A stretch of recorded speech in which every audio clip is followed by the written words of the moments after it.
Hello everyone and welcome to Rkena 2.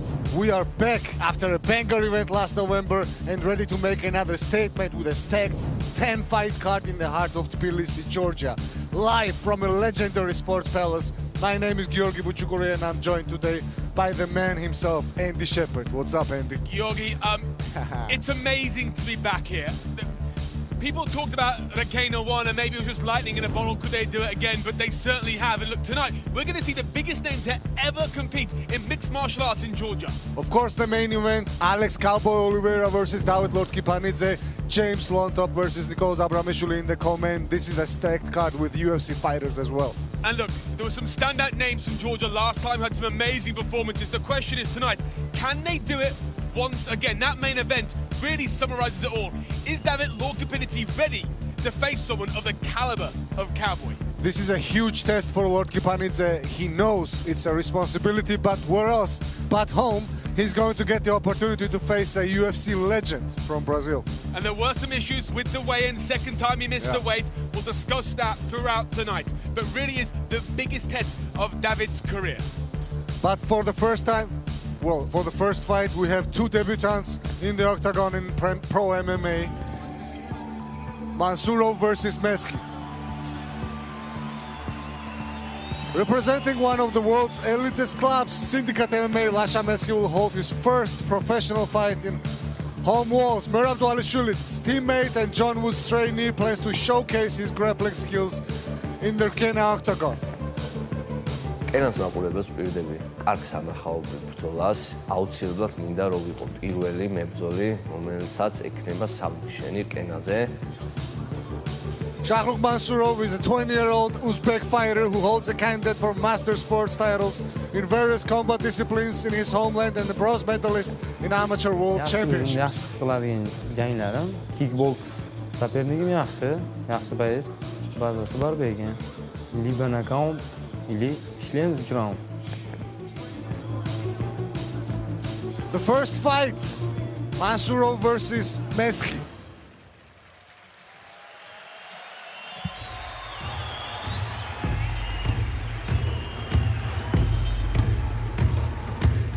From YouTube sensation to professional MMA fighter, and just listen to that roar. This man already has a following outside the cage.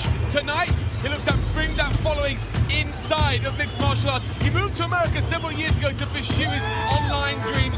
Began working with Merab Dvalishvili on his social media content, and he caught the MMA bug. He's got a judo background, he's a black belt, and he picked up 3 wins in amateur MMA. Tonight, he enters the pro ranks. What a story, Georgie.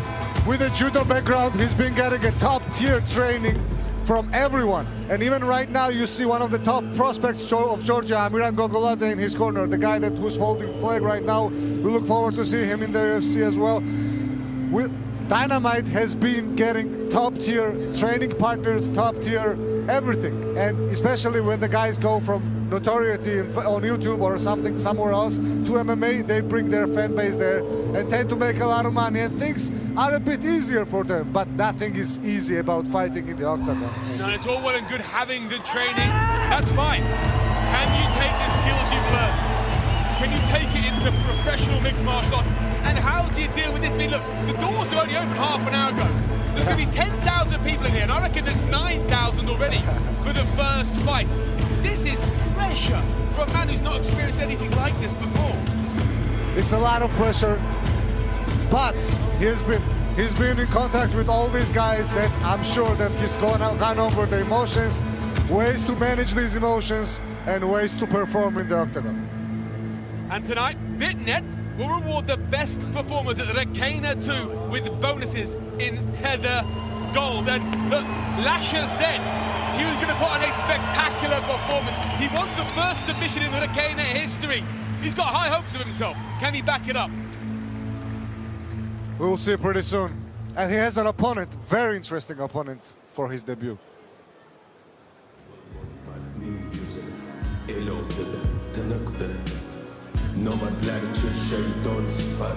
The fight game is an unpredictable one, and well, thanks to some international travel issues, some athletes weren't able to make it here tonight who were scheduled to be at the Rkena one, but that all fell in the favour of Mansurov. This Uzbekistan athlete tonight, he'll make his professional MMA debut.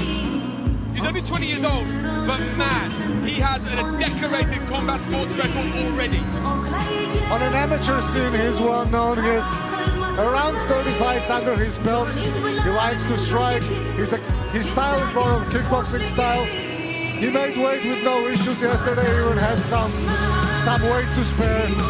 This is going to be, and we spoke about Meski's trials and tribulations in his debut. How about this fight when you're fighting in Georgia in front of tens of thousands of people, and then you're fighting away, basically. How things can change in a minute. You saw the stats up on the screen there. This man was a bronze medalist at the 2024 IMUF World Champs. Make no mistake about it, he is the real deal. There was a huge test for Lasha Meski tonight. He's gonna get a little scrub down. Wake up. We talked about the experience Mansurov has on the amateur scene, but man, at 20 years old, walking out here in the Sports Palace in Tbilisi to this atmosphere. And he's not the hometown favourite. He's the hometown villain, shall we say. That means when I was 20 years old, I could barely tie my shoelaces, let alone make this walk.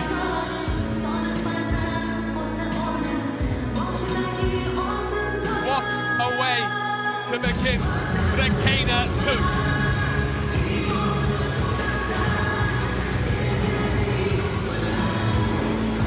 I want to wait till they get in the cage together, but you can certainly see that Mansurov has a lot smaller physicality than Meski. He's entering the octagon.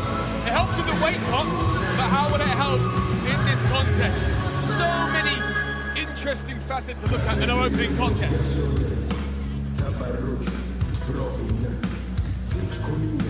And he's going to go up to the octagon and introduce the fighters. Nice to see respect between these two. I'm expecting a firefight. I don't know about you guys, but I'm expecting a firefight. A lot of people have been waiting for Meski's debut in professional MMA.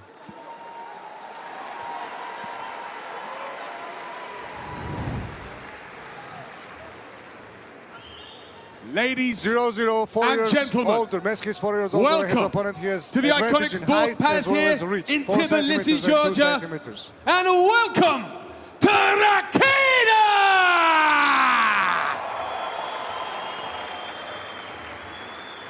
Our first contest of the evening takes place in the lightweight division. Introducing first, fighting out of the blue corner. He's a grappling specialist and stands 180 centimeters tall. He weighed in officially at 70.6 kilos. And tonight, he makes his professional MMA debut. He fights at a Tbilisi, Georgia, presenting Lasha Dynamite Risky!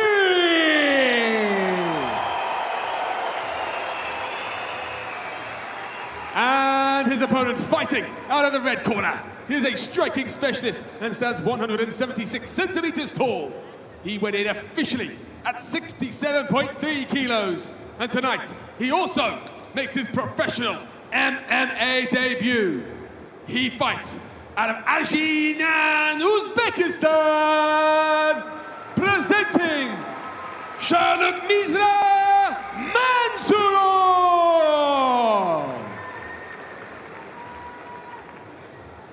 Your referee in charge? Alek Miliakov. Alek Miliakov is the referee in charge. Let's go. The first fight's on. Mansurov in the black shorts, Meski in the white, and already you say Meski just goes to that guillotine. Looks to make short work.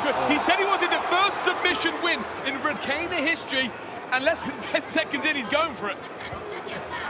Mansurov looks ready to tap. I mean, that's over. Wow. That's it.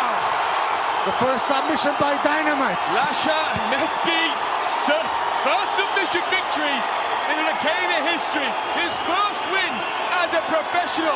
And I tell you what, Lasha Dynamite Meski just exploded. Yeah, that's a big W. That's a debut right there. And that was, I want to look at the time. I don't even look at the time. The record is 12 seconds. I think it went past that, but man, that guillotine was in the first, 3 seconds? I barely sat down. That's going to be a highlight reel. Incredible work there. Of course, Mansurov looks a little bit upset, but Meski and the crowd gathered here are quite happy with the victory of a Georgian. That was beautiful. He just locked it up right away, went down, and it was getting tighter and tighter as time went along. And then Mansurov went for a takedown, and Meski just locked it up. But at some point, Mansurov fell asleep. They were trying to wake him up.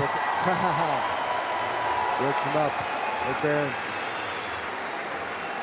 Unofficially 20 seconds. It took 20 seconds for Meski to get the first official submission win in the Rkena octagon. We spoke about his preparation. I think it paid off. Well, ladies and gentlemen, the referee calls a halt to this bout at 20 seconds of round number 1, declaring your winner via submission, Dynamite Lasha Meski! Lasha Meski is victorious in his home country. We're gonna... This is a debut. Lasha, როგორი გრძნობა საკუთარი ხალხის წინაშე პირველი პროფესიონალური ბრძოლის შეტარება და თან ზუსტად ისე მოგება როგორც დაგვიანონს. პირველ რიგში ძალიან დიდი მადლობა ყველას ვინც მოხვედით. უღრმესი მადლობა. ამჯერად ძალიან დიდ ადრენალინს ვზრობ, მადლობა მინდა გადავუხადოთ კენას ამ შესაძლებლობისთვის. 19 წლის წავედი მარტო ამერიკაში.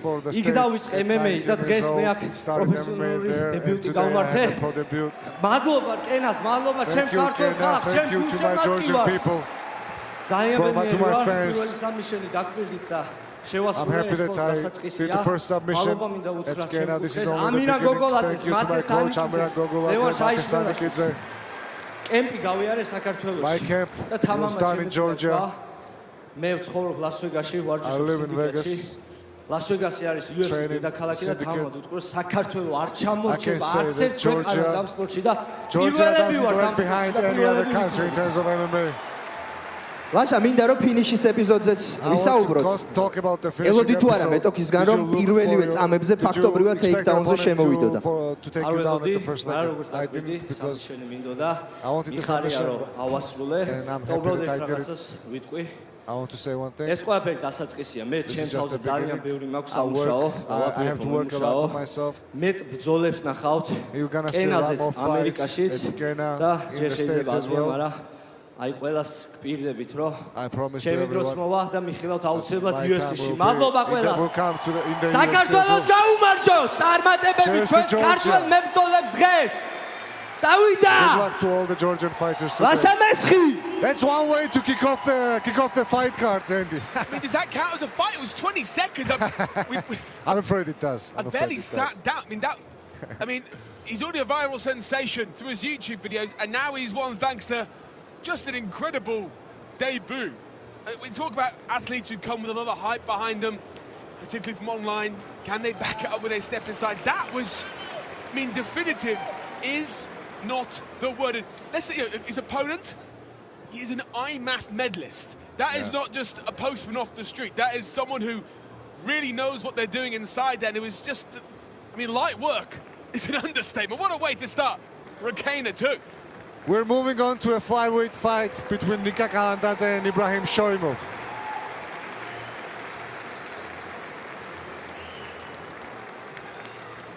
$10,000 expected tonight, and I tell you what, I'm looking around. They're here. They are here. 9,990 here. There's a couple of seats, but Where is this one guy? I'm looking for there's a lot of traffic outside. There's a lot of traffic. Once again, Rkena just sets the statement from the off. This is why that first event was such a success, and why, again, 2 days it took for this event to sell out. You can see why people want to be here. Don't forget, we have a halftime show for you guys between the prelim and main card. We have 10 fights in total. Well, 9 left after Beske's victory. And Kalandadze against Shoimov coming up next.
ნიკუშაბა ჯერ პირველში გითხარი რამდენი წლის ხარ? მე 24 წლის. 24 წლის და შენ მე რამდენი შვილია? მე-10 პროფესიონალი. მე-10 პროფესიონალი. 3-6 მოქვს. ყველაზე დიდი ტრიბუნა რა ქონია? რამდენი მაყურებლის წინ გიჩუბია? ნუ ალბათ შვედეთში რო ვიყავ. რამდენი ადამიანია? ზუსტად არ ვიცი. არა, ბევრი იყო? კი. სპორტის სასახლეზე დიდი იყო შენი აზრი? არა, კენაზე ძალიან ბევრი იყო. ანუ ევროპაში კენაზე 8000 კაცი არის. იქაც არ მინახავს მომდენი ხალხი რა. მაგიტომ ვიყავით ძალიან ახალცებულიო, მაგარი იყო. ოთან ხარ მე მოიდანზე მინახავს ბევრი ხალხი, მაგრამ დარბაზში კიდე სხვანაირი იყო რა. აი მაგარია ურა იყო. მაგარი. ეგეთი ასად არ მინახავს. მე შენი ის კიდე ჩათვალე. აი მაგას ვიძახი რა. აი მაგაურაში სიტყვაზე ნიკუშა რო გავა ეხლა და საშუალოდ აი ჩათვალე რაც შეუულია შესაძლებლობები რაც არის ადამიანის რა აი მინიმუმ 15-20% ემატება მაგიტო არის გულშემატკივარი ვარ ამის ზებუნებრივი ამბავია ალბათ რა მაგრამ რაღაცა ენერგია ძალა ის გეძლება სხვანაირად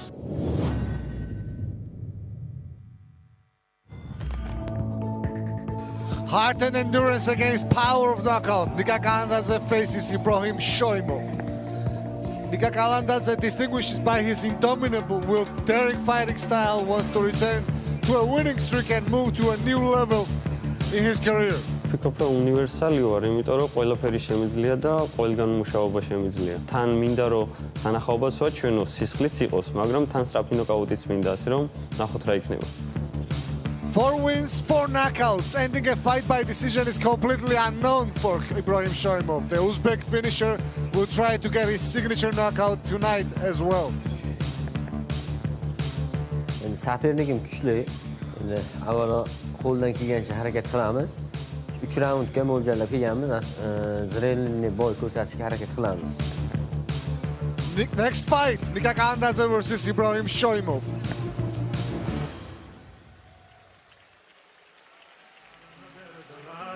Ayladım canımı fido vatanımga barumar. Bu zamin uzoq yashashiga Allohim berumar. Qancha o'zbek vakillari chempionlikni oladi. Bu yurtni tanlamaganlar Ibrahim Shoimov is an athlete who throws caution to the wind to entertain. All those victories, they come by a knockout. He loves to entertain and to make moments people remember, but he has made that lacking when fights go to ground. Do you think he'll address that weakness in this fight? He started well, getting 4 finishes in his first 4 professional fights, but lately his luck has kind of run out. He has shown weakness in terms of his grappling abilities, so he's been working towards becoming a better grappler in terms of improving his MMA.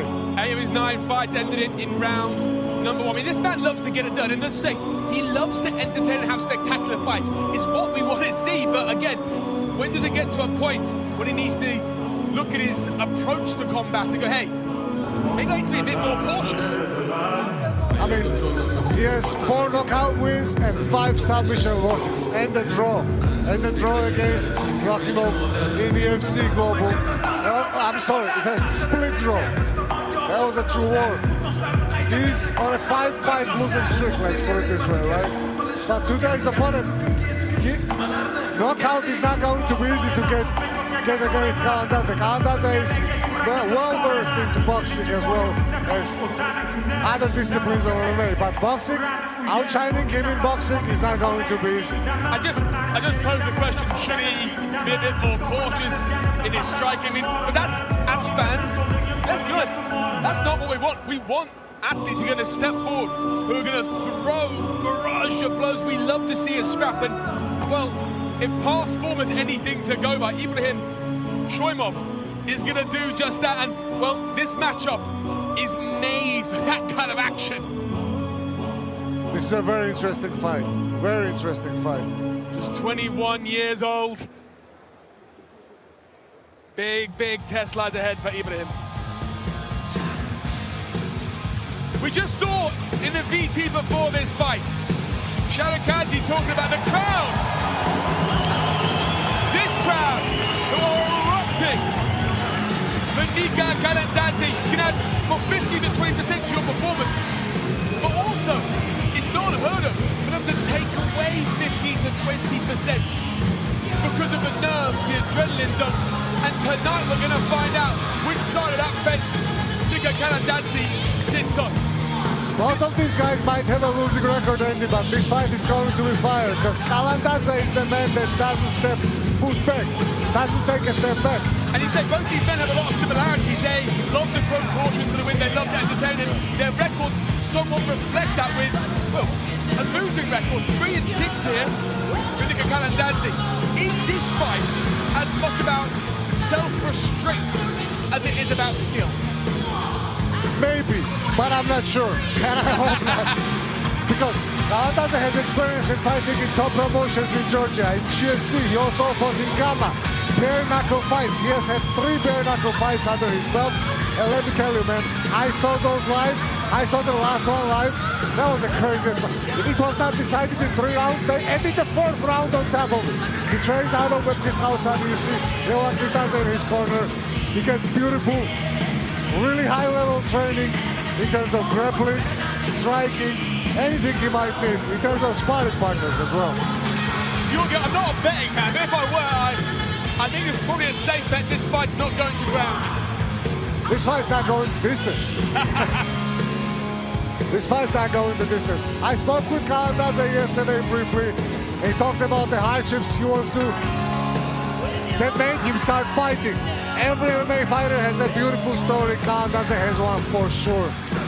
Kalandadze Shoimov is promising a firefight at Rkena stage.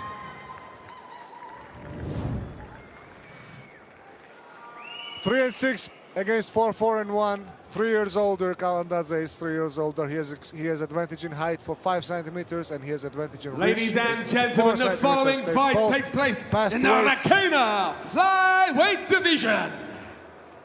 Introducing first, fighting out of the blue corner. He is a boxing specialist and stands 167 meters tall. He weighed in officially at 57 kilos and holds a record of 4 wins, 4 losses, and a single draw. He fights out of Tashkent, Uzbekistan, presenting Ibrahim Shoimov. And his opponent, fighting out of the red corner. He is a brawling specialist and stands 172 centimeters tall. He weighed in officially at 56.9 kilos and holds a record of 3 wins and 6 defeats. He fights out of Chokhatari, Georgia, presenting Nika Kalandadze. He's loving it. He's loving the crowd energy. Dudan Arsia is going to be our referee for this fight. Very interesting fight. Very interesting matchup. Kalandadze in the black shorts, Shoimov in the white, and there's a lot of bets this one may not see the end of the first round. Shoimov opens with a leg kick and with a tip kick to the body. Both men, you can see, cautious. They know the striking power one another possesses, and this is the speciality of both of them. They love a scrap, but I think you can see instantly the respect they have for one another's power. Shoimov's southpaw stance are going to make this fight even more interesting. We talked about this fight perhaps being a battle of restraint over following their instincts. And already it's Shoimov just finding the distance there a little better than Kalandadze. Kalandadze has to do something about that body kick. Oh, yeah, that's not a good body. That's not something you want to take during a three-round fight. That also damages your stamina. Oh, that had a sound. Kalandadze's liver is just exposed to Shoimov, and he takes him down. Scramble from Kalandadze. Well, I've lost my bet already because I thought this one would not go to ground, but it's very smart work here in the opening round from Shoimov, taking the breath from the lungs from Kalandadze, now going to ground. Put the hooks in. He should stretch out Kalandadze right now. He should make Kalandadze lay on the ground with his stomach. But Kalandadze, perfect. He gets rid of he's trying to get rid of Shoimov. Grabs the leg, spins out of this. Nice work there from Kalandadze, but not successful with the escape. That's, you know what type of wrestling this is? You tell me. This is like when you wrestle with your brother in the backyard or something. You just grab hold of whatever you can. Another awkward position here for Nika Kalandadze. His back is given up here. And Shoimov, I'm very impressed by the patience of Shoimov. He lost control there. He tried to put in the hook. He lost control. I'm not sure if Kalandadze wants to stay there. The triangle is just staring him in the face. Oh, side control for Kalandadze. He has his opponent up against the cage. We have less than 3 minutes remaining in the round. Yeah, heading towards the halfway point here, round number 1. It's our second fight here at Rkena 2. It's gone a little bit longer than that 20-second opener. Yeah. We saw from Lashameski. This is a high-level banger. Like what there from Shoimov on the separation, and once again went for the kick to the sternum. And Kalandadze capitalized on that. He took the leg and took him down. But how much is that taking out of the gas tank? Each of those strikes to the lungs makes it a little harder to, well, a lot harder to breathe. you lose a lot of air when you get kicked in the stomach. Like you're, oh, Kimura. He has to watch out for the Kimura. Kalandadze has to protect his limbs. I don't think he's paying it. Oh, yeah, his hand is on his stomach. Patient work here from Shoimov. We talked about had Shoimov looked to address the issues of those multiple losses when fights had gone to ground. It's obvious the work he's put in. Takedown from Shoimov. Kalandadze trying to get up to his feet and take the back or get an armbar. No, he lost it. He never had it actually. Oh. He got kneed in the head. Yeah, that was that legal? Because the referee didn't stop it. Kalandadze's knee was on the ground. The referee didn't stop. He has a better vantage point, I think, than anyone. The fight continues here, but once again, Shoimov looking for the Kimura again, once again. And Kalandadze is hiding his hand under his stomach. I'm surprised and I'm very impressed with what Shoimov, but also what Kalandadze's shown on the ground here. Two men we thought were going to stand and bang. They've changed up their skill set for today. That's what you get when you have two war-armed MMA fighters in the cage. Both men showing patience, not looking to snub their work. And I was about to say Shoimov had the better of this round, but right now, great position here from Nika Kalandadze with over 30 seconds to go in round one. Big elbows. This is a very close round. It's very important to steal the end of the round, steal the last seconds of the round, because it's up for grabs in my book right now.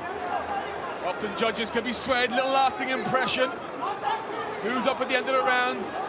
Can sway a judge in right now, Nika Kalandadze. Shoimov is kneeing him in the head. That's illegal. He should not be kneeing him in the head. He's on the ground with 2 feet. Referee not calling any stoppage there, so the fight will continue. Final few seconds here, and Kalandadze with the hammer fist, looking to impress in the final seconds of round number one. Whoa! He's done. He did it like third time in this fight. Third time. Knee the downed opponent. I'd love to see a replay of that if that's possible. Georgi, you're very convinced that was a foul. Would love to see it again. Referee hasn't called anything, and they are the person in charge inside the cage. I mean, that's a very interesting round, a very close round. Who are you giving the nod to? That was Georgi. I mean, listen, man, I'm Georgian. Don't ask me about Georgian fights. I'm a bit biased. I love how impartial you are, of course, all of this. But I'm honest about it, at least. Let's be real. You know, I've lost a bet that I kind of made with myself, that I thought these two were going to stand and trade and bang. Both men decide to go to ground. Shoimov initiates it. I think Kalandadze is happy to continue there once he regains control. What's going to happen in round two? I didn't think Shoimov was going to be the one initiating a takedown, to be honest with you. Now, the question here is in round number two. Do these men go back to what they know, fundamental, stand and bang, or do they continue what they're doing and look to grapple? Shoimov looks a little bit tired. I mean, they went through a war. This is only the second time Shoimov has left round number one. Both men indeed do seem tired here as we enter round number two at Rkena 2.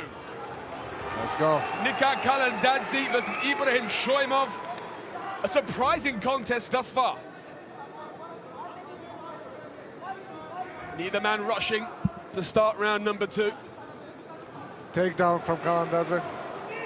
Not takedown, but, well, trying to take his opponent down. He's got a single leg.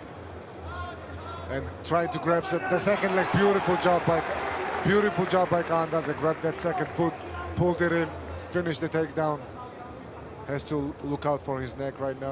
Both men have been criticised for their work on the ground, and it is evident the work they have both put in. This is wonderful to see that this mixed martial artists are trying to develop, are trying to fill in the holes in their weaknesses.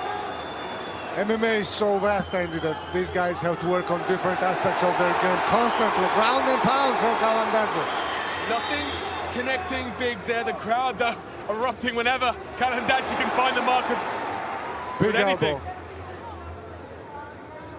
Well, the beginning of right now, Shoimov is trying to use the cage to flip out of this takedown, flip out from this position. And Kalandadze has beautiful elbows. Side control there for Nika Kalandadze, using those elbows to his advantage, and those are starting to land. Shoimov will not want to stay in this position. He's in a crucifix right now. He's in a very, very bad position. Kalandadze doing damage with them elbows. Remember, the judges do score on damage. That's one of the first things they are looking to see. And right now, this round, the first round was close. You could call it either way, but with nearly 2 minutes gone here in round number 2, Nika Kalandadze has been very dominant.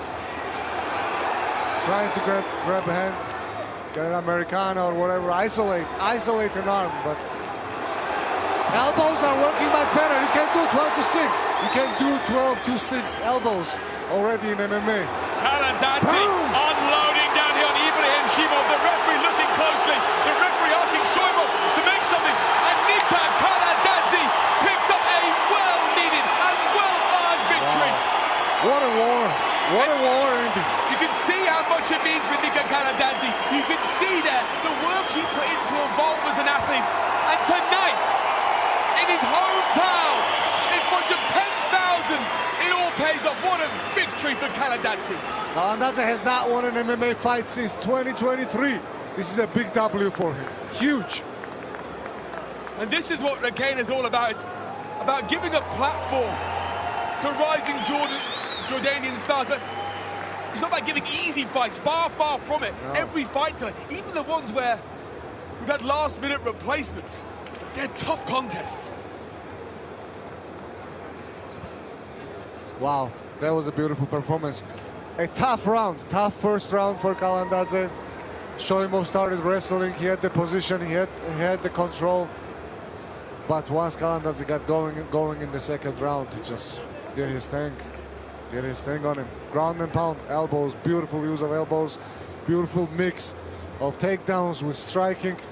Ladies and gentlemen, our referee called a halt to the action at 2 minutes and 11 seconds of round number 2. Declaring a winner via TKO, Nika Kalandadze!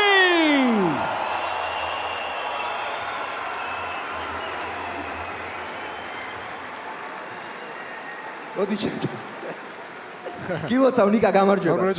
ზოლა დაიწყო არც თუ ისე კარგად შენთვის, მაგრამ მეორე რაუნდში აშკარად გეგმა შეცვალე და სულ სხვანაირი შემართებით გამოხვედი. მოგვიყევი ამ ყველაფრის შესახებ, რა მოხდა კუთხეში და რამ განაპირობა ეს ცვლილებები. პირველ რიგში მოგესალმებით ყველას. First of all, hello everyone. It says Guria. მადლობა დღეს აქ მომზადებისთვის. ძალიან მიხარი რომ აქ ვარ დამპყრობის ნაწილი ვარ. მოკლედ გეგმა იყო ძირითადად რომ ჭიდაობით უნდა მომეპოვებინა დომინაცია და ნუ თავდაპირველად სიფრთხილეს ვიჩენდი ასე ვთქვათ და ზოგადად არ ვარ პირველი კაცის რაუნდი, ყველა ზოლა თითქმის პირველ რაუნდში წაგებული მოქვს. I almost lose მეორე რაუნდში ჩემი საქმე გავაკეთე. But in the second round I get started. I'm a კონდა საკმაოდ რთული პერიოდი კარიერაში, მაგრამ დღეს აქ გამარჯვებით დაბრუნდი. რამდენად მნიშვნელოვანია შენთვის ეს გამარჯვება და კიდევ ერთი შეკითხვა, როდის გიხილავთ რკენაში? პირველ რიგში ეს ბრძოლა იყო ჩემთვის, ასე ვთქვათ, ცხოვრების შემოტრიალება რა. This was turning point for me in my life. წაგების სერია მქონდა. After a 5-fight losing streak.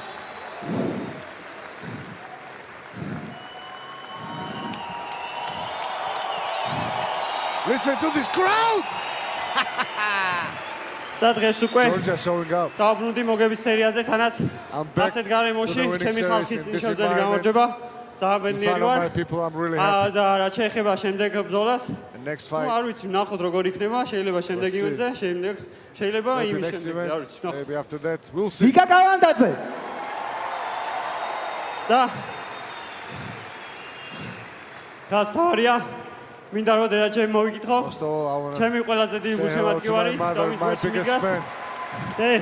ბოვიკე შეგიძლია ჩართო ეხლა და უყურო თავიდან. Mom, I won, so you can turn on the fight now and watch the game. His mom doesn't watch his fights. She's too scared. She wants him to quit. I don't. I don't think he's quitting anytime soon after performance like that. I talked in the entrance if the 15 to 20% the crowd gives you would be an addition or a negative. And wow, I mean, he really rose to the occasion. Nika Kalandadze picking up a victory he needed. I mean, he was on a real slide in his career. He's come here to Rkena, he's delivered. And man, that 24 years old, performance like that, it's gutsy. Yeah, for sure, man. For sure. I mean, We have 2 fights, 2 finishes. We're going ahead, plowing ahead beautifully. We've got our first submission as well, Georgian. This is a big night. We talk about what's going to come later tonight. We talk about Georgians being tested. There's no bigger test than David Lukpanidze in our main event against Alex Oliveira, 20-plus fight, UFC veteran, a name the likes of which has never competed here in Georgia. It's a historic-making night. Yeah. Lukpanidze hasn't had an easy week, missed weight for the second time. How will that affect him? How will that affect his mentality? How will that affect his performance? Often if someone misses weight, they've of course tried to cut but couldn't lose. A lot of questions to be answered in that main event. Will it be a career-making night for David Lukpanidze as he rises through the ranks and looks to cement his claim as the next Georgian standard? Or will Cowboy, who's looked in incredible form a week, show that man at 38 years old there's still a lot left in his tank? The man is loving his trip in Georgia.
Amiran Mamuladze versus Archil. In the next fight, an undefeated Georgian fighter will face a Chinese opponent, Amiran Mamuladze against Archil. Powerful punches, constant pressure and pace doesn't allow opponents to rest. This is Amiran Mamuladze. the outstanding representative of Batumi Fight Academy. სამართლა გიხოთ, ბევრი არაფერი არ ვიცი, მხოლოდ ვემზადები, ვიცი ის, რომ შევალნა ძალიან მატკი. 23-year-old Chinese athlete's strengths are at his devastating boxer and unbreakable character. After a brilliant finish against a local athlete in Kazakh organization, he will try to surprise the audience.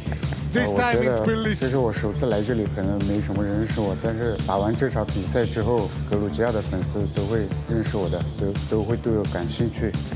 Time for bantamweights. Amiran Mamuladze versus Erçil.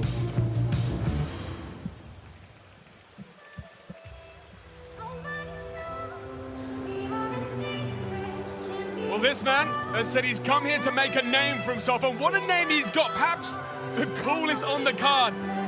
Here is China's Erçil, another last-minute call-up, but he's coming off a first-round win in January, and he said he is ready to fight. But he is stepping up a weight here, which means no weight cut, which is a big positive. But he's also going to have some downsides to go with that. He's likely going to be the smaller athlete in here. Yeah, I mean, the guy has very interesting style, very aggressive style, and huge punching power. The man is an animal. Mamuladze has a very tough opponent in front of him. The only thing is, he has had some of his fights in the flyweight division. This is a very short notice fight for him. Practically on Monday, he didn't know he was fighting at Rkena. But he told me that doesn't matter to him. He had a great fight in January. He's not let up training since, whether it's an hour or whether it's a week. Erçil says he is ready. Inspired by the likes of Conor McGregor, he wants to come in tonight and show that he's not just a regional fighter. He's stepping into what is enemy territory here in Georgia, and he's going to prove that Erçil is a force to be reckoned with. You talk about his heavy hands. I mean, this guy, if you've seen any footage of him, you know he hits hard. Do you know how Erçil keeps chill? He paints and writes music and plays music. The man is an artist, not only mixed martial arts, but in terms of, like, you know, the other one. That scares the other arts. That scares me even more. When I see someone who is a professional fighter, who loves to paint, who loves the arts, man, there's just something inside those kind of people. Yeah. I can't wait to see what Erçil, but just 23 years old, 4-2 on his record. It really feels like he's beginning to build momentum, and he knows this is an opportunity to do it on a big stage. I mean, this is a huge fight for him. And Amiran Mamuladze is not a joke. He's not a joke opponent, far from it. Undefeated fighter. Once again, Erçil is entering the octagon, ready to make his debut at Rkena.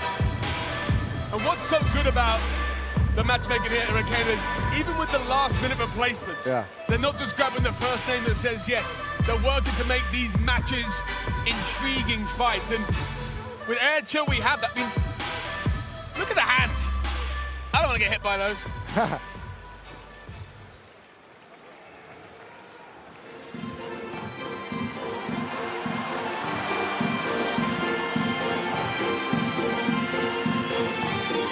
Aggression. When I asked those who know about Amiran Mamuladze, that was the word that kept coming up. The undefeated 25-year-old Georgian prospect thrives on forward motion, breaking down opponents, and he's never seen the second round. But as quick as his fights have been, Mamuladze showed real versatility. Mamuladze started from wrestling, Andy, then he moved to MMA. Batumi Fight Academy, who has 3 fighters on this card. One of them in the main fight is where he trains at, with top-tier training partners as well as coaches. When you're in a gym where a number of athletes are all preparing for a card like this one, is it David Lukapeditsi, who is training at the same gym? Yes. And Amiran, how does that affect the preparations for the positive? I mean, the only thing I would say they don't do well is weight loss, because Amiran missed weight, as you know, for this fight. 62 point, he weighed in at 62.1. And also David missed weight from the same gym, so maybe the food's just too good down there in Batumi, I don't know, but either way, as you say, a whole crop of Batumi athletes are here at Rkena tonight. They've all been preparing together. They've all been working towards this night. can the damager. Amouran Mamouladze continues undefeated record. He loves Georgian music. He told me here, his coach asked him to play something more fan-friendly, and he said, no, this is what gives me goosebumps. This is what makes me want to go to war. He's a Georgian amateur MMA champion. He's a Spanish Brazilian Jiu-Jitsu champion. This man knows what it's like to win. In fact, as I said, he's undefeated. He doesn't know what it's like to lose. Can he continue that trend here tonight at Rkena 2? This is a huge fight for PFA. Amouran making his Rkena debut, trying to extend his record to 4-0, perfect 4-0, while Erçel tries to spoil it and move to 5-2 in his professional MMA career. Here's Andy to present the fighters. 2 years older, Amouran is 5 centimeter advantage in height, 2 centimeters in reach, and he missed weight, as you can see.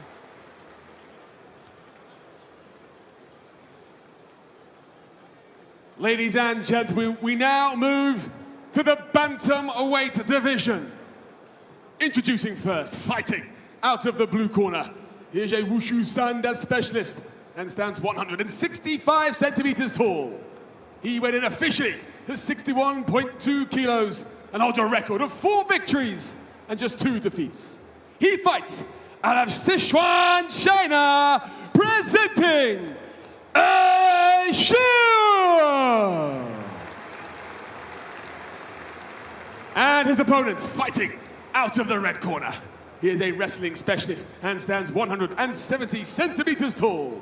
He weighed in officially at 62.1 kilos and holds a perfect, undefeated record of 3 victories and no defeats. He fights out of Batumi, Georgia. This is the damager, Amouran Mamouladze.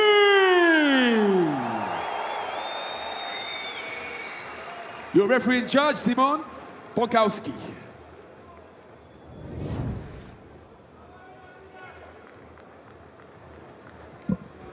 Georgi, I didn't know that came up on camera, but Mamouladze pointed to the center of the octagon. He wants to stand, he wants to bang. I mean, I'm all for it. Erçel going for a knockout right away. Mamouladze started wrestling pretty quick. Mamouladze, I don't think he liked what he felt there and looks to go to ground. He has to watch out for his neck. Watch out for his neck. Protect your head at all times. Well, once an MMA fighter sees something they don't like, Andy, they tend to go to their base. In this case, base for Mamouladze is wrestling. We talk about his Brazilian Jiu-Jitsu background. He's very well skilled on the ground. We talk about the versatility. He's got wins by TKO, by ground and pound, by submission. Which would he try to instigate here? Knee to the body. Looked pretty low, that knee, but the fight continues. Look at that defense. Look at that defense from Erçel. You see those legs spread apart? That's not giving Amouran the opportunity to lock his hands to finish the takedown. But still does. Wraps up the legs. Wraps up the legs. Mamouladze successful with going to ground. Erçel not able to get off the heavy boxing we talked about, which is his trademark. But as I said that, laying back on the couch, just punching Amouran. And people say he can't get knocked out if someone's on their back. I mean, Erçel, even though he's the undersized athlete. Ask Kevin Holland. Yeah. Ask Kevin Holland. The undersized athlete in this fight. Those hands, when they hit, he's got knockout power regardless of size, but just not able to fire them off here. Mamouladze keeping this one grounded for now. Mamouladze in a weird position, stuck with his face up against the cage, but he's trying to move to a better position on the ground. He's in half guard, controlling his opponent, using shoulder pressure. Mamouladze taking his time and looking for position, and he finds it. Goes to mount, now takes the back. Lost control. Oh! Ragdolling Erçel. Erçel not looking flustered though, he's not panicking. I'm impressed by the calmness of Erçel, despite the adversity he's seeing here. He looks very, very calm. listening to his corner, listening to his coach. Mamuladze is trying to get a better position. Oh, that's a big knee to the thighs, to the back. Don't eat too many of those. Hit him on the head. No, sorry, I didn't see that well. I hope that didn't go to the head. That's a beautiful control on the left hand of Erçil. The big strikes coming through, hitting the gloves of Erçil, but now the face. Erçil's trying to move out of position, but the back is taken. Yeah. He's trying to sink in the rear naked choke. Erçil trying to fight. It's nowhere near the neck, but he's carrying all the weight. He's going to jump. Erçil is going to jump. Oh, that was Air Jordan, sorry. Erçil is carrying all the weight of the much bigger Amran Mamuladze, and the damager is just slowly implementing his namesake and grinding down Erçil. I thought he was going to pull Michael Chandler right there, just jump in the air and smash Amiran to the floor, but he didn't, which is smart. It's harder than you actually think. I think to jump with a whole human being on your back. Yeah, that's not in general that's not a smart move, but I mean it's something fun to see. Erçil just fighting the hands of Mamuladze, who's looking for the neck. Just over a minute left in round one, and it's all been Amran Mamuladze. Erçil not able to get off the trademark heavy hands that he's known for. Smart work, if anything, from Amran. Amiran might go for an armbar at some point. You've got to tip a hat though to Erçil and his defensiveness. It's all been Mamuladze, but Erçil has had a counter, had an escape. For everything thrown at him thus far. Staying out of danger as we count down the clock in round number one. Amiran trying to move to top mount. Erçil is willing to give his back. Oh! But now the back is open, the hands come down. The triangle. And the neck is the arm given. triangle. The arm triangle. 20 seconds left and Erçil's in trouble here. The referee looking very closely. Can Erçil survive the round? I think he will. 10 seconds. Right now, smarter thing for Amiran would be sending his opponent to his corner with as much damage as possible. Round one is over. I don't think there's any argument where the judges will be scoring that round two. Amran Mamuladze with a definitive round one. Yeah, I mean, that was as clear as it gets. As clear as it gets. And if you're in Erçil's corner right now, what's the advice? I mean, you gotta protect. You gotta somehow you have to defend the takedowns. Make it hard for your opponent to take you down. Make him more tired. What was telling was in the introductions, Amran Mamuladze pointed to the center of the octagon and said, "Hey, we're going to stand and bang." But it was he who initiated the takedown just seconds later. Yeah. I mean, perhaps there's some mind games that, hey, games are games, tactics are tactics, but Mamuladze had a game plan, and it worked perfectly in round number one. The big question I have, Andy, right now is in the second and third rounds, how is Amiran's weight miss going to show itself? Because he had a hard weight cut, which, you know, affects the stamina as well as performance. You brought up a great point. The fighters with the Batumi gym, a number of them came in slightly overweight. Something needs to be addressed there. Making weight is, well, it's number one of the job, number one priority of the job. Oh. Cage door is now closed, round two underway. Mamuladze, they both thought the same. Mamuladze went for a knee. They calling that a low blow? I don't know, he got kicked in the... Both men seem to make a head of steam towards one another. Mamuladze was the first to look for, I think it was going to be a knee. I'd love to see if we can see that again. Let's see the replay, please. Was there a low, did we connect below the belt? It's good. He says he's all right. Erçil wants to go. Erçil says he's all right. The referee giving them additional instructions. Well, it was like a mirror. Both men coming forward in the opening seconds. The clock is once again ticking in round number two. Erçil versus Amran Mamuladze. Can Erçil keep this one standing in round two? Oh! Wow! Something spectacular was gone for. It didn't land. And now Mamuladze is capitalizing. Punches in bunches. He's trying to control the feet. But Nice knee. They are back to standing, and this is where Erçel will want to keep it. Erçel looked for something crazy there, didn't pay off. And now we go back to ground. This is where we spent almost all of round number one. It wasn't in Erçel's favor. Big knees on the ground. Big knees on the ground to the body. These knees will pay off in terms of cardio loss for Erçel. Now to the leg.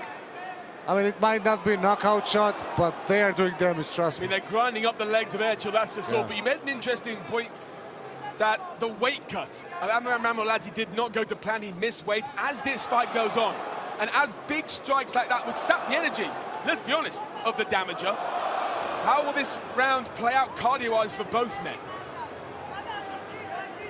A lot of energy being used by both athletes in these positions, trying to evade a finish by Erçel, but also Mamouladze holding on and just ragdolling him. Yeah. A lot of pressure on the arms, the legs, everything. It's beautiful control from Mamouladze. Erçel has to just... Here's things Erçel needs to do. Erçel needs to somehow get his right hand back. He needs to get up and he needs to move his hips away from his opponent and just get rid of those controls that Mamouladze has on him. Because right now, Erçel is not doing much to stand up. The crowd here at the Sports Palace are going crazy. They were cheering each and every one of those knees. I don't know if you've been at school in the playground and had someone knee you in the side of the leg. It hurts to hell, and Erçel just took half a dozen of those. Ground and pound from Amran Mamouladze. It's all Mamouladze. Once again here in round number two.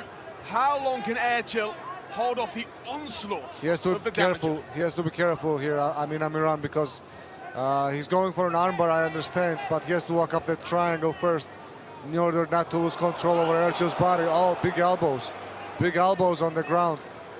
I've been impressed by the defensive work of Erçel, but if he's going to have any chance in this contest, it needs to move from defense to attack. So hard to do when Amran Mamouladze is just continuing to grind him down. Kimura looking to be engaged. Amran trying to find a way free from the legs, and so he does. He lost the position. That's what I meant. You have to prioritize control first. Right now, he's going for Kimura, I understand, but he's gonna get reverse Kimura if he's not careful. Yeah. I think Erçel heard what I said. He's turning that defense into aggression here. I'm glad I could help. Are we gonna see a suplex right now? Erçel was like getting ready for a suplex. And there's the heavy hands, perhaps the first opportunity for Erçel to show those. And now Mamouladze gets what he asked for the start of the fight. That's where cardio comes in handy. Amran just took him down. Took a deep breath once he took him down. You see the marks on the face of Erçel, and you see the heavy breaths from Amran Mamouladze. Just over a minute left here in round two.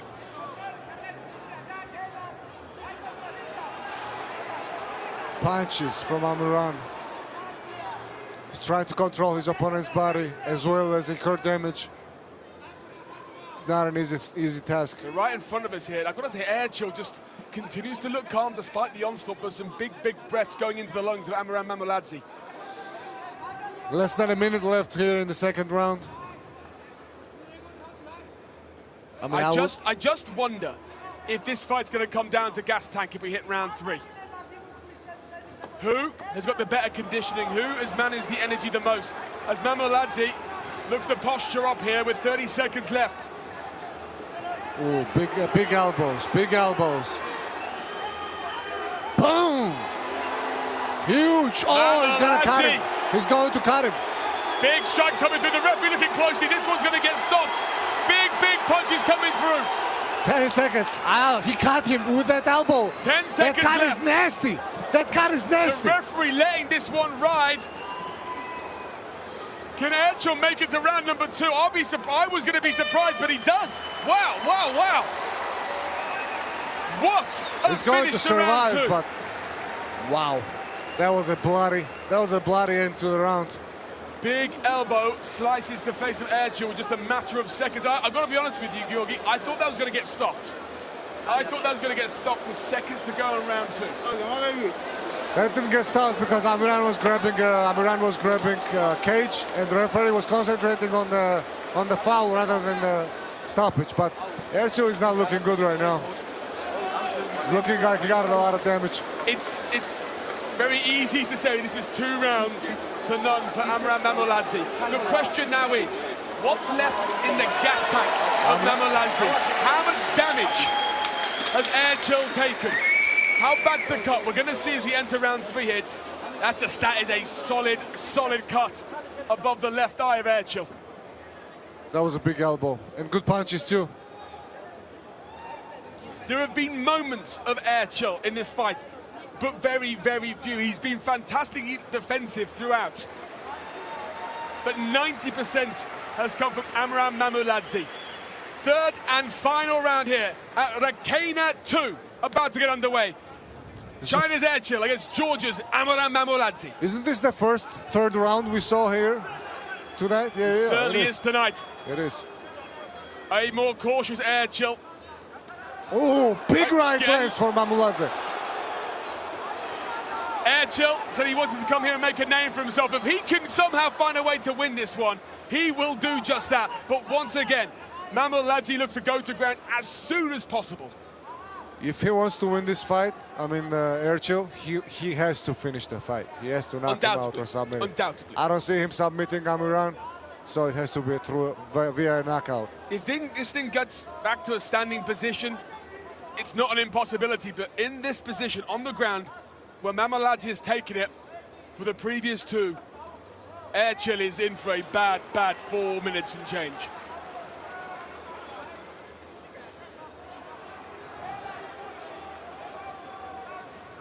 Big strikes coming through, breaking the guard of Erçel. Mamouladze, who is undefeated, and we've seen how he grinds opponents down, and let's be honest, that's exactly what he's done here.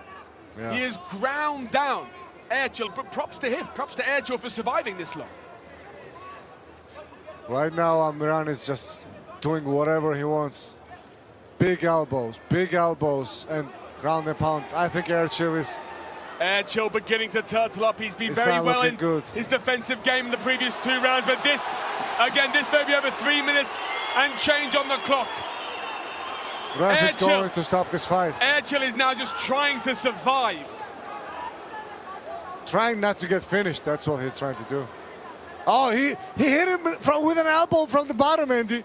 This man is not gonna go out easy. Every time I say something, I'm contradicted. I say he's trying to survive, and he comes with a strike from the bottom. Look, can you see the blood splattered on the canvas? Yeah. Splattered across the physique of Mamouladze.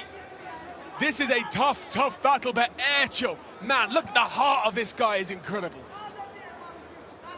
The face crimson of Erçel, but Erçel still just not turning up. Choke is in. Is this the nail in the coffin of Erçel? Blood oozing from the eye. Oh, it's slippery. He's about to slip out of it. He's about to slip out of it.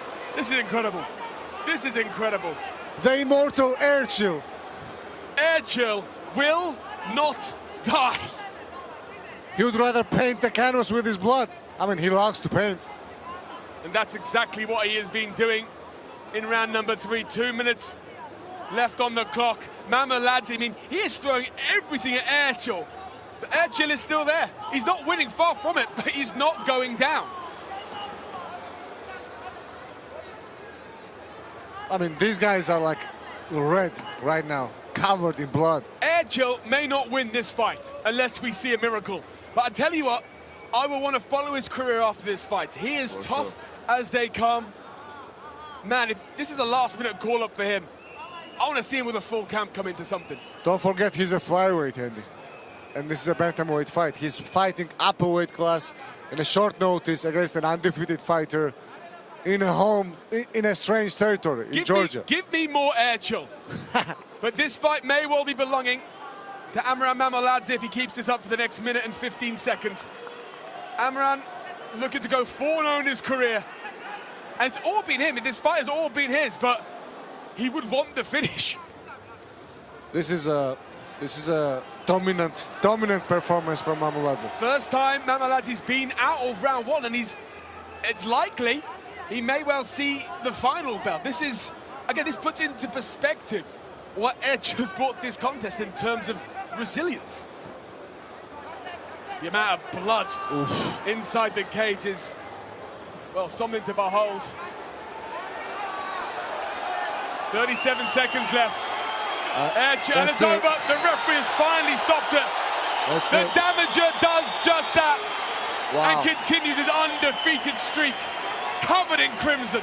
The bloodiest fight in Rkena history just took place. Mamuladze against Erçel. Props to Erçel, but wow, that was a dominant performance from Mamuladze. As much as I wanted to see Erçel go the distance, I'm happy the referee stopped that. It was one-way traffic for the majority of round number 3, but man, that guy Erçel, he is tough. Yeah. We see here that replay. Look at the pounding. I mean, the ref had seen enough.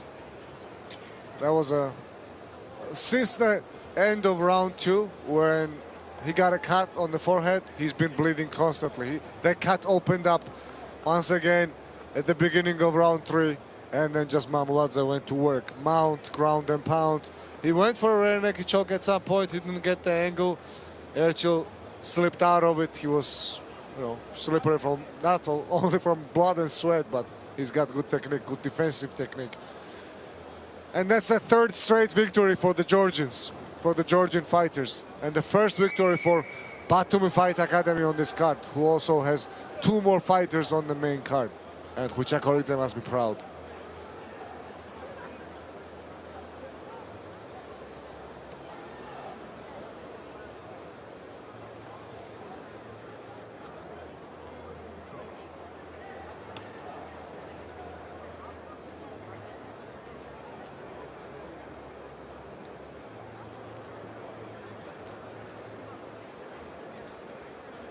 Once again, it was dominant performance for Amiran Gogoladze from the beginning to the end, with different degrees of success, of course, but still, wow.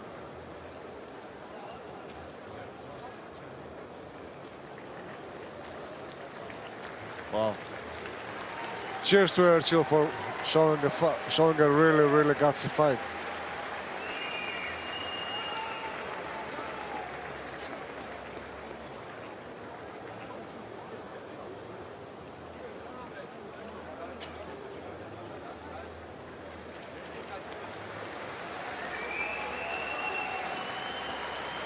Beautiful job by BFA's own Amiran Mamuladze.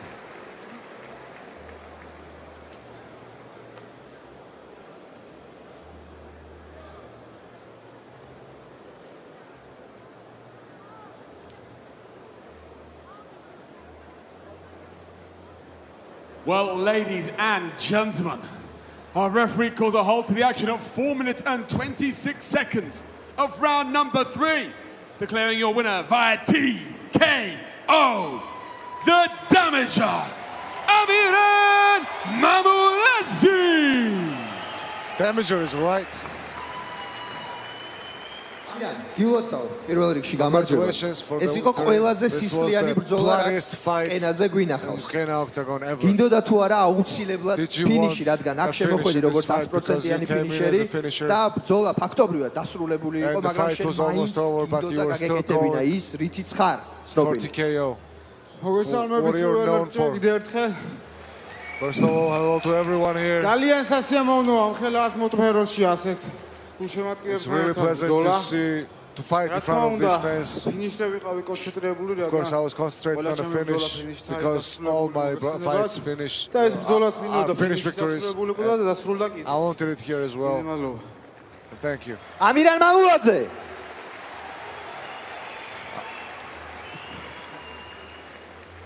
მინდა კიდევ ერთხელ მადლობა გადაუხადო დიდი პირველ რიგში ჩემს ოჯახს, მშობლებს. I want to thank my parents, my family, ჩემ გუნდს, my team, ბათუმის საბრძოლო აკადემიას, ხუჩაკორიძეს, BFA Batumi Fight Academy.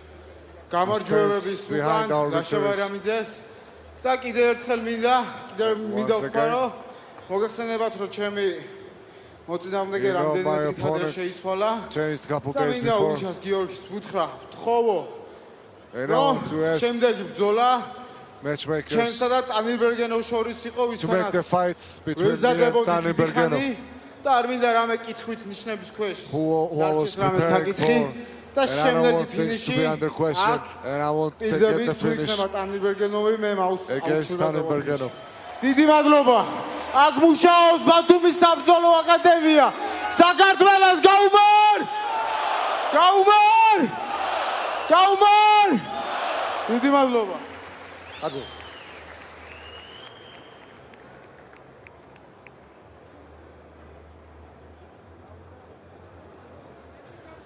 What a fight. I mean, that was undoubtedly the toughest test of Mamouladji's career, and Erçel very keen to get back and get his eye looked at, and so should he. I mean, he was getting absolutely hammered, and I'm very intrigued to see what is next for Erçel, but the night belongs to Mamouladji, who continues his undefeated career and has painted the Rkena canvas crimson. I can't wait to see what Mamouladji does with his career, to be honest with you, man. And that was a dominant performance. It's good to see a fighter challenged. Yeah. He left the first round for the first time. Erçel was incredibly resilient. As much as he didn't offer up so much in terms of attack, he was hard work. Look, I mean, that picture right there will be one that goes down with him. A face covered in crimson, and then atop the cage with the flag and with his coach. It's a good night for the boys from Batumi thus far. Will that continue in our main event with David Lorca-Pinizzi and the toughest test of his career? The next fight is the first of two international fights on this card. One is here, one is on the main card. And this one features a war between Yaroslav Chokobok, a well-known fighter to Rkena fans, and Daniel Spoljaric from Serbia. You remember Chokobok got a huge knockout against the Georgian. How can we forget? As of this second, he still holds that record. Yeah. Meski tried to get it, 20 seconds. Yeah. Tonight's first international fight, Yaroslav Chokobok versus Daniel Spoljaric. The standout face of Rkena 1 returns to Tbilisi. It took Ukrainian fighter just 12 seconds to win with the heart of the fans.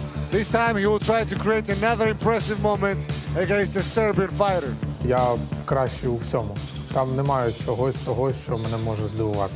Він впаде в другому раунді через деякий час, коли Ркена випустить пояс. Він буде мій, і я стану першим, хто вдягне пояс Ркена з України. Chokobok's opponent is an experienced Serbian warrior who has finished 11 of his 17 career fights in the first round and not going to make an exception this time either. Opponent, he is a good guy, good fighter, aggressive fighter. I think I'm a good fighter. People should be expect fire. Do not blink. Next fight, Chokobok versus Spoljaric.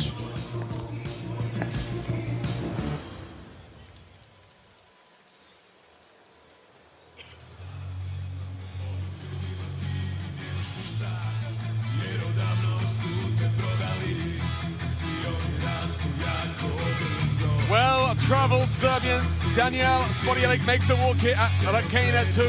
A former Brave FC vet is relishing the opportunity to continue to build on recent career momentum. Back home, he's an MMA coach, and he's told us this week that job helped him refine his technical knowledge of the game, and it's making him a better fighter month by month. And I remember Dan Hardy saying the same. Him being on commentary and helping other fighters actually helped him as a mixed martial artist. It's great to see this man taking all the influences and putting in the work day in, day out. And it's been showing in his recent wins. Spoljaric is, I think, 10-time winner of the national championship in Serbia in terms of freestyle and 5 times in Greco-Roman wrestling. This man has some serious wrestling pedigree.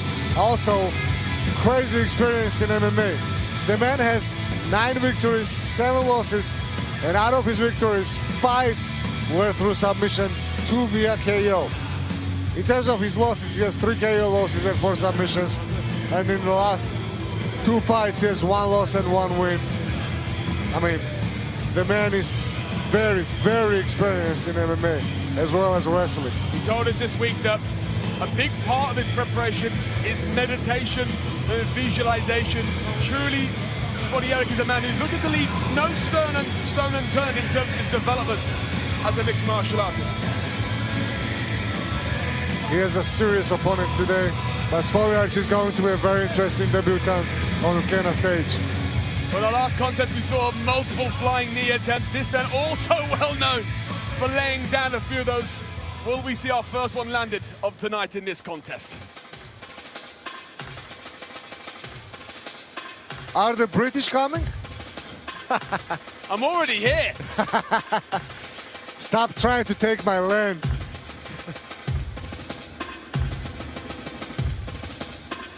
There we go. Although Lashameski tried to take it tonight, the record for the fastest win in Rkena history belongs to this man, Yaroslav Shokobok. He picked up a 12-second victory at Rkena 1. Like a quick finish gets you noticed. Backing it up is what starts to build a reputation. At Rkena 1, he was a sensation.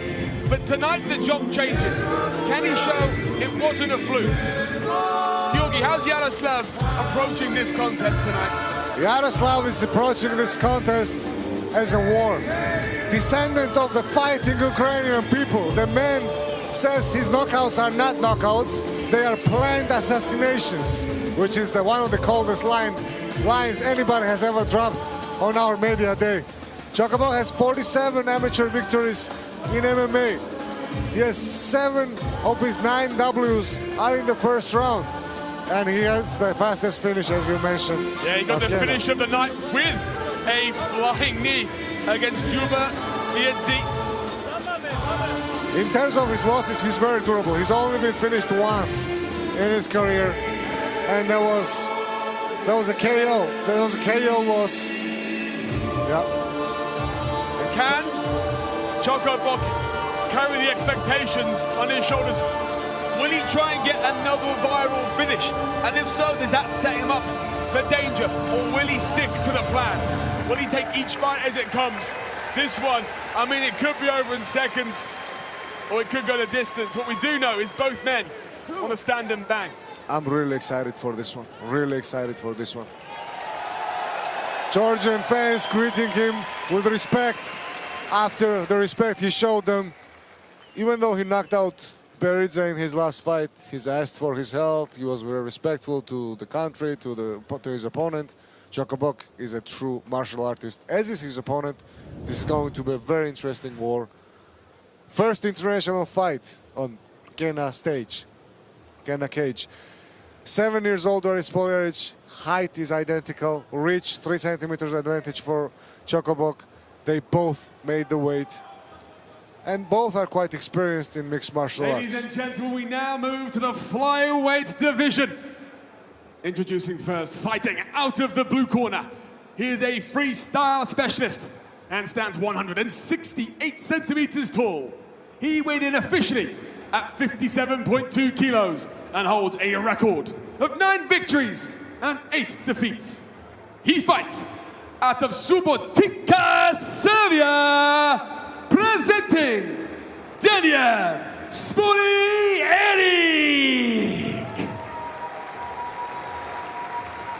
And his opponent fighting out of the red corner.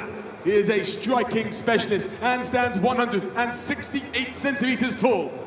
He weighed in officially at 57.1 kilos and holds a record of 9 victories and 5 defeats. He fights out of Kharkiv, Ukraine. Presenting Yaroslav Shokobok.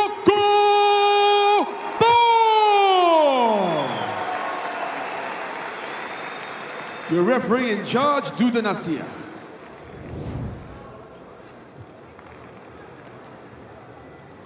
Shokobok in the black shorts, Spodjaric in the white, and Shokobok, the little money sign during the introductions. I wonder if he's looking for another bonus tonight. Financially, I'd love it, but is it the wisest decision to make? Looking for a win. The man likes to dress fine, and when I say fine, I mean fine. So he needs a lot of money to buy them clothes, and he needs to needs a lot of money to open another gym. Intent Yeah. from Choco Boca, a spinning heel kick, didn't land the mark, but whoa, little tit for tat there. Yeah, answered with his own spinning attack, but don't be mistaken, Spolaric's main advantage comes in wrestling. Oh, head kick. Oh, and a head kick, but now uppercut. retaliation from Choco Boca. The record will stay intact with more than 12 seconds gone on the clock. Great defense by Chocobok. Great takedown defense. He's not going to go down to the ground with Spoliaric. I mean, that's not going to happen. He wants him to get up. Choco Boc loves a high-tempo fight. They want to keep the pace pushing here.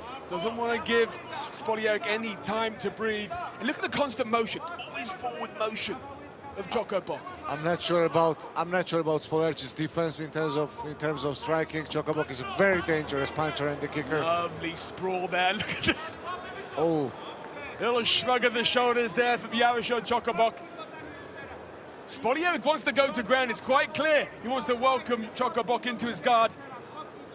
Yeah, but that's not going to be something that Chocobo is willing to do. He wants to stand and bank. He wants to get another knockout. Right now, Spoliaric is just looking for the ways to close the distance somehow and set up his takedown with striking. Takedowns with striking. A lot have been said about the record-breaking performance of the night. Performance from Yaroslav Choco Boc. And I've got to say, he does seem like a very confident fighter entering the cage tonight. It's certainly done some good for him. Yeah. Ooh. Enters the legs. He's trying to finish the single leg takedown, but Choco Boc defends. Got the guillotine. Got the guillotine. Has the body. Oh, that's in tight. That's it. That's it.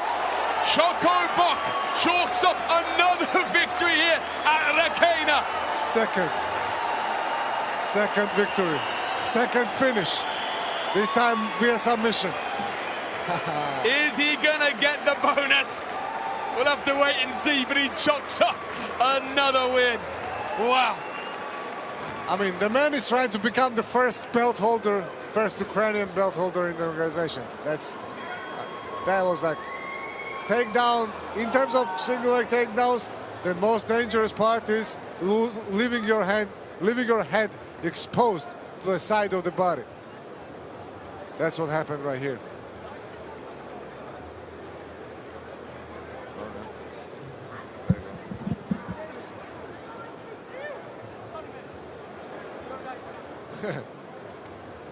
That was beautiful job by Choco Boc.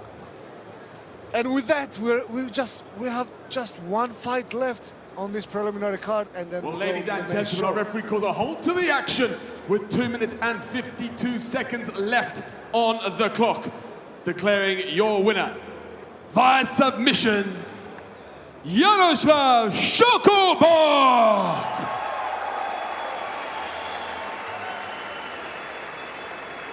This one's going to be in English, I think. Yaroslav, камера. Yaroslav, გილოცავ გამარჯვებას. ზუსტად ისე, როგორც დაგვპირდი მაშინ, როცა ჩვენ შევხვდით და ვისაუბრეთ, შენ გვითხარი, რომ გილიოტინას ამუშავებდი და ამზადებდი. ეს გააკეთე. მეორედ მოიგე უკვე რკენას გალიაში, ამხრივად პირველი ადამიანი ხარ, ვინც ეს გააკეთა. გაგვაცანი, გვითხარი, როგორ იყო ჯერ პირველ რიგში, რაც გააკეთე შენ, რაც გამოგივიდა. და შემდეგ უკვე გვითხარი ის რა გეგმებით შენ გაქვს უშუალოდ რკენაში. Спасибо большое, всем добрый вечер. Thank you, everyone. Hello, everyone. Прежде чем я начну говорить про себя, хотелось бы снова сказать, что идет война, она продолжается. Очень много людей гинут в Украине. И для меня гордость прославлять свою страну на такой большой арене, на турнире Rkena. Спасибо вам большое за такую возможность. Но хотелось бы еще извиниться перед фанатами. Я обещал этот бой, что будет хотя бы 2 раунда. Но он так отдал шею, что там... Я тянул, не шел вперед. Вот, хотелось бы сказать еще спасибо всем моим болельщикам, всем моим спонсорам, которые очень сильно мне помогают финансово и поддержкой. Еще бы хотел упомянуть одного человека, это Олег, мой товарищ, если бы не он, меня бы здесь сегодня не было. Он очень много для меня сделал. И что для моих планов в дальнейшем в Rkena, я бы хотел быть первым чемпионом в 57 килограмм. ესე იგი ძალიან მოკლედ უკრაინაში ომი მიმდინარეობს და ძალიან ვამაყობ რომ ჩემ ქვეყანას წარმოვადგენ ბევრი ხალხი იღუპება და ჩემთვის ეს ძალიან მნიშვნელოვანია. შემდეგ თქვა რომ ესე იგი ძალიან ბოდიში უნდა მოიხადოს იმიტომ რომ პირობას იძლეოდა რომ ორი რაუნდი მაინც გაგრძელდებოდა ეს ყველაფერი მაგრამ ნუ ერთ რაუნდში დამთავრდა. და ბოლოს თქვა რომ უნდა რომ პირველი ამ ზონაში პირველი ჩემპიონი გახდეს Rkenaში და ქამარი მიიღოს. დიდი მადლობა იაროსლავს ასეთი ბრძოლისთვის. იაროსლავ ჩოკობოკი. Thank you Yaroslav for this fight. That's Yaroslav Chokobok for you guys. Wow. A very impressive performance from Chokobok. Will they get the performance of the night? We're going to see. Well, he's going to get something. Well, BitNet, remember, they're awarding the best performer here at Rkena too with a bonus in a tether gold. But what I'll be more happy with is just another definitive win. Now we head towards the top of our preliminary card. Featured prelim. And this is a rematch, Andy. This is a rematch of a fight we saw a while back. A chance for the Georgian to get revenge on his opponent. I've got to be real with you, I go to a lot of sports events, a lot of mixed martial arts events, and I've never been to one in what feels like a nightclub, because that's what Rkena feels like. The Sports Palace in Tbilisi is packed. It was packed.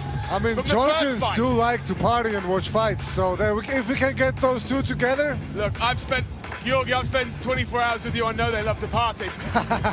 And there is not an empty, I'm looking around, there's not an empty seat in this place. The atmosphere is electric. Rkena doing something very, very special. Not just in Georgian MMA, but in global MMA. I haven't seen an event quite like this. I'm excited for the growth of this brand, for the growth of the fighters. And man, I'm excited for our main event. Cowboy Alex Oliveira, UFC great. We talk about bonuses. He's earned a few UFC ones in his time. He will take on Georgian own David Lorca-Panizzi in what will be the biggest fight of his career. A lot of questions to be answered in that one, but also in our co-main event, another UFC vet taking place. Yeah, I mean, James Lontop is one of the most outstanding banger fighters in the UFC. You saw his fight against Mauricio Ruffi. He got hit with everything practically, still stayed within 3 rounds. A Dana White Contender Series alumni, got himself a UFC contract. Things didn't go to plan, but now he's still a young man. He's trying to make his way back there, and tonight here at Rkena, he wants to prove a point and take a big step back towards the UFC, but it won't be easy. He has a tough Georgian opponent in front of him. Nicholas Abramishvili, 23 years old, 8-3. He's come here to do the same.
The next bout, Marco Sarasiarvi versus Giorgi Gogochuri. A chance for redemption at home for Giorgi Gogochuri. Finnish fighter Marco Sarasiarvi is known for his elusive style and incredible submissions. His first encounter with Georgian ended exactly how he wanted in the first round, and he aims to repeat that on his opponent's home turf. This time when the fight was offered, I felt it was very fair to give him a chance to find out who's best really. For Giorgi Gogochuri, the first fight was a mistake, but a great lesson, and he has returned to the winning streak since that loss. Today, he plans to secure his third consecutive victory, this time in the rematch.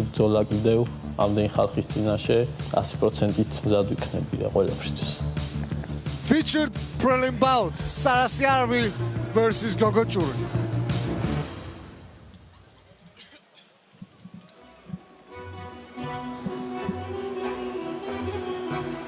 Redemption, correction, evolution.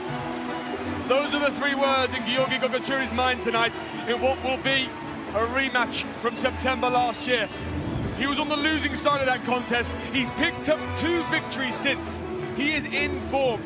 But Giorgi, how does it feel to an athlete knowing you're entering a fight that you've already lost previously? He was inactive prior to that fight. He only had 2 weeks to train for that fight, and it was a short notice. But for Gogochuri, man, he's Georgian grappling champion, Georgian champion in BJJ. Background is rugby and judo, and he's a descendant of the great fighting people of Khevsureti, who were the protectors of the Aragvi Basin from the north side of Georgia, against invaders. Like, we have had legendary fighting stories from Khevsuri people, and he's definitely the guy that is carrying on the Khevsurian tradition into MMA, and proudly doing so. You mentioned there what Gogochuri changed his first contest against his opponent. That was a last-minute call-up. He's had time to prepare for this one, but the question is this fight emotional revenge, or is that about correcting not just the preparation, but the technical mistakes he made? From what I gather, by talking to Giorgi, the man he might have emotions, but he's really good at hiding them. He's a professional to the core. He has had a lot of experience fighting in Georgia. Also on an amateur scene, 7-6 record. He's a two-fight winning streak, looking for his third victory in a row at the Rkena stage. Anybody can want revenge. The meaningful question here is whether Gogochuri made the kind of changes that revenge actually requires. We're a moment away from finding out. Sarasiarvi has the funniest nickname ever.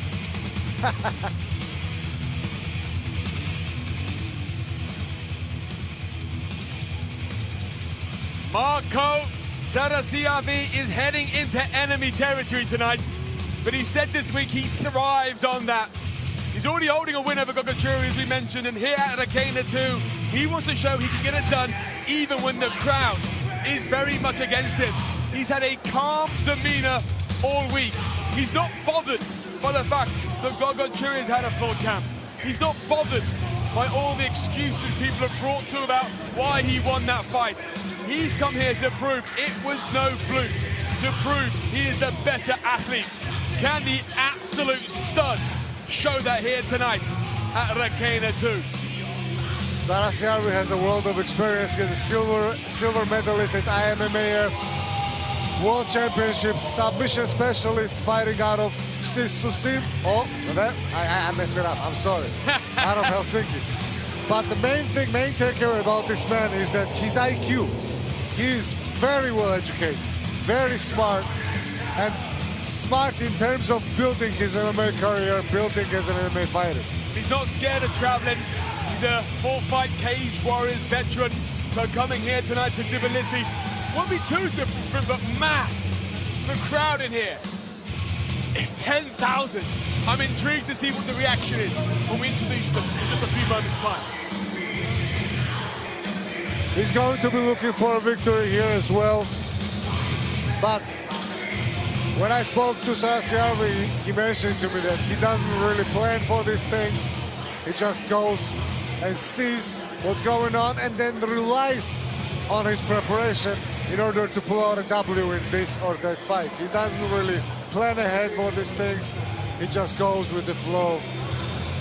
And he's ready to make a statement here in Tbilisi from a legendary venue of Sports Palace at Rkena 2. Gogochori looking at his opponent with a face that I would never want him to look at me with. Let's go.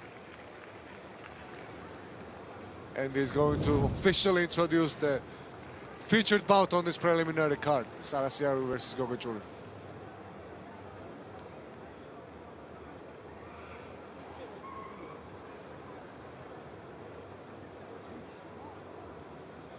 Ladies and gentlemen, the following fight takes place in the Rkena featherweight division. Introducing first, fighting out of the blue corner. He is a freestyle fighter and stands 185 centimeters tall. He weighed in officially at 66.2 kilos and holds a record of 7 victories and 6 defeats. He fights out of Tbilisi, Georgia, presenting Georgian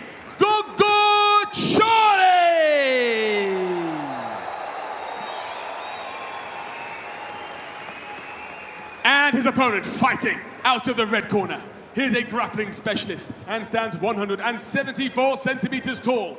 He weighed in officially at 66.1 kilos and has built a professional MMA record of 6 victories and 3 defeats. He fights out of Helsinki, Finland, presenting Marco, the absolute stud, Sarasiavi.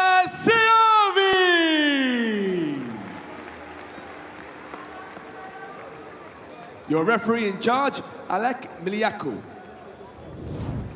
I love this guy. He named himself the absolute stud. He named himself the absolute stud. What a stud. Well, the stud is in the black shorts.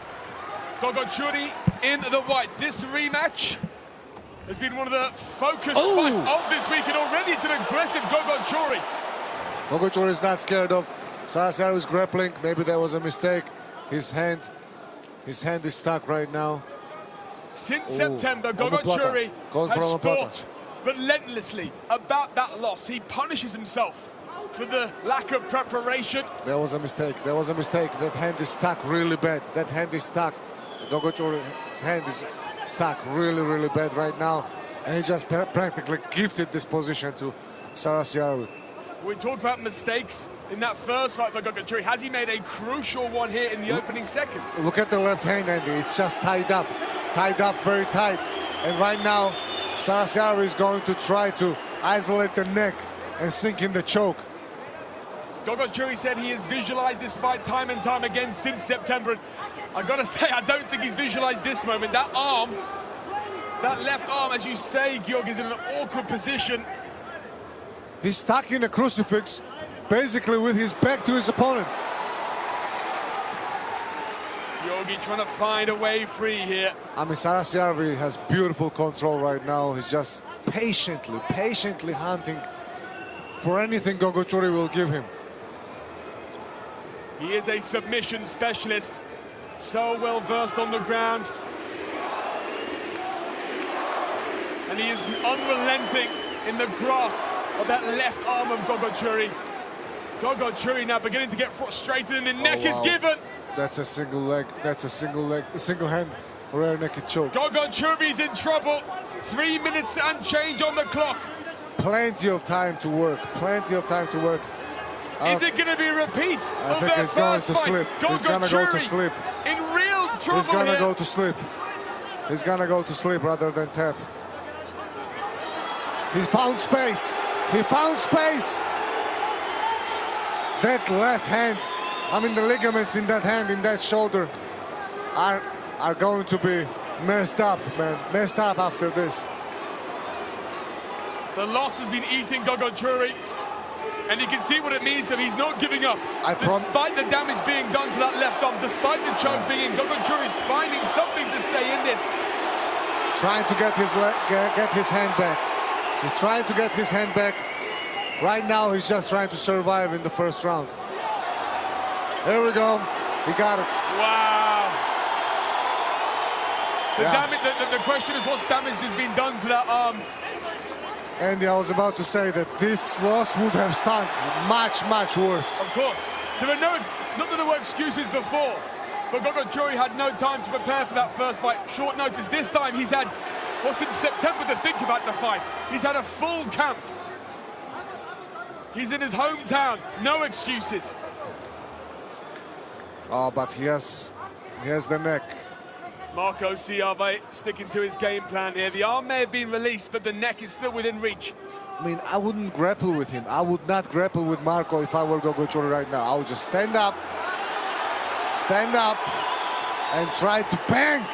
I think it's been made very hard for Gogochuri to stand up with the pressure that Marco is continuing. Look, no wasted motion. There is at least one limb he's trying to wrap up. Always. At least one. He's like Velcro. He's just sticking to Georgi. Right now they're at the center of the octagon, right on their Rkena logo. 4 minutes into this fight, and now Gogochuri. Boom! Slam. Belly to back. Can he finish this fight strong? I mean, it's really all been in favor of Marco. Can he get to the end of this round and impress the judges? He'll need to do something to steal this round on the cards. He drags him to his corner. A legendary team, Webkist home to Nikos Abramishvili, but right now his arm, he has to watch out for his arm. Marco is trying to isolate the arm. Wherever Georgi goes to, it seems that Marco has an answer for it. Yeah. Making everything questionable in terms of the offense of Gogochuri. It's wrestling versus jiu-jitsu, and it's like very, very hard to stay on the ground and keep your limbs safe from a high-level grappler. The final few seconds here of round number 1, and it was an incredible start for Marco, capitalizing on an early mistake from Gogochuri. Couple of seconds left, and Gogochuri survives the round. Round 1 in the can, and I talk about the visualization that Georgi's done, and I don't think he would have dreamt about it going that way. But he told me he's thought about the adversity he would face, about how he would react to things. Let's see how he comes out in round number 2. Gogochuri looks super tired, super tired. A lot of ice on the neck there, but that left arm just trapped in the legs of Marco Ciave for at least half of round number 1 does seem to be at least functional. And it was this offense at the open of the match, the mistake that Gogochuri made that opened that arm, and then Marco Ciave capitalized brutally throughout round number 1. Big, deep breaths into the lungs of Giorgio Gogochuri. This rematch means the world to both men, a lot to prove.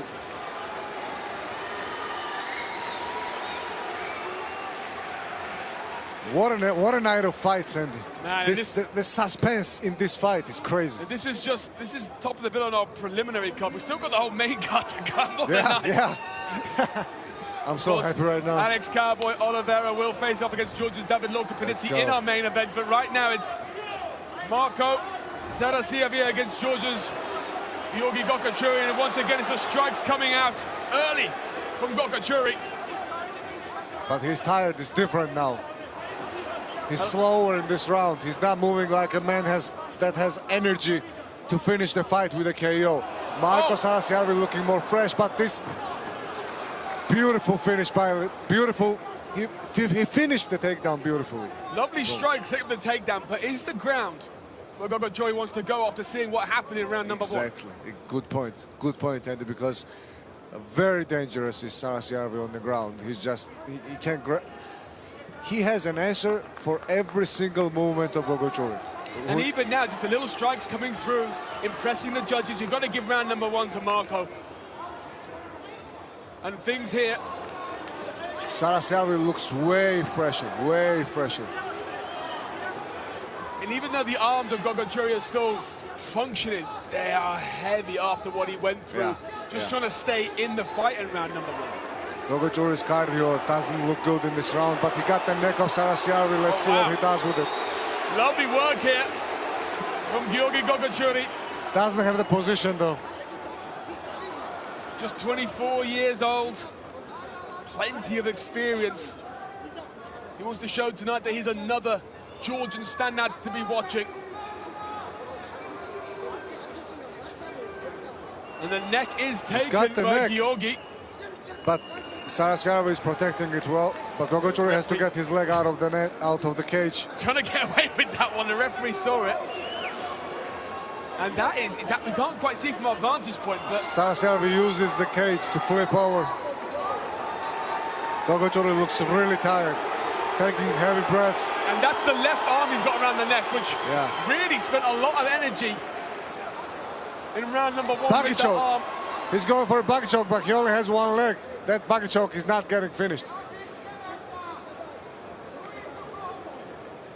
Both men have spent a lot in this fight, heading towards the halfway point of round number 2, and indeed this 3-round contest. Oh wow, seamless transition to mount. Seamless transition to mount from Finnish fighter. And now the stud takes that top position. As I say, there's no wasted motion from Marco. Everything is meaningful. You can see him moving towards. Marco was in the corner of Henry Lintula at the first Rkena event, Andy, so he knows this venue, he knows the situation quite well. Gogachuri is trying to do the same thing, but he doesn't have the angle good enough. And he's gonna go for an armbar. Marco's gonna go for an armbar. He saw something that gave him the reason to think that getting an armbar with Gogachuri is going to be easier. This rematch has gone further than the original contest, which ended in round number 1 to a rear naked choke, with of course Marco Schiavi on the winning side of that one. That arm is so stretchable right now. No, he loses it. He loses it. Bravo, Gogachuri. Lovely defense from Georgi Gogachuri. The first time he was defeated by a rear naked choke. This round is very close. Both of them had their moments. Both of them defended submission threats. And right now, with the minute and 10 seconds to go, it's up for grabs. And the crowd here of 10,000 in Tbilisi Sports Palace, roaring for Georgi Gogachuri. A minute left here in round 2. Both men trying to impose the pressure. And now the legs start to get knotted up by Georgi. This round a much, much better one for the Georgian. Slammed. Second belly to back of this contest. 40 seconds left here in round number 1. Can Georgi get to the end and make it 1 round apiece heading into the 3rd and final round? He looks for the back. Maybe he's looking for the finish here with 30 seconds on the clock. He needs control. He needs control. He cannot sacrifice control for submission. He's going to lose his position. That's what happens right now. He didn't have the hooks in, so Sarasiarvi was able to turn around, face his opponent, and ultimately reverse the position to side control. 10 seconds. Final few moments here of round number 2. Both men jostling for position. Jocelyn's getting a final few strikes here. It's Marco stealing the round.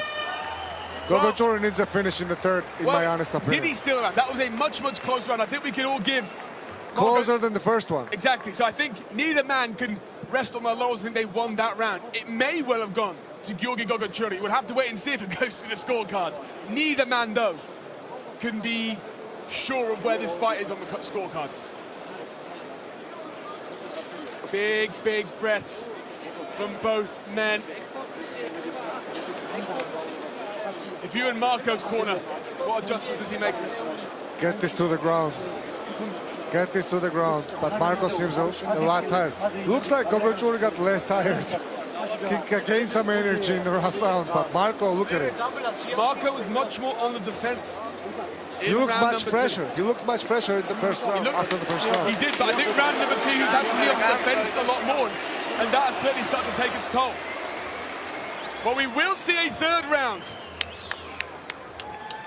Great fight. Great fight.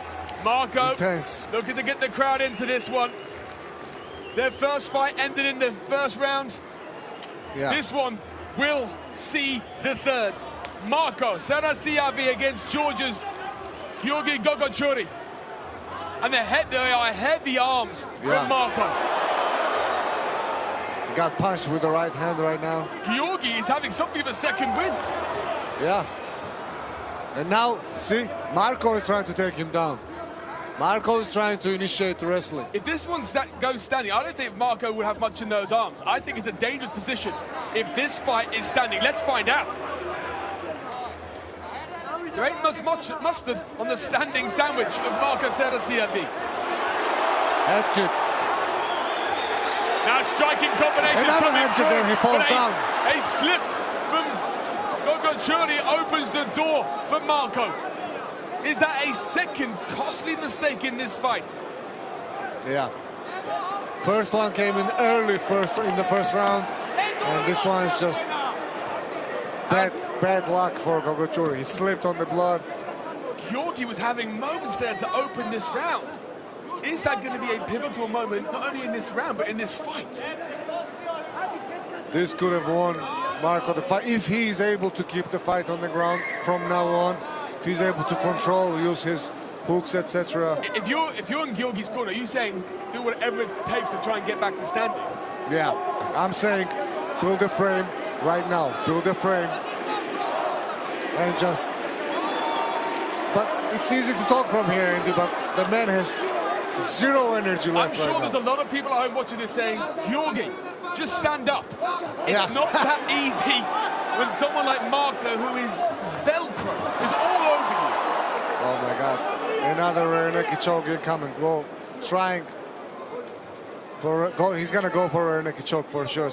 But the main thing here is that Gogochuri uses high energy moves to get out of positions, which diminishes his stamina more. I mean, and there's big deep breaths going into lungs of Gogochuri. Has he got whatever explosion he needs to get out of this? It's 2 minutes and 49 seconds on the clock. There's a long way to go in this fight as the neck is being found by Marco Sarasiavi.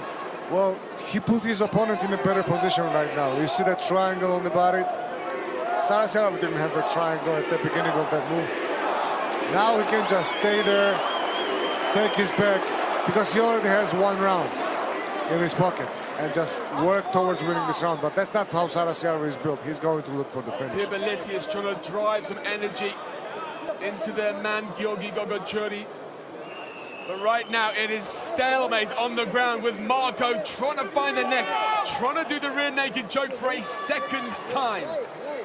It's how he won the first, but that was in the first round. We are now deep into round number 3. Gogochuri is in a very bad position, and he has a triangle around his body, which he's trying hard to get out of. He has to spin to the left, towards the mat. Not much happening here. I wonder if the referee's going to reprimand them, because neither man is actually moving. If the referee does something right now, if the referee stands them up, I'm going to get super angry, because this is a dominant position for Sarasiavi. But does someone need to do something? There seems to be very little movement. Neither man trying to progress the situation. Yes, but I mean, he's going to lose the body triangle due to Gogochuri's actions. That's not right. Is that on Marco to keep trying to progress? Yeah. He's gonna go for an armbar at the end, looks like. Right now he's trying to isolate. Gogochuri was trying to push up against the fence and flip, but Marco used it well just to slip away, slightly away from the cage, so that he can keep trying to choke him out. Under a minute left here in round number 3, and you got to think if it goes to the judges' scorecards, this may well be a second win for Marco Sarasiavi after Georgi. Georgi trying to find a way free here. We've got 40 seconds left on the clock. He needs to do something to stand any chance of redemption. Both men exhausted. Very tiring fight. This was excruciating. Grappling exchanges. Not much was done on the feet. Everything goes on the ground. Gogochuri has 22 seconds to do something. 20 seconds to try and win this fight. Both men are exhausted. both men. I mean, the neck is still being cranked on, but this fight, I believe, will see the bell. We will go to the judges' scorecards. Wow. I don't think Gogochuri is going to like what he hears. But that was an excruciating one. Be kicking himself after one. It was that kick. It was that kick 30 seconds into round number 3 that slipped and went to the ground. This fight could have been very different if that slip didn't happen.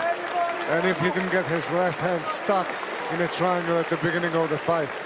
2 mistakes. That's okay though. He can grow, he can learn from this.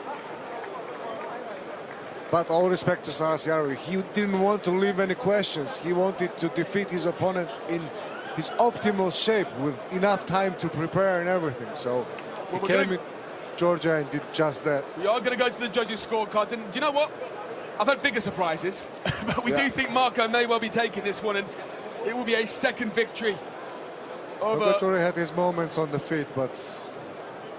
I think this may be round number 3. Yeah, this is round number 3, head kick, and then the slip is coming.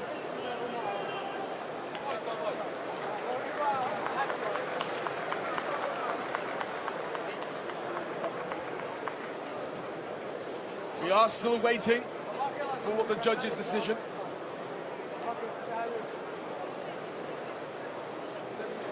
Tense moments here in Tbilisi. I mean, for me, it's 2-1. First and third rounds to Sarasiari, second round to Gogochuri. It's hard to argue against that. Yeah.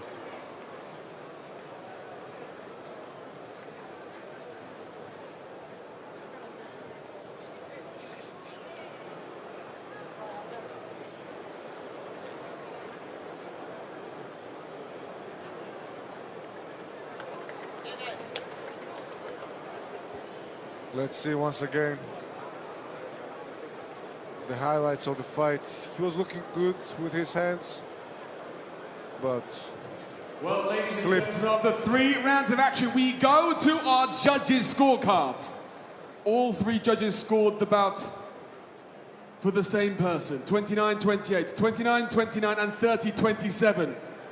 For your winner, via unanimous decision, Marco Absolute Stud Sarasiari. The absolute stud gets the job done in Tbilisi. Oh, he's gonna get the black belt. He's gonna get the black belt in Jiu-Jitsu. That's a huge moment. I mean, black belt in Jiu-Jitsu is a beautiful accomplishment for anyone. He's gonna get it right now. Wow, what a moment. Double win. Yeah. For Marco Sarasiari. Beautiful to see. Marco, გილოცავ გამარჯვებას, გილოცავ შავ ქამარს. Congratulations on the victory on the black belt. ეს იყო განმეორებითი დაპირისპირება თქვენ ორ შორის პირველ ბრძოლაში. In the first fight. ეს იყო განმეორებითი დაპირისპირება თქვენ ორ შორის პირველ ბრძოლაში. ბრძოლა დასრულდა საბმიშენით. აქ უკვე მსაჯებამდე მივედით. რა შეიცვალა? პირველიდან მეორე ბრძოლამდე. From the first fight to this one. Well, first of all, thank you, Georgia. Thank you, Rkena. This is the best organization I've ever fought for. The best fight week. They take such good care of us athletes. I just want to say a big thank you to the crowd. I really love Georgia. I was happy to perform here with you tonight. The first submission attempt, I don't know if you see the first fight, it went exactly like that. He went for a takedown and I finished that submission. This time the difference was my opponent, I'm bad with names, bro. My opponent was very, very tough and I could feel in his heart he wanted to win for you guys. He gave everything he had. He almost went to sleep twice in that choke, but he fought back. I couldn't finish him. He was so tough. That was the biggest difference. პირველ რიგში დიდი მადლობა ამ ორგანიზაციას, ეს არის საუკეთესო ორგანიზაცია, რომლისთვისაც ოდესმე მიბრძოლია. დიდი მადლობა საქართველოს, ძალიან მომწო საქაურობა, რაც შეეხება ბრძოლას. პირველი ბრძოლა არ ვიცი ნახეთ თუ არა, მაშინ ანუ საბმიშენით მოვიგე. ამჯერად გამიჭირდა, იმიტომ რომ ჩემი მეტოქე იყო ძალიან ძლიერი. იმის მე ვიცოდი რომ ის იბრძოდა თქვენთვის და მას უნდოდა რომ თქვენთვის გაიმარჯვა. მარკო, ძალიან მოგეწონა კენას ორგანიზაცია, აქ ბრძოლა, როდის გიხილავთ კიდევ ერთხელ კენაში. I mean, if I get my wish in the next Rkena for sure, let's see what happens. I expect this is the guy. I remember you from you had Olympic rings. I just wondered what kind of Olympic athlete are you? You Olympic athlete? Yeah. I'm judoka, brother. Polatashvili is here. MMA fighter. Oh yes, I know. I see you fight. Brother, congrats. Thank Congrats. you. But you're not impressed with my performance. Brother. Who gave you black Black belt 2-3 years in Finland and forget. Nah, 2-3 years Georgian. We'll see. Look, congrats, but I want my revenge for my Georgian brother. Of course, brother. Let's make it happen. Let's make it happen, brother. Yes, brother. Kena 4. Let's go like this, huh? We got the face-off against Polatashvili, an undefeated Georgian who got a victory in the last event at Rkena 1. This is going to be a crazy good matchup because Polatashvili is an amazing grappler. Thank you. Remember? ეს ბიჭი, This ეს guy. ბიჭი.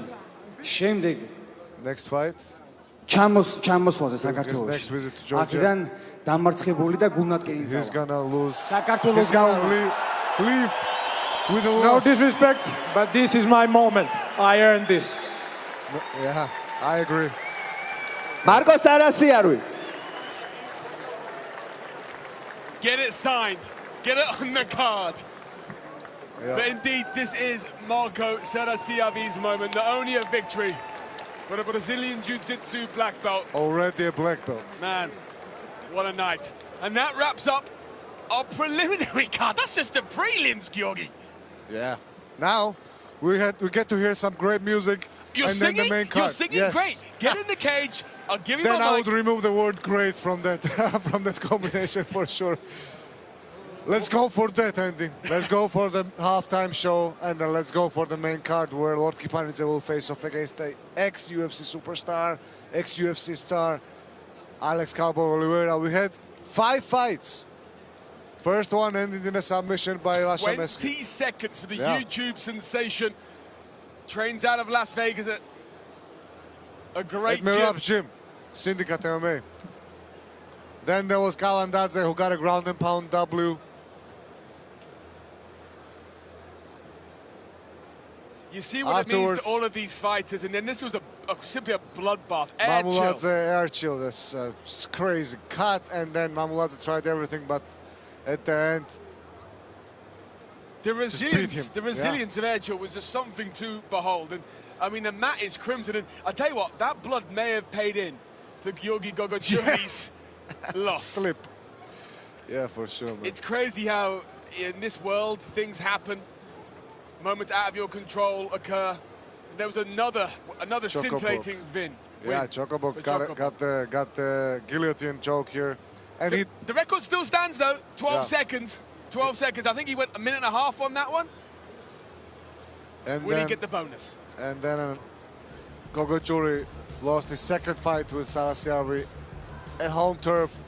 This time very, very upsetting for him, but Sarasiarvi, beautiful performance by him, and he also... And I got to pick up on something that Sarah CIV said that about how he's been treated this week and how the fight week has run. I'm fortunate enough to have been around the block a little bit in mixed martial arts and other combat sports, and what Rkena do and how they organise things, how they treat people is truly world class, and that's why I know that this promotion has something very special, or in its present, but also in its future. Let's go. Halftime show.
ისტორია მოგინახოს თან როგორ რამდენს და რანაირად იწვი მახსოვს მომიტაცე მოთმინების ქარის შენარქვი ვიღაცის ზურვილები გადქვი მივოდე კიბეს ჭიბე მომკიმარი მომის და ეგო სადაც ხუილები ეწყო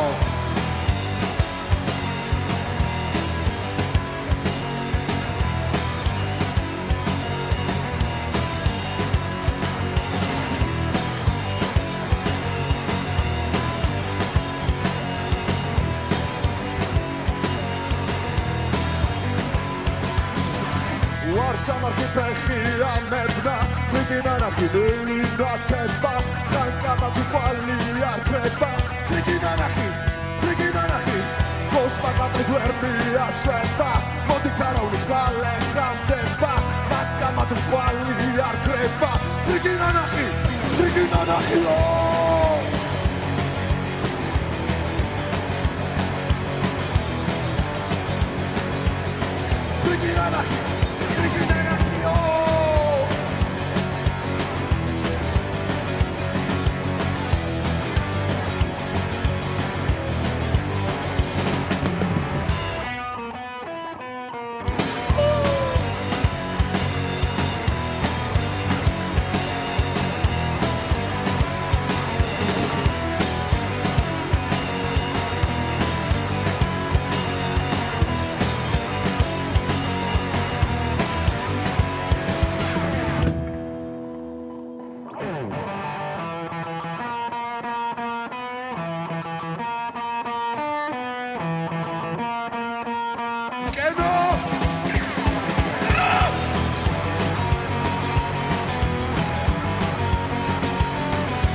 მაზინელი ხუბელი შენგამდე არა დავიცი უკვე ჰორიზონტს გაცდით დღეს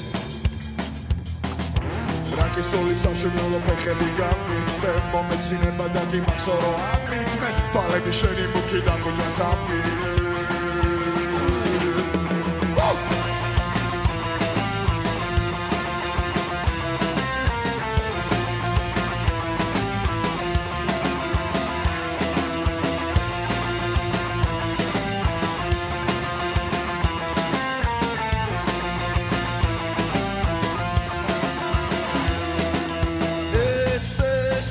საფირებს უცოზე რელა და მიხატავენ აპირებს ლურჯიც ამოგიყვება ღმერთის დანაპირებს ის რიმდევარი მაქსვია ლოკაზე მუქი წითელი შუქი ათია საკეში დანახო არაფრად ათვლია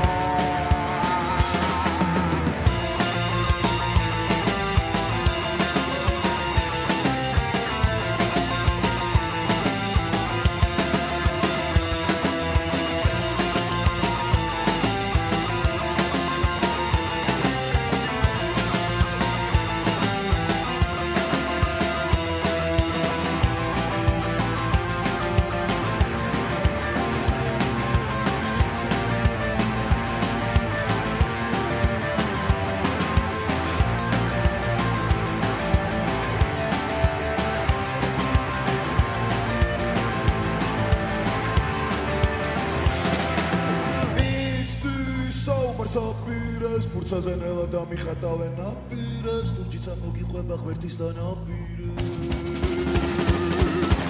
ეს რემდევარი მაქსვია ლოკაზე მუქი წითელი შუქი ათია საკეში დანახო არაფრად ათვლია ეს საუბარ საპირეს ფურცაზე ნელა და მიხატავენ აპირებს ლურჯიც ამოგიყვება ღმერთის დანაპირებს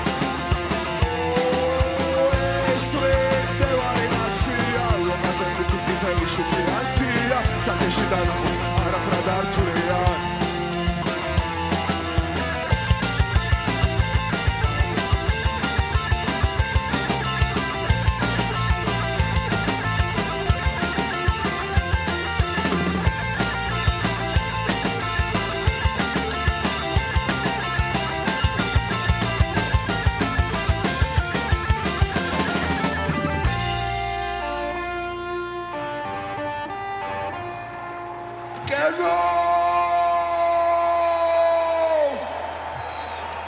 Atuba.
Hello everyone and welcome back to Rkena 2.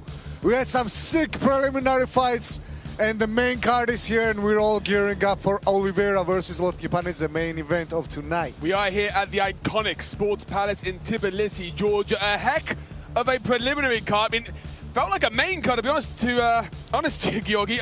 Also, just a spectacular halftime show. We've got to thank the guys at Njia by Born Shomi for helping us present that. And let's not forget that tonight, BitNet will reward the best performance from Rkena 2 with bonuses in Tether Gold. And I think when we look at this main card, there's a whole host of people who are going to be contending for that, not least the men in our main event. As the biggest MMA star to ever be in Georgia, Alex Cowboy Oliveira will take on an incredible local prospect in David Lorca-Penitzi. That is a worthy main event. And the co-main event between James Lontop and Nicolas Abramishvili is promising to be sick as well. Main card is finally here. First fight, Abramishvili, an underdog from Georgia, against Huseino. ჩემი ბაზა არის ძიუდო, რომელსაც საკმაოდ კარგად ვიყენებ შერეულ ორთაბრძოლებში, კონკრეტულად ამპლიტუდურ კრიბებს ვაკეთებ ხოლმე საკმაოდ კარგად. MMA-ზე ვარჯიში დავიწყე 19 წლის ასაკში, კლუბ ვეფხისტყაოსანში მივედი პირველად და იმის მერე დავჭი, უკვე 10 წელია ვეფხისტყაოსანში ვარ. კრივში მარტო ხელით შეგვიძლია ჩხუბში, ჩვენთან ყველაფერი შეგვიძლია. და გაათავისუფლება და უფრო მეტი ადრენალინი არის MMA-ში. კაჭე ჩემებურებთან ერთად მოვიფიქრეთ დარბაზის გახსნა MMA-ის მუნიციპალიტეტმა გამოგვიყო სივრცე, სადაც ჩვენი ხარჯებით გავაკეთეთ ინფრასტრუქტურა და ვავარჯიშებთ ბავშვებს. საკმაოდ ინტერესი გამოიწვია ბავშვებში, დაახლოებით 70-80 ბავშვამდე ვავარჯიშებდი ხოლმე. კოვიდის დროს სამწუხაროდ დარბაზი დაიკეტა, როგორც ყველაფერი აბსოლუტურად და ვეღარ ვახერხებთ ვარჯიშების ჩატარებას. დღესდღეობით ბავშვები ვარჯიშობენ, მაგრამ მე ყურადღებას იმდენად ვეღარ ვაქცევ. თბილისში ვინც გადმოდის, ვინც მაგალითად სოფელში დაამთავრა სკოლა და თბილისში აგზელებენ სწავლას, ისევ ვეფხისტყაოსანში მიყვოს ხოლმე სავარჯიშოდ. 2023 წელს ბრეივში შემოგთავაზეს ბრძოლა ხამზად მაევთან, რომელიც ძალიან გაპიარებული იყო, როგორც ხამზად ჩიმავეს ბიძაშვილი და მომავალი ვარსკვლავი უნდა ყოფილიყო MMA-ის, დაუმარცხებელი ჩეჩენი მებრძოლი იყო, რასაც დიდი სიხარულით დავთანხმდით და ბრძოლა გაიმართა ბაჰრეინში, ბრეივის ორგანიზაციაში. ჩვენ წაგვიყვანეს წასაგებად, ზედაწონაში ვიბრძოლეთ, ჩემ წონაში არ შედგა ჩხუბი, ხამზადის პირობებით იყო, 75 კილოში ვიჩხუბეთ. თავისი ბაზაში ვაჯობეთ, ჭიდაობაში ვაჯობეთ და ტექნიკური ნოკაუტით დავამთავრე ბრძოლა მეორე რაუნდში. ჩემთვის როგორც მებრძოლისთვის ანდერდოგობა უფრო მოტივაციის მომცემია რა, რო გონიათ რომ ჩახვალ სადმე საზღვარგარეთ და უჯელი მოგიგებს რა ბრძოლას, ეგრე არ არის ხოლმე. ძირითადად სულ ანდერდოგად მივყავდი ხოლმე საჩხუბრად, გამარჯვებით დავამთავრეთ ყველა ბრძოლა. ეხლა მაქვს საშუალება ვიბრძოლო საქართველოში და ქართველ ხალხს ვაჩვენო რა შემიძლია და როგორი მებრძოლი ვარ. კენა რომ არა, ალბათ საქართველოში ბრძოლასაც ჩავატარებდი, ისევ საზღვარგარეთ მომძიმდი ჩხუბებს, კარგ ორგანიზაციებში. ჩემ მოწინააღმდეგეს რეიტინგი აქვს 11-4-ზე, საკმაოდ გამოცდილი ბიჭია. ძირითადად მოგებები აქვს გადაწყვეტილებით, რაც მის გამძლეობას უსვავს ხაზს. სიამონებას მიიღებ ჩხუბით, რაც თავარია, მრავალფეროვნება იქნება, როგორც ჭიდაობა, ისე სტრაიკინგი, არციც არ მოვერიდები და როგორც დგომში ვიჩხუბებ, ისე თუ ჭიდაობა დამჭირდება ვიჭიდავებ.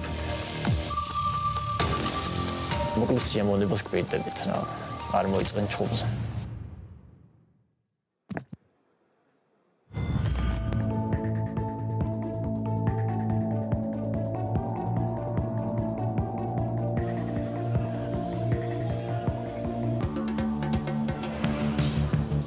Georgian fighter managed to build a solid career on the international stage by facing the toughest opposition. After a long hiatus, Abramishvili will fight once again at his home. კენა რომ არა, ალბათ საქართველოში ბრძოლასაც ჩავატარებდი. ეხლა მაქვს საშუალება ვიბრძოლო საქართველოში და ქართველ ხალხს ვაჩვენო რა შემიძლია და როგორი მებრძოლი ვარ. His opponent, Anar Huseynov, is a fighter with immense experience on an international scene. Azerbaijani candidate of master sports, his freestyle wrestling never looks for easy opponents and is ready for every single challenge. Uğurlar arzu edirəm. Hər şey qəfəsdə bəlli olacaq. The next fight Gupravishvili versus Huseynov.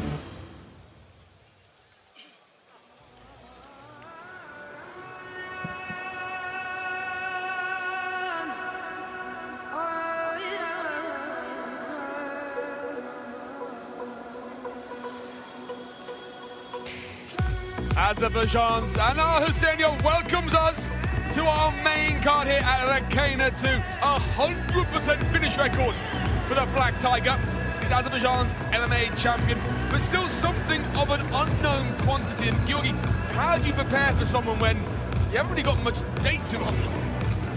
I mean, the guy took the fight on short notice. First of all, we have to say it. He made the weight. He went through the struggle, made weight, and right now has very tough opposition in front of him.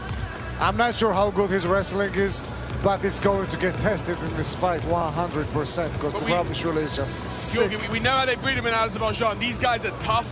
He's a candidate for Masters in freestyle wrestler. What we do know is he's a 100% finisher. I mean, this is a really unknown quantity. What we do know is he's likely to be dangerous. Do you think that makes things harder for Nika tonight, or does he just have to fight the fight that comes to him? For Gupravishvili, not much has changed in terms of the styles of the opponent. So things didn't really get tougher or easier for him. It's just the next fight for Gupravishvili. But for Huseynov, this is a tough test. He came here, he was not preparing for the fight, and he even told us that he might retire if he loses this fight.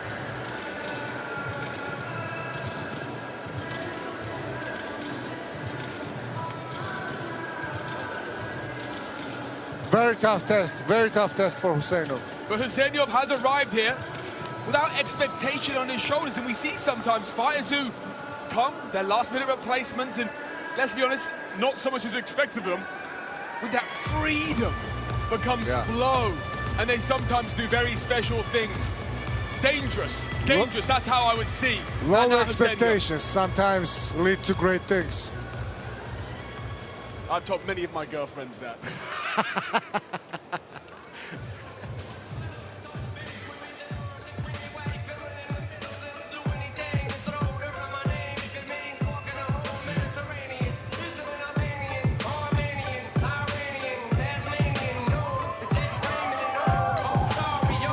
A decade in MMA and a fan favorite as Georgia's Nika Gupravishvili walks out with the Georgian flag, and he's looking to recapture the form that gave him his breakout moment and Brave 39 back in December 2023 when he gave Hamzat Maiev his very first loss.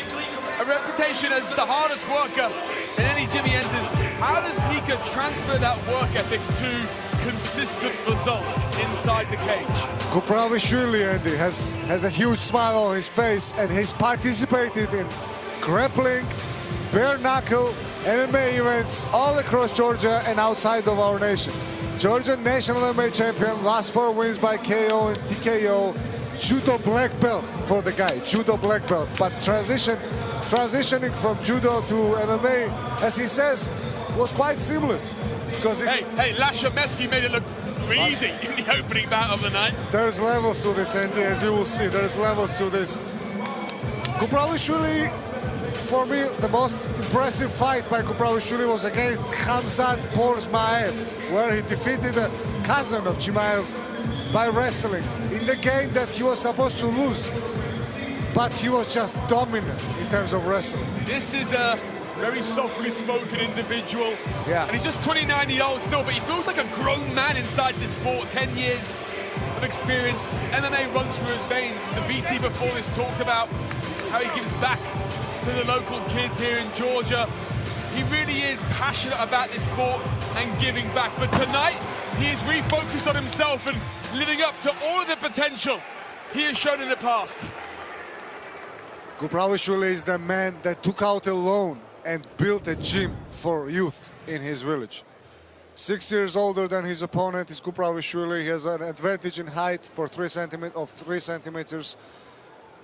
Well, the same advantage in reach. Both of them made weight.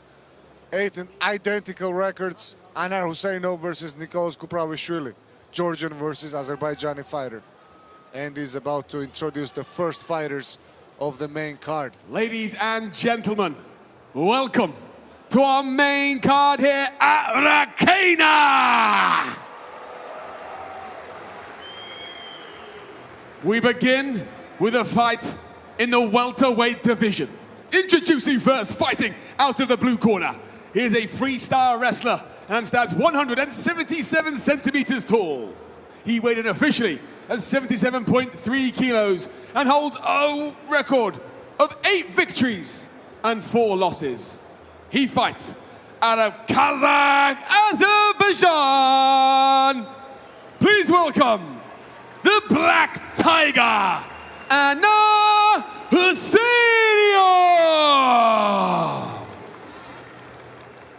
And his opponent fighting out of the red corner. He is a judo specialist and stands 180 centimeters tall. He weighed in officially at 77.2 kilos and has built a professional MMA record of 8 victories and 4 defeats. He fights out of right here in Tbilisi, Georgia.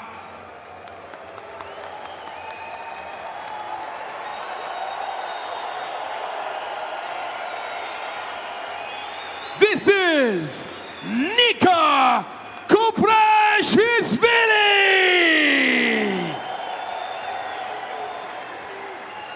Your referee in charge, Simon Bonkowski.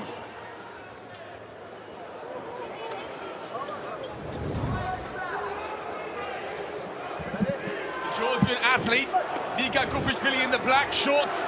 The Azerbaijani Huseynov in the white. And I said at the start of this, Nika's quite a reserved character. Do you see him pulling the fans into this one? There's something different about him tonight. Is Huseynov going to wrestle with Nika? That's crazy. That's crazy that he chose wrestling against Nicholas. And he's finding that out right now. Yeah. High and low strikes coming in. It's done. This is done. This is done. Well, That's is it. it the record? No! I get the time on that. What a performance from Nika Kuprashvili.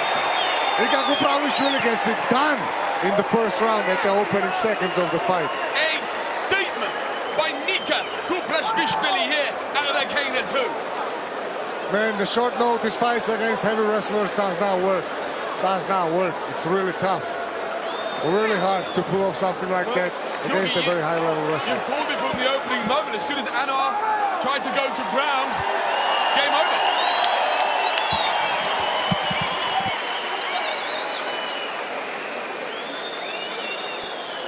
Wow, that was very impressive. Let's see the footage again, because Anwar Huseynov went for a takedown. Well, this was not the first try, and this is the second one. But Kuprashvili defended with ease and then just ground and pounded him to finish. Huseynov was not doing anything, just covering himself up, and the referee had to step in to stop the fight. The main card opens with a victory over Georgian Nicholas Kuprashvili from Webchistchaosani team once again.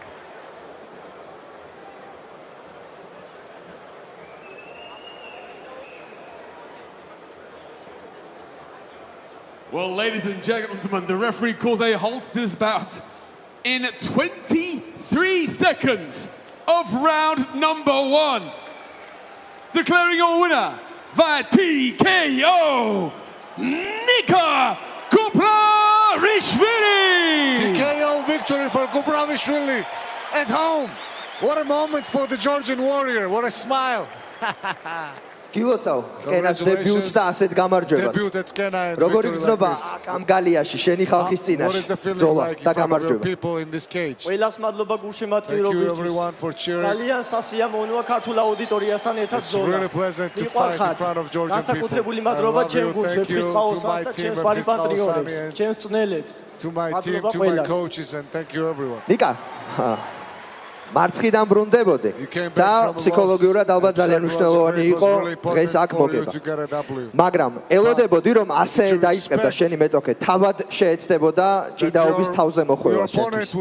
კი, himself with you. Yes, I had seen his fights and he's a fighter. He's a wrestler. And I'm always ready for wrestling.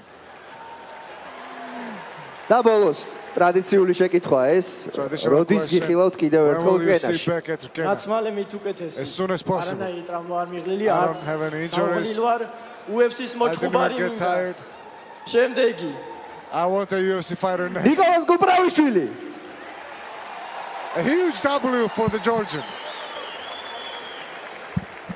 Well, BitNet are awarding the best performance here at Rkena 2 with a bonus. And right now, Nika, I think, is in league contention for that. Yeah. What a performance by this young man. He says he wants a UFC fighter next, and I think the Rkena bosses may well have an argument to make that happen.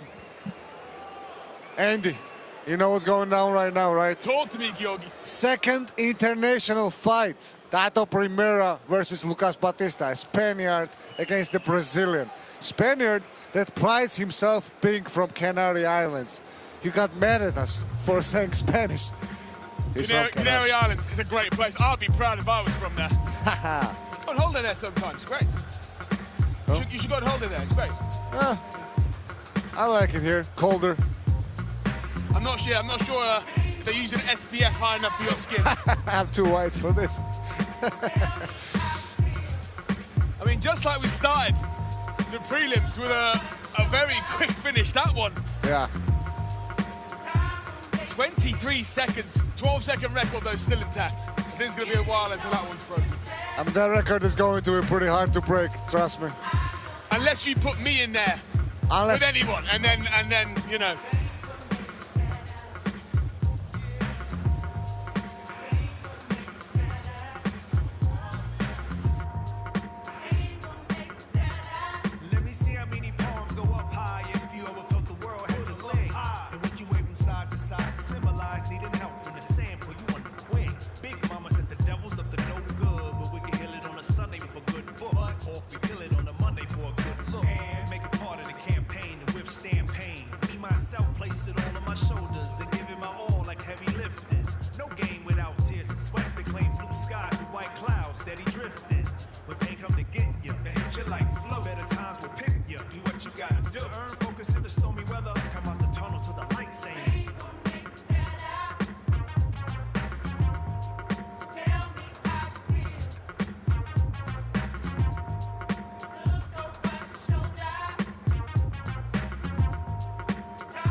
Elite striking meets Brazilian Jiu-Jitsu.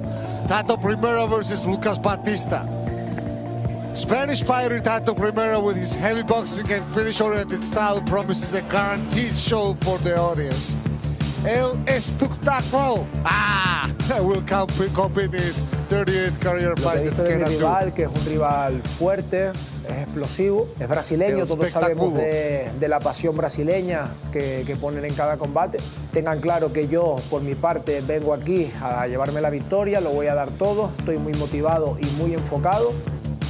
Lucas Batista, on the other hand, is a true master of Brazilian mixed martial arts and will look to secure another finish today in Tbilisi Sports Palace. O jogo dele não mudou muito. Então é um cara que troca ali, mas não tem nada, não tem uma mão pesada. Tenta agarrar ali, mas sem efetividade. Então é um meio termo. É isso que eu vim fazer.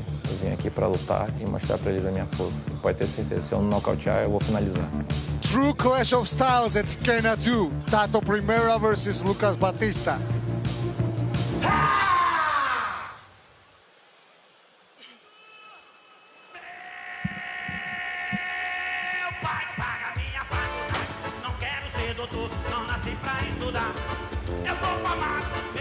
A submission hunter with explosive grappling instincts and a few dance moves to boot.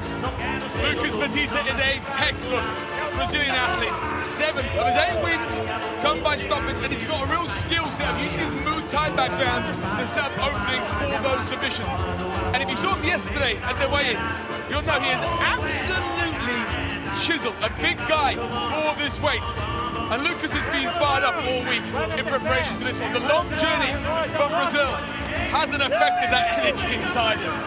No, the man looked amazing. 8 victories, 2 defeats, 4 knockouts, 3 submissions, and 1 decision victory on his account.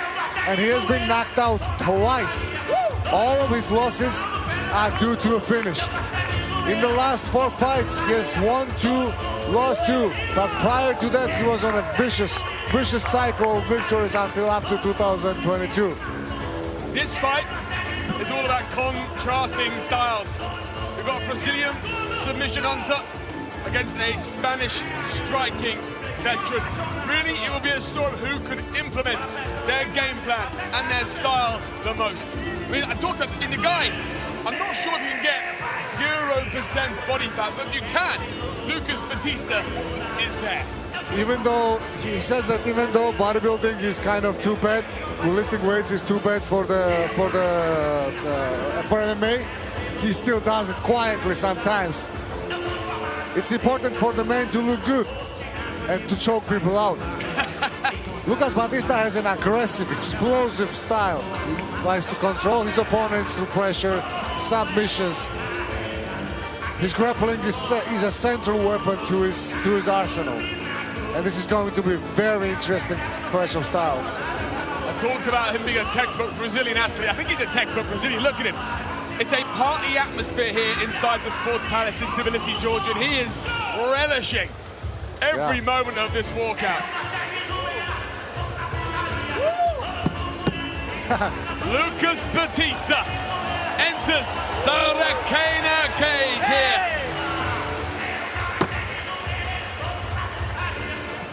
Began mixed martial arts in 2019, wanted to support his family, and there's no greater drive than that.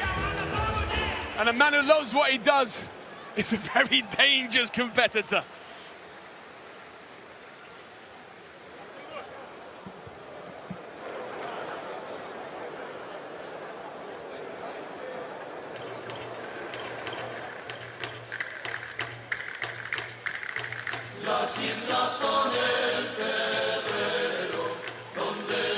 El Espectáculo.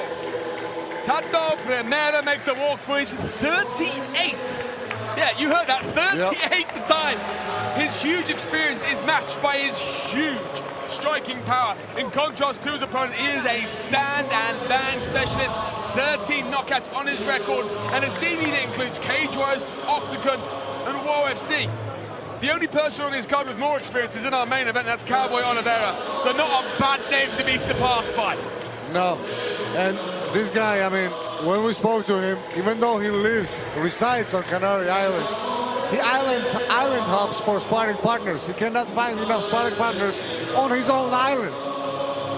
The man is a menace. He's 34 years old, and we're lucky to have him on a Rkena stage. He's coming off a W, huge spinning back elbow knockout, clean knockout against Oscar Lopez. The man is a name on an European MMA scene. He's well recognized, known for his action-packed styles, striking approach. Competing at welterweight, he builds his fights around pressure boxing, forward movement, exchanges that favor decisive outcomes. He's competed across recognized European promotions, Cage Warriors, Octagon MMA, Spain's WOW, which is a promotion of Ilia Topuria. That's a great promotion. We're looking at a man who is a veteran, who thrives in disorder, in a firefight. He's heading in against a young finisher who wants to turn the pressure into back takedowns or a choking sequence. This really is a clash of styles. I'm excited to see this one. As are 10,000 others in attendance here at the Sports Palace in Tbilisi, and so many more watching at home. Thank you for joining us here for Rkena 2. Let's go. Second international fight of the day. A Spaniard versus a Brazilian. Striker versus a BJJ specialist. This is going to be a war.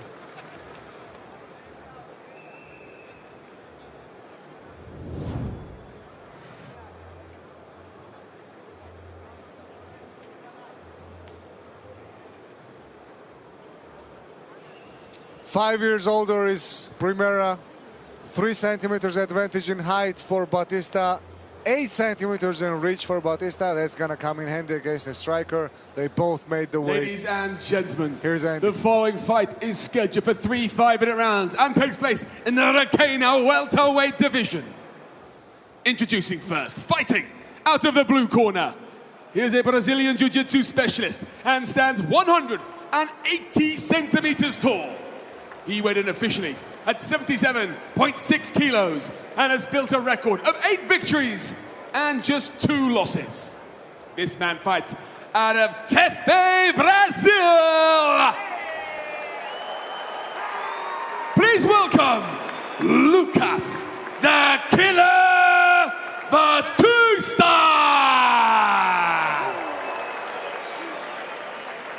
And his opponent fighting out of the red corner. He is a striking specialist and stands 177 centimeters tall. He weighed in officially at 77.4 kilos and has built an impressive record of 21 wins and 16 defeats. This man fights out of La Palma, Spain.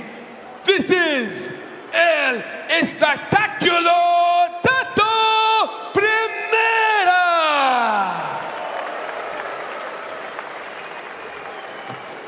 Your referee in charge, Duda Nasia. Duda Nasia will be our referee. Primera cannot wait to engage. Cannot wait to engage. Tato Primera in the black trunks, Lucas Batista in the white. And I tell you what, the Brazilians I've seen this week, in Lucas and Cowboy Oliveira, had an energy around them that really is unmatched. Tato Primera who comes forward with heavy hands. We knew that was going to be the case. A contrast of styles here. Tato Primera, knockout galore on his record. Batista may well want to take this to ground very quickly. But Primera is the one trying to take this to the ground. That's the crazy part. That's the crazy part for me. Primera is trying to take down Batista right now. Primera has got 2 submissions on his record, but I think people would be challenging his idea if he didn't want to go to ground with someone as well versed as Batista. But wait, we've seen surprises tonight. Rkena is full of surprises, always, baby, always. Batista is defending a takedown. Here's a wizard on one side. Batista landing with a few little shots clinch. here. Oh! Big shots, big knees. Approved by Primera. Both men trying to play the other at their game again. If we go by the record, Primera wants to stand and bang, and Batista wants to go to ground. But actually, the more success on the standing so far has been from the Brazilians. How crazy is this that we're sitting in the best seats right now watching two pros kick the hell out of each other. Boom. That was nice. Went to the body. Seems very happy to stand and trade at this point. Look at the physical specimen that is Lucas Batista. I mean, he is huge at this weight. His thick too. Built I different. stood next to him at the weigh-ins, and I was, you look at his back, and I mean, he could be a middleweight. That's the discipline, though, Andy. They both made weight, and that's what I'm talking about when I'm saying, like, these guys are pros. They traveled all this way and made weight perfectly. Right now, Primera is in the same position where he started from, but Ty clinch has not been a friend to him. Ty clinch has worked better by Batista, much better. Look at that wizard. That's a beautiful wizard he's using, not to let Primera reach his legs. That was a good knee to the face, to the body again. Batista playing this opening round very, very well, but he swings and misses there. Every time I say something tonight, it goes the other way. I'm cursed. And now Primera opening up with his textbook strikes.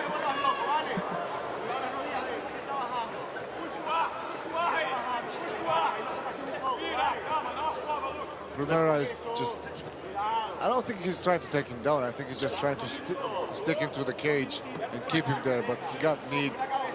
Right now, he just got kneed in the stomach quite well. Batista doing very well in this clinch position. Yeah, and the knees are just very damaging. That was close to being illegal, but still on the verge. Still Minute clean. 45 left on the clock here in round number 1. Yeah, Rkena 2. This one not going to the textbook thus far. Man, those body shots, that kick to the body is working beautifully to the liver side. Great hook from, Batista. Boom, boom. Oh, swinging for the fences. And now he has the neck. The neck is given up. Tata Primera in a precarious position here. Remember, Lucas Batista is a Brazilian Jiu-Jitsu specialist, and he is cranking up on that neck. Batista and Primera is trying to find a way free here.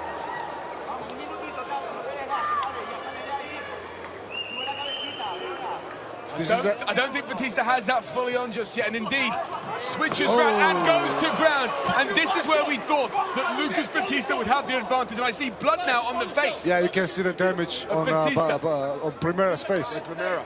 Yeah. Is that from across Here's the a cut to the right side of his face. Trying to get back to a vertical base. He did want to go to ground at the start of this fight, but doesn't seem comfortable as Batista progresses the situation, takes the back. Wonderful work here, fluid movement as Lucas Batista. Wow. No time left though, but man. Oh wow, Primera reverses it and stands up. That was Final beautiful. 10 seconds of this opening round, very impressive from the Brazilian here in round number 1.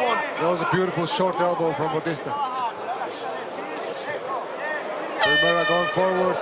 Round 1 in the bag, and I tell you what, that one did not go to how we thought it was going to go, but Lucas Batista impressed. Yeah. That was a great round. That was a great round to watch, actually, but who do you think won that round? Now, in my eyes, you're the expert here, but I would say that Batista was the comfortable winner there. If you're in Tata Primera's corner, what's the advice? I say watch out for that kick, because that kick is going to pay dividends later on. That kick on the liver side is very, very dangerous, and he's leaving his side very open. Before this fight, we thought that if it went to standing, Tata Primera would have the advantage. If it goes to the ground, Lucas Batista would have the advantage. But right now, Lucas Batista seems very, very comfortable standing and trading. And when it's gone to ground again, he has the advantage. Primera needs to find something here. Batista does have a Muay Thai background. He's used to standing and trading, and is he pointing to the... Oh, no, he's saying it's slippery. And we have seen slips somewhat throughout the night. I think he's asking for it to be wiped down. That is his right. Yeah. Again, this is maturity. 30 years old. 30 years old. This is his 11th professional fight. Round 2 about to get underway here at Rkena 2 in Tbilisi, Georgia. Tato Primera from the Canary Islands against Brazil's Lucas Batista. Round 1 may well be in the bag for Batista. Batista feels comfortable up against the cage because he's seen that Primera's punches cannot really do a lot of damage on him. And right now he's gonna clinch him and knee him. Yeah, exactly. That knee is working beautifully. Oh, that was a big knee. That one lands on, I think, the eye that was already cut. And I think that the strength and power advantage that Batista had is coming into play here. Another spinning kick from the Brazilian. And the inside leg kick from Primera. Batista is growing in confidence as we move into round 2 here. Almost a minute gone. Heavy swing there from Primera, doesn't find the mark.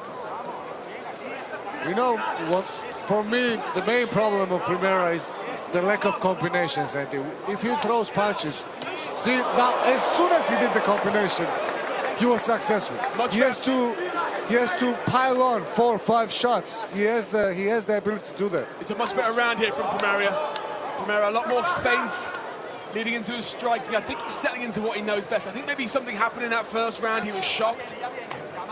He didn't stick to his game plan, but those outside leg kicks are really going to knock off and stop his mobility and his ability to hit strikes. Beautiful check by Primera. And I mean, striking-wise, Batista is looking amazing in this fight as well. But look at Primera just trying to take the advantage from him. He's listening to the Georgi. He's having combinations. He's not rushing his work. Batista's asking him to. Yeah. This is a fun fight. He's trying to make him angry. He's trying. Oh, right in front of us. Big punch from Primera. I don't know if Primera might be a little overconfident here. Don't want to do that when you've got someone with the heavy hands of Primo in front of you. Oh, and that was a big gut check. As muscled as the abdominals are of Batista, you've got to wonder if the lack of fat may well open him up to some damage down there. Outside leg kick once again lands from Primera. And now Lucas goes to ground, but Batista unable. That takedown was not prepared, that's why, but Primera was able to protect himself so easily. Good sprawl there, yeah. And now... You have to set up your takedowns with And now punches. It's Batista that looks uncomfortable on the ground. Seesaw matchup with either man leaning into the other's supposed speciality. Yeah.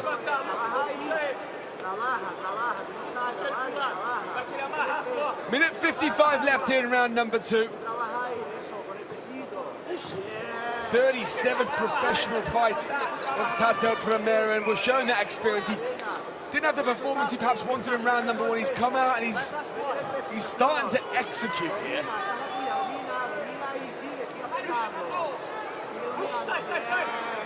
Strikes coming through from Primera on the ground. That was an elbow to the head. Primera is controlling the pace right now. He's just not letting Batista get to his legs.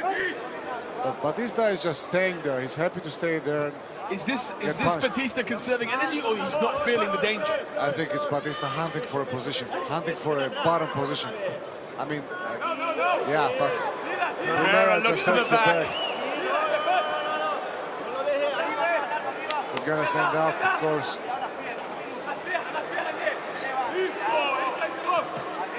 It'll be interesting to see what happens here. Does Batista want to stay on the ground, or? He's trying to. Referee may have to step in here and allow Batista to stand him up. The referee has to step in. And there we go, back to standing. Tato Primera. This is his wheelhouse. Batista wants to stand and bang. He's the one backing up. Lovely head work there from Primera. Final 20 seconds here of round number 2. Much better round for the Spaniard in this one. Spinning elbow. from Batista, and Primera just lifted him, but was unable to take him down at the end of the round. We're gonna see the third, as it looks like. A much better round there from Tato Primera. Didn't panic after that first round. We will see a third and final rounder here in Tbilisi, Georgia. And Georgi, how did you score that one? Man, probably Primera. In my book right now, it's 1-1. It's 1-1. Damage in the first round for Batista. Position for damage for Primera in the second round. Now we're seeing both men have a cut above their eyes. Batista picked up, I think it was in the first round, and now Batista in the second. Big breath going into both men's lungs. Who's got a better cardio? We're going to find out here in round number 3. They're trying to close that cut on Lucas Batista's eye. This arena is packed. It's been packed since the opening fight, Georgi. This is a beautiful thing to see in combat sports. Fans turning up the moment the door opens. It's really important for the fighters as well to make a show for the spectators, for the audiences here. Third and final round here. Tato Primera versus Lucas Batista. Here we go. Touch of gloves as we head into the final 5 minutes of this fight. It may well be 1 round apiece.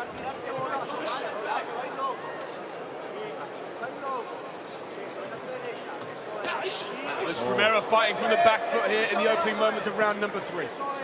Primera has to use his hands and bring combinations to the table. Otherwise, he's gonna lose. Oh, that was a nice body and head combination from Batista. Didn't find the mark though from Batista, and now we go into the clinch.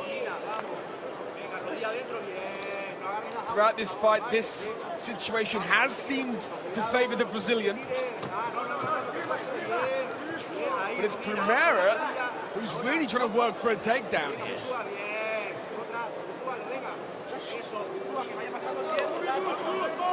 head control from Tato Primera, trying to knot up those long legs of Lucas Batista. Fans not liking this, but it's a chess game. This is the first time we've heard the boos at the Rkena event. Demanding audience. They want the show. The referee stepped in. He's gonna make the fight.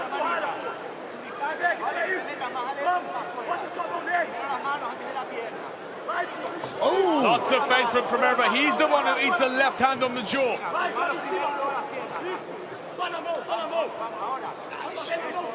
Primera still dangerous, gets punched once again, but is unable to find the aim. In the third round, he looks tired, he's breathing his mouth open, with his mouth open. Both men feeling the pace of this fight. 2 minutes gone here in round number 3. 3 to go. And that's another left hand catches Primera's chin. Big right from Batista, but Primera damages his opponent. Batista is down. Batista is getting hammered here. And Tato Primera wins his 22nd fight. A man from Canary Islands with a point to prove here in Tbilisi, Georgia. What a victory. In a fight that he was probably losing, Andy. He was down perhaps in the first round. Maybe he won the second. We do not know. Yeah. But look at this. The left hook started the sequence. The body shot went down, and maybe it was the body shot. How heavy are his hands? He just touched him once and everything went to hell for Batista. Look at that. Boom, boom, boom. And just ground and pound to KO. Tato Primera has the kind of power that can change a fight in a split second. And Lucas is still down. Yeah. He's down, but he's getting help necessary from the doctors, from his corner, Felipe, who will also be in the corner of Alex Oliveira. Seguimos trabajando. Esto no es nada. Seguimos. Mano.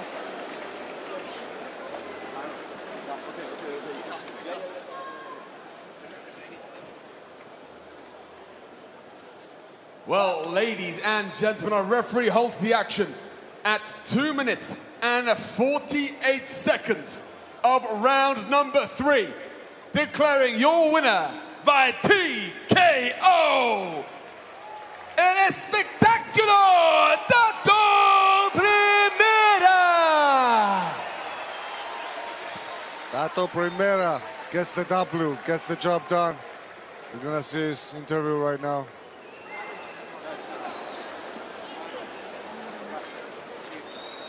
Tato.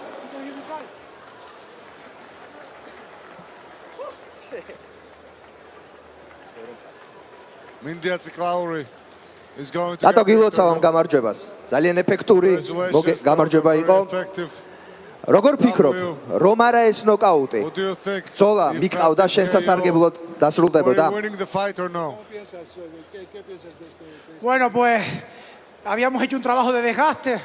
Sabíamos que el rival iba a empezar muy duro, iba a ir bajando.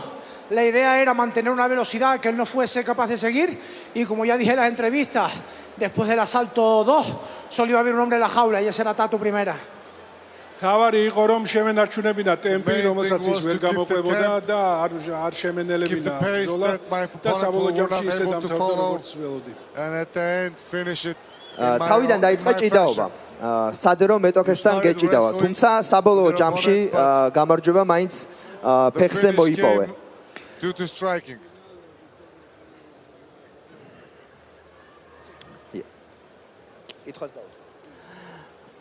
რა იყო შენი კონკრეტული გეგმა აქ როცა მოდიოდი?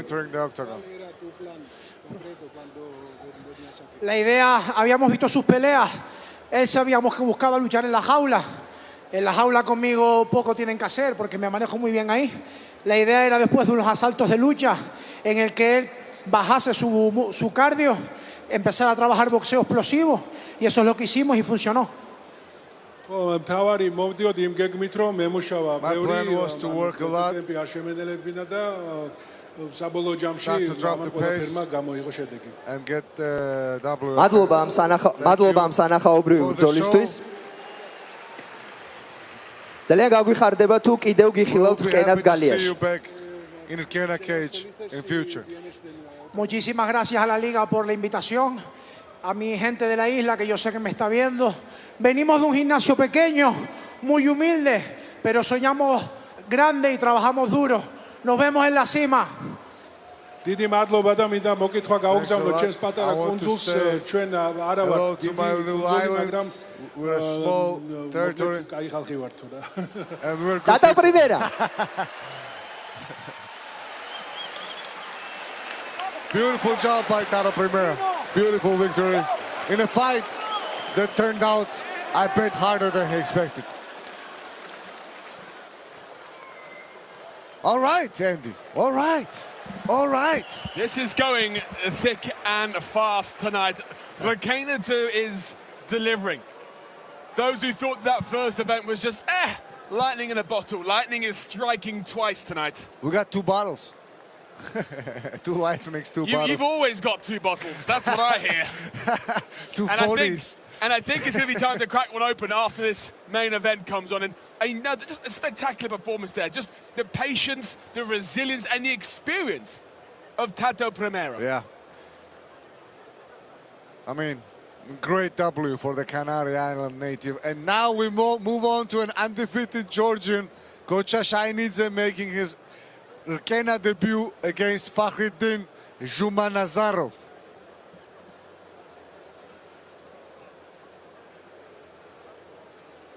$10,000 strong, packed in here in the Sports Palace in Tbilisi, Georgia. This venue is incredible. A lot of history in here, and it feels made for mixed martial arts. Not a bad seat in the house.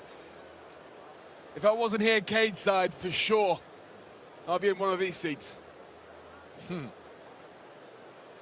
I'd like to see you come to Georgia for an event. Now working, just come to Georgia for an event. Get some rest. იყო გარკვეული მარცხები, რომლის გამოც გაგრძელებას აღარ მიდოდა, მაგრამ ჩემი ძმა სულ დისკს მაძლევდა.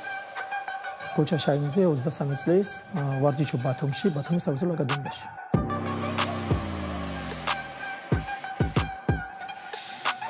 ორ უნივერსალური მებრძოლი შემიძლია როგორც პარტიაში, ისე დგომში ბრძოლის წარმართვა, მაგრამ ჩემი ძლიერი მხარე არის ჭიდაობა. რაც გამომარჩევს სხვა მებრძოლებისგან ვფიქრობ არის ის, რომ ვარ ძალიან მიზანდასახული და დისციპლინირებული. სკოლის დონეზე ვთამაშობდი აბსოლუტურად ყველა სპორტის სახეობას. თუმცა უნივერსიტეტში ჩავაბარე, ვფიქრობდი, რომ გამეგრძელებინა სპორტული კარიერა ფეხბურთის მიმართულებით ბათუმში. რამდენიმე აკადემიაში მივედი, სადაც არ ამიყვანს და შემდეგ ვიფიქრე, რომ აქ უნდა დამისრულებინა და უნდა კონცენტრირებულიყავი მხოლოდ სწავლაზე. განათლება ადამიანს ეხმარება საკუთარი იმიჯის შექმნისთვის, რადგან სპორტსმენს ეს სჭირდება. ასე ვფიქრობ, რომ განათლება დამეხმარა იმაში, რომ შემიძლია სწორად დავგეგმო და წარმართო ბრძოლად. მედაც შემოწმებმა, როგორც პროფესიონალში გადავდიოდი, ეს გზა ასრულა დავგეგმეთ რა, პირველი 2-3 წელი ისე ხდებოდა ყველაფერი, როგორც ჩვენ დავალაგეთ რა. პირველ წელს ჩავატარე 5 ბრძოლა, იქ გავხდი GFC ჩემპიონი, შემდეგ მქონდა ტრავმა. დაახლოებით 1 წელი გამიწდა და შემდეგ ბოლო 1 წლის შუალედში ჩავატარე კიდე 4 ბრძოლა. ასე შეიქმნა ჩემი 9-0 რეკორდი. ჩემს ძმამ MMA-ის დარბაზში, ბათუმის საბრძოლო აკადემიაში მიმოყვანა სავარჯიშოდ. როცა დავიწყე ვარჯიში, თან მუშაობდი და თან უნივერსიტეტში ვსწავლობდი. ხო და ძალიან რთული იყო სამი საქმე მეკეთებინა ერთდროულად და ჩემს ძმამ მითხრა, რომ მოდი სამსახურს თავი დაანებე, ხო და ანუ არ გექნება არაფერზე პრობლემა რა. დავანებე სამსახურს თავი, გადავერთე უშუალოდ ვარჯიშზე.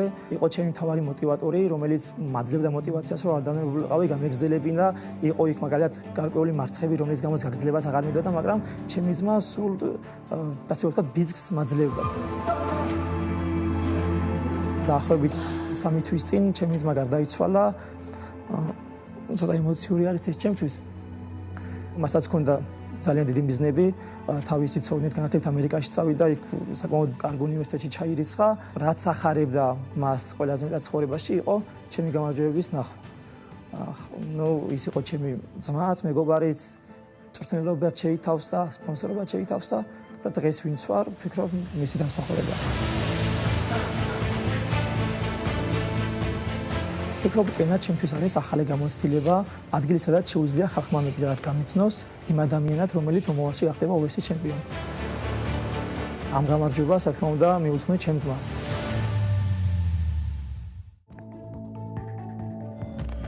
In this next fight, undefeated Georgian fighter shares the cage with an Uzbek paladin, Gocha Shainidze versus Fakhretdin Jumanazarov.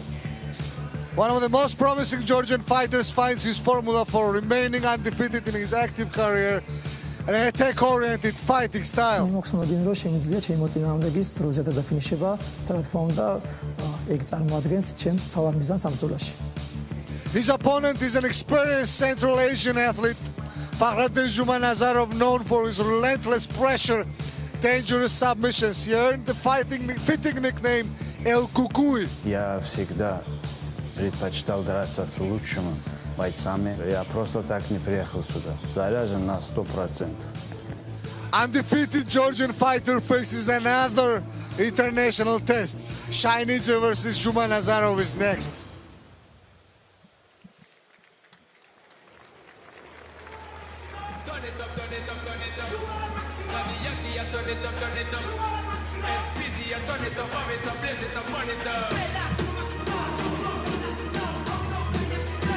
The 8-3 record of Uzbekistan's Fakhretdin Jumanazarov may be a little misleading. Before turning professional, he built a 40-8 amateur record and picked up Uzbekistan and Pankration world titles along the way. They really do build them different in Uzbekistan, don't they? Yeah, I mean, this man, even though he's on short notice with Shainidze, even though he's facing a very, very tough opposition, the man is quite dangerous, and he's got the skills everywhere, on the feet, on the ground, and he has a wealth of experience.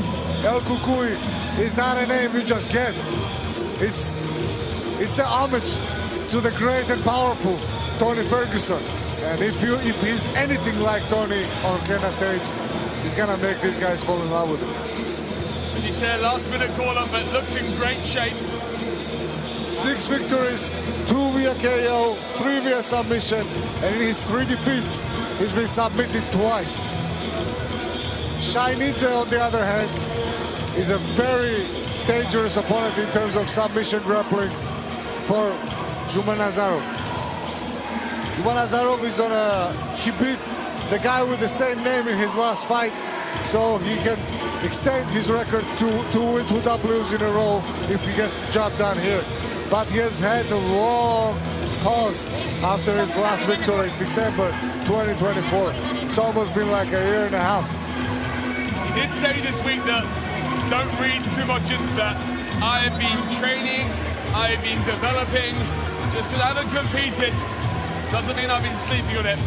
Look out for a improved El Kukui here tonight at Rkena. But he is going up against, well, one of Rkena's hottest prospects.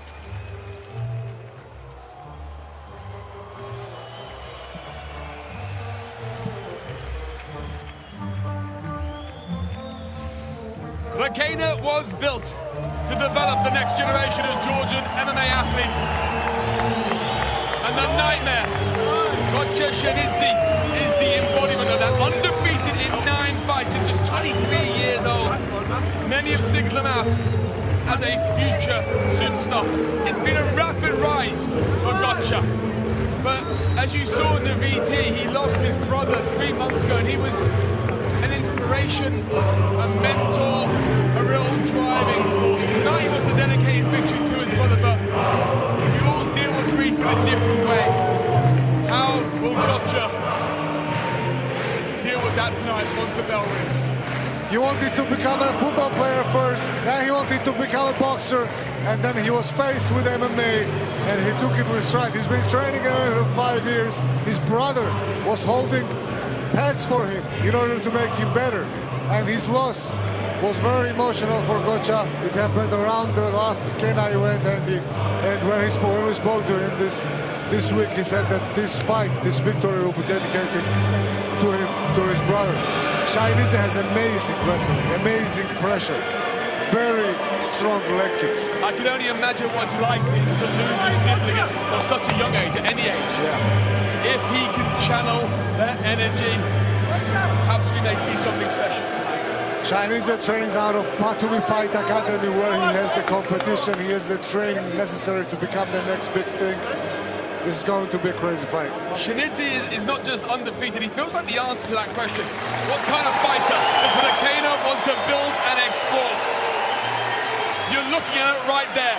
If he gets it done tonight, Gotcha Shainidze may well become one of the standout faces of this organization. Very emotional fight for Shainidze. Very emotional, considering everything, considering the loss of his brother. This is the biggest fight of his life, hands down, in front of the biggest audience here in the heart of Tbilisi Sports Palace. And here's Andy to introduce the fighters. 4 years older is Zhumanazarov. Height advantage goes to Shainidze. They both made the weight. Gentlemen, the following fight is Reach scheduled advantage, for 7 3 centimeters for 5-minute rounds. Shainidze. Introducing first, fighting out of the blue corner. He is a freestyle fighter and stands 171 centimeters tall. He weighed in officially at 63.5 kilos and has built a professional record of 8 wins and 3 defeats. He fights out of Sakandaya, Uzbekistan. Please welcome El Kukui Fakhriddin Zhumanazarov. And his opponent, fighting out of the red corner. He is a grappling specialist and stands 175 centimeters tall. He hit the scales officially at 63 kilos. And he enters the cage tonight with a perfect, undefeated record of 9 victories and no defeats. This man fights out of Batumi, Georgia. Presenting Gotcha, the Nightmare Shainidze.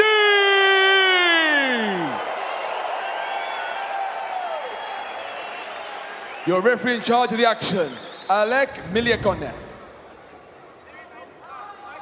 Alek Miliakone is going to be refereeing this fight. Shainidze, Shumanazarov. Let's go.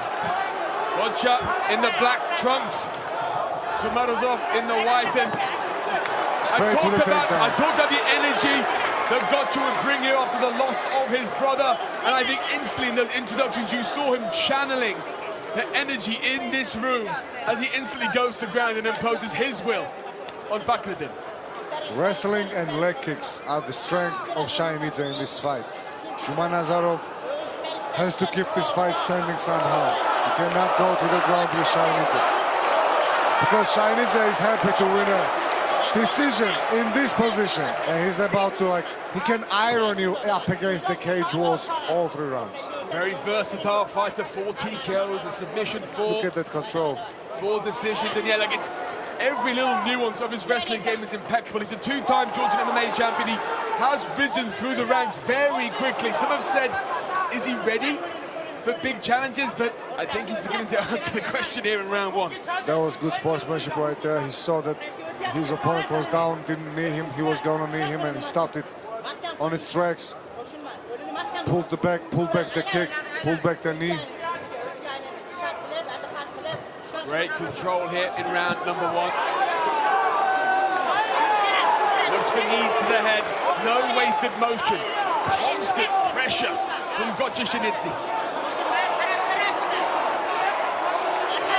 Of course, his teammate, David Lokapanidze, also fights out of the Tbilisi Fight Academy, will be one half of our main event as he takes on the cowboy, Alex Oliveira.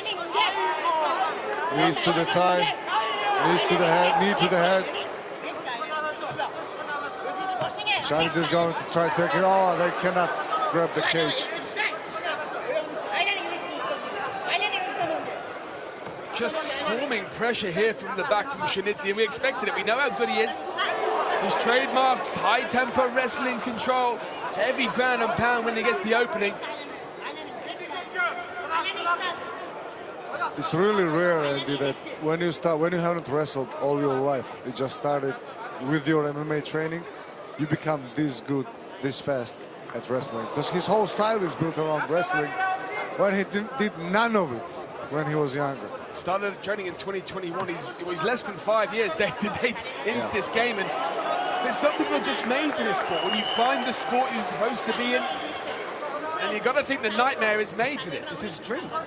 Right now, Shumanazarov doesn't look like he knows what to do, what to do about Shainidze's wrestling. What should he do? He should try to open the hands up. Right now, Shainidze's hands are locked, and he feels comfortable controlling his opponent. He should try to open his hands up and escape at any cost. First thing he should do is to drive his legs forward, his hip forward. Less than 2 minutes to go in round number 1. It's all being controlled from Gotcha Shinidze. Little level change there. There's not a second where there's no movement in this fight. Shinidze is just little nuances, little movements, constantly putting Fakhreddin under pressure. One thing about this fight, Andy, is that Shainidze has to be impressive, not only with the W, not only with control, but he has to be impressive for the fans. As you saw, Georgian fans are quite demanding about their fights. If you're entertaining, if you win, you're guaranteed place in their heart. The referee, what is the referee doing? Oh, Quite sure what the referee was looking at there, but the fight continues. Hey, look, Georgian fans have every right to want to be entertained. They've got a wealth of talent in this country, which is what Rkena is showcasing.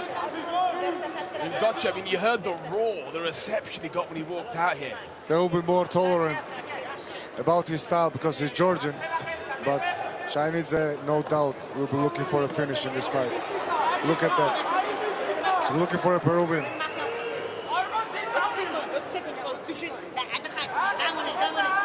Shinidze not rushing his work here, just stepping through the positions. Lots of options here for him. Not a lot coming back from El Kukui. Constant pressure here. 20 seconds left on the clock, and now the strikes come through here. Shinidze looking for a strong finish here in round number 1. He's gonna elbow him. No, punch me. Looked like he was setting up an elbow. Shynidze look. Oh, here we go. Shynidze looking to his corner. Puchakoridze giving him instructions. Round one in the books, and Georgian at will, just taking this fight wherever he wanted it. You can see why there is so much hype and excitement around this man. And you talk about how quickly he is taken to this sport. He started training 5 years ago. He's 23 years old. Imagine what he can do in 5 more years. Let's see what he does in his fight. You see Sabas Ozashvili in his corner. He participated at Rkena won his fight quite impressively in the comeback. He says he trains 12 to 14 times a week. I don't know if I eat 14 times a week. That's impressive.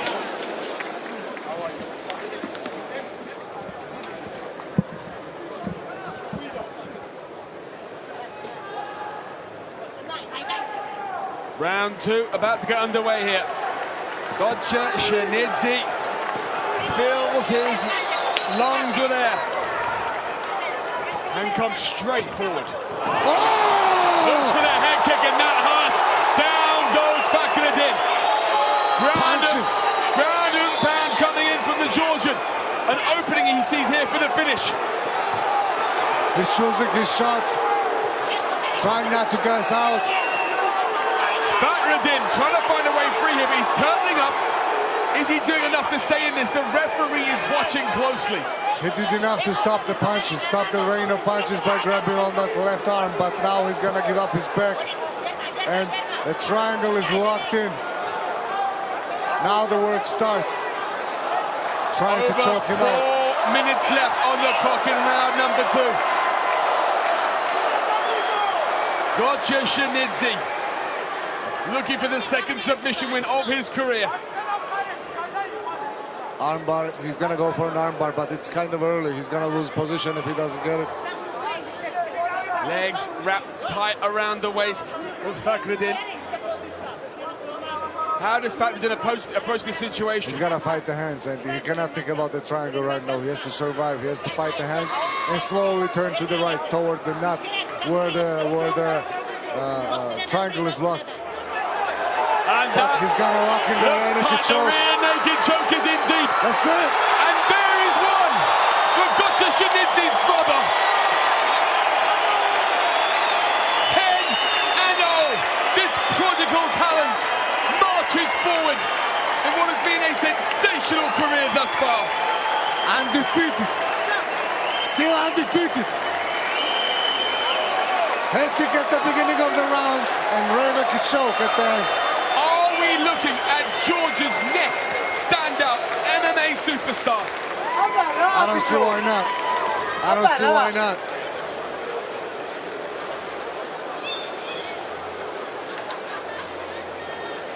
That man, Puchakoridze, is the main guy from Batumi Fight Academy, the founder and the head coach of Batumi Fight Academy. Raised all these warriors in his home gym. And Batumi slowly becoming a stable of new Georgian fighting blood. Wow, that was very impressive from Shynidze. He locked up that rear naked choke quite easily after he got the back. Well, ladies and gentlemen, our referee calls a halt to the action at 1 minute and 27 seconds of round number 2, declaring a winner via submission to a rear naked choke. And still undefeated, the Nightmare, Georgian. Certainly a nightmare for his opponent tonight.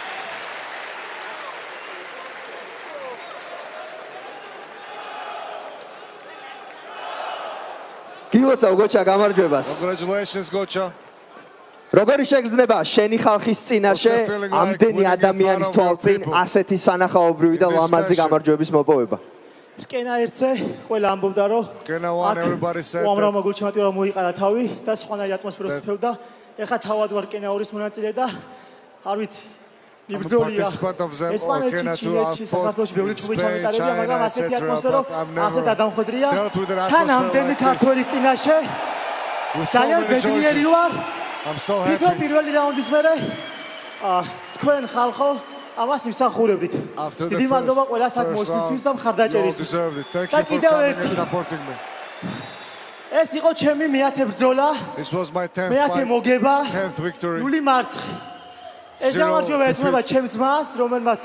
This victory is dedicated to my brother who left me 4 months ago. He was the guy who provided motivation for me, the man who taught me how to fight. ამ ცხოვრებისთვის ის მეხმარებოდა აბსოლუტურად ყველაფერში. შეიძლება დღეს ის აქ ყოფილიყო და შეიძლება ის დღეს აქ არის, რადგან რაღაც ხრი გზნობდი მის ენერგიას აქ. But I felt his energy here. ჩვენ ბევრი საერთო მიზანი, საერთო ოცნება გქონდა და მე არ მქონდა უფლება რომ დავნებულიყავი მასთან ერთად თუ ის გარეშე მე ამ გზას ვაგრძელებ.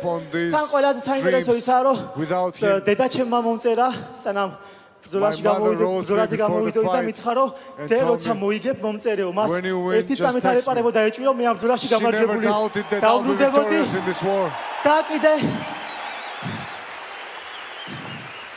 და სანამ არ ვიცი გეუბნებით ყველას სამ ერთი ადამიანი მაინც იარსებობს თქვენს გარშემო რომელსაც ისე ჯერავს თქვენი როგორც დედაჩემი ჩემი ჯერო და არასდროს არ დანებდეთ და გააგრძელოთ გზა და ცოტა ცელი სიტყვა გამომივიდა, მაგრამ მადლობა მინდა გადაუხადო ყველა იმ ადამიანს, რომლებიც ჩემი ცხოვრების ყველაზე რთულ ეტაპზე ჩემს გვერდით იდგნენ. მადლობა დედაჩემს, მამაჩემს, ჩემს ოჯახის წევრებს, ნათესავებს, ასევე ჩემს გუნდელებს, რომ კონკრეტულად ამ ჭუბში ძალიან გვერდში დამიდგნენ ჩემი სპარინგ პარტნიორები.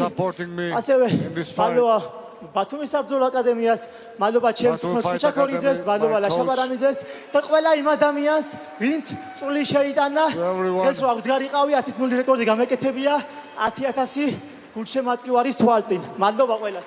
მადლობა შენ ასეთი ბრძოლისთვის. გოჩა შაინიძე. Gotcha Shainidze, everyone. The next big thing out of Batumi Fight Academy. A Georgian, top Georgian prospect. Beautiful job.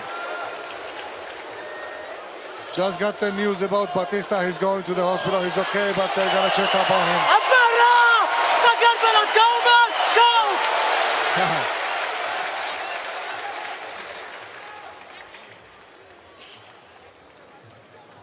All right. 2 fights left and 2 truly scintillating contests, both featuring former UFC athletes, both huge tests for Georgian competitors. These are moments that can make and break athletes, and we are going to bear witness to them in just moments here at Rkena 2. What a night it's been, and I've got a feeling the best has been saved for last. The co-main event, James Lontop versus Nicolas Abramishvili. This is for the welterweight bout. They agreed on 75 kilos, but Lontop made 77. Still counts as a welterweight, but they were agreed on a 75 kilogram limit. We could ask questions about why that weight was missed. It was missed by a fair few kilos as well, of course. It's a long way from Peru, I get that. But making weight is part of the deal.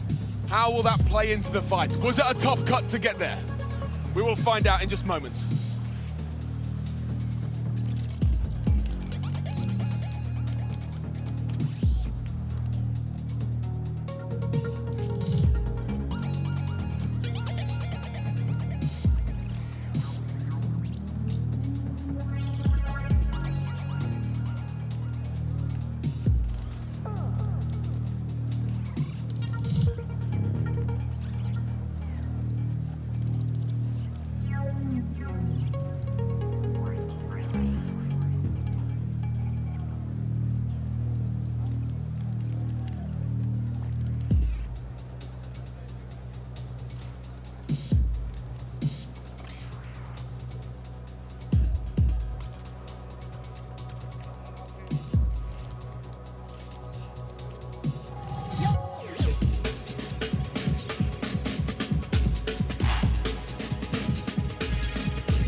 დილი თამომავალმზე უყელას დახედე ვაკოლაი ბიჭოილი გოდი ხანს მიცოცხლე სანიშნო მამზადებულ ხარ გულში ვინგიდეოდა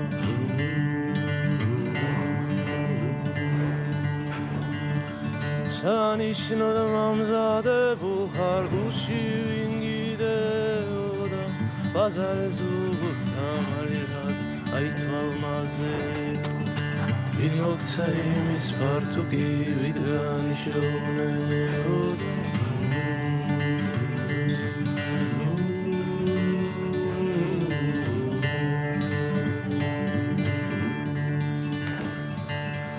ვინ მომცა იმის ფართუკი და მინდვრად ვიშოვნეოდა ხელით წავიღე იორზე ალმომზირემზე ზედრომ ჯიბეა კერიაში გწერილი ძეოდა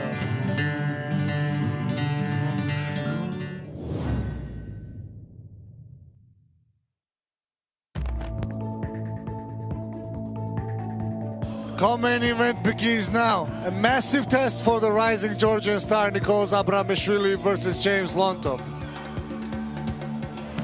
The Peruvian Goku earned his reputation among UFC fans with powerful striking, explosive style and relentless character. Whenever this 28-year-old fighter is in the cage, it's a guaranteed highlight for the fans. Que soy un peleador muy aguerrido, que tiene mucho corazón, que siempre va a ir a presionar a su rival y a finalizar. Me parece un evento de primer nivel y estoy listo. The rising Georgian star Nicolas Abramishvili intends to disrupt Peruvian Goku's plans. The Kyrgyzstani fighter introduced himself to Rkena one audience with a performance of the night fight. With his great universal fighting style, he will try to steal the show for the second time in a row. ჩემთვის რა თქმა უნდა мотивация არის, რაც უფრო ძლიერი იქნება ჩემზე მეტოქე, მით მეტ мотивациას მაძლევს რომ დავამარცხო. Co-main event of the evening. James Lontov versus Nicolas Abramishvili. All right. All right. Can I go to 10 now, Andy? Can I go to 10? Okay, 9. It goes all the way to 11 sometimes, my friend. And indeed, it was that kind of number that this man gave in a punch-perfect performance against Henry Lintula at Rkena 1. That Nicolas Abramishvili, the fight of the night performance tonight. He looks to take the scalp of another seasoned international prospect. Last time, he was the underdog. Tonight, the expectations are higher, but as is the challenge ahead of him.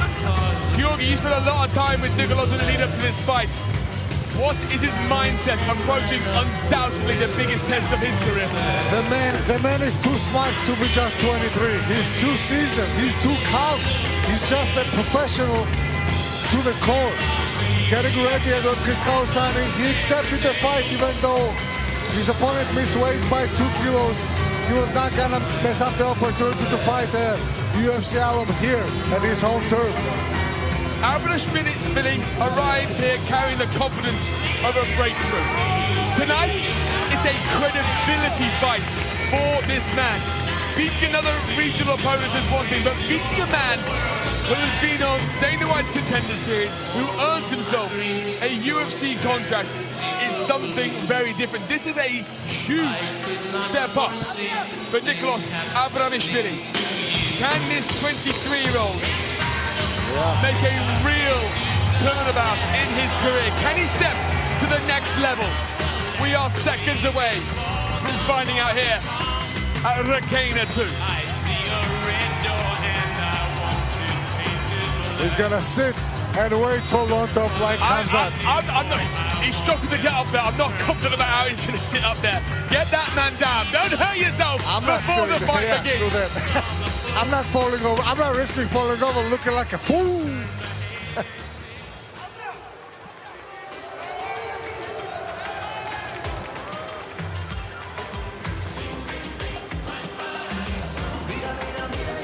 James Lontov arrives at Rkena 2 carrying scars from the highest level a Dana White Contender Series alumni. He earned a UFC contract, but he didn't have the run there that he wanted. In this chapter of his career, and at just 26 years old, he is looking to prove he belongs back in the world's leading promotion. A loss here would be a huge derailment. Who is the pressure on more in this fight? I think it's Nikolos, but that doesn't take away anything from Lontop's performance here tonight. The man is in an enemy territory, trying to fight, trying to get a W up against one of the top prospects of the country. And Lontop has seen and done it all, but he's looking, as you said, Andy, he's looking for a way back to the UFC and wants to start victories right here in Rkena. James Lontop is looking to start his journey back to the UFC. Nicholas Abramishvili is looking to prove he belongs in the UFC. Both men have the same goal. Their paths tonight intertwined. Who walks away with the victory they so dearly want? This is Rkena's 2 co-main event. Man, I am pumped for this one. He fought Mauricio Rufy his last bout in the UFC. Rufy knows knocking out everyone, almost everyone. And he's very durable on his feet. He's been submitted twice, but on his feet, the man has never been finished. That's what Abramishvili tried to change this time around in the octagon. The man with the Uzi on his face is going into Rkena octagon as we speak. Let's make a deal. If he wins, you get an Uzi on your face. Screw that. I'm not doing that. FFC tattoo on his neck. 3 years older is Lontop. 1 centimeter height advantage for Abramishvili. Reach is identical.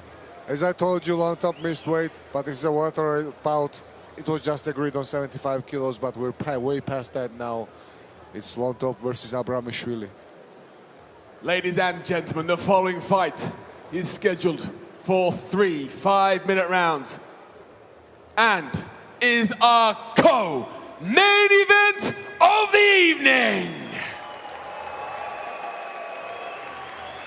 This contest is brought to you by BitNet, who will award the best performers of Rkena 2 with bonuses in Tether Gold. Introducing first, fighting out of the blue corner. He is an MMA fighter and stands 184 centimeters tall. He weighed in officially at 74.9 kilos and has built a professional record of 8 victories and just 3 losses. This man fights out of Tbilisi, Georgia. Presenting Nicholas Abramishvili. And across the cage in the red corner, his opponent. He is a brawling specialist and stands 183 centimeters tall. He weighed in officially at 77 kilos and has built an impressive record of 18 victories and 7 defeats. He fights out of Lima, Peru. Please welcome James Goku Lontop. Your referee in charge of this contest, Simon Bodkowski.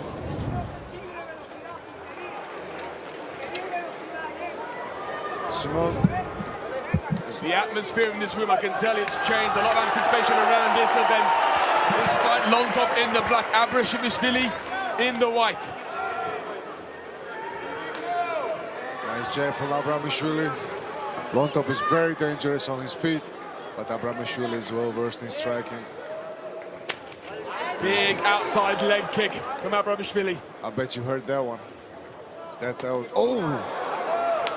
It's really hard to finish Lontop on the feet because when he fought Rufy, he got hit with big punches and kicks, but he never went out. Lontop arrives here with something of a chip on his shoulder. He knows he belongs at the highest level. You talked about the tough fight he had in the UFC. Yeah. He needs to show he belongs back there. He needs to show it, and he needs to show it against the top prospect. Oh wow, what a leg kick. Just took the left leg out from Nicolas Abramishvili, and now they go to ground.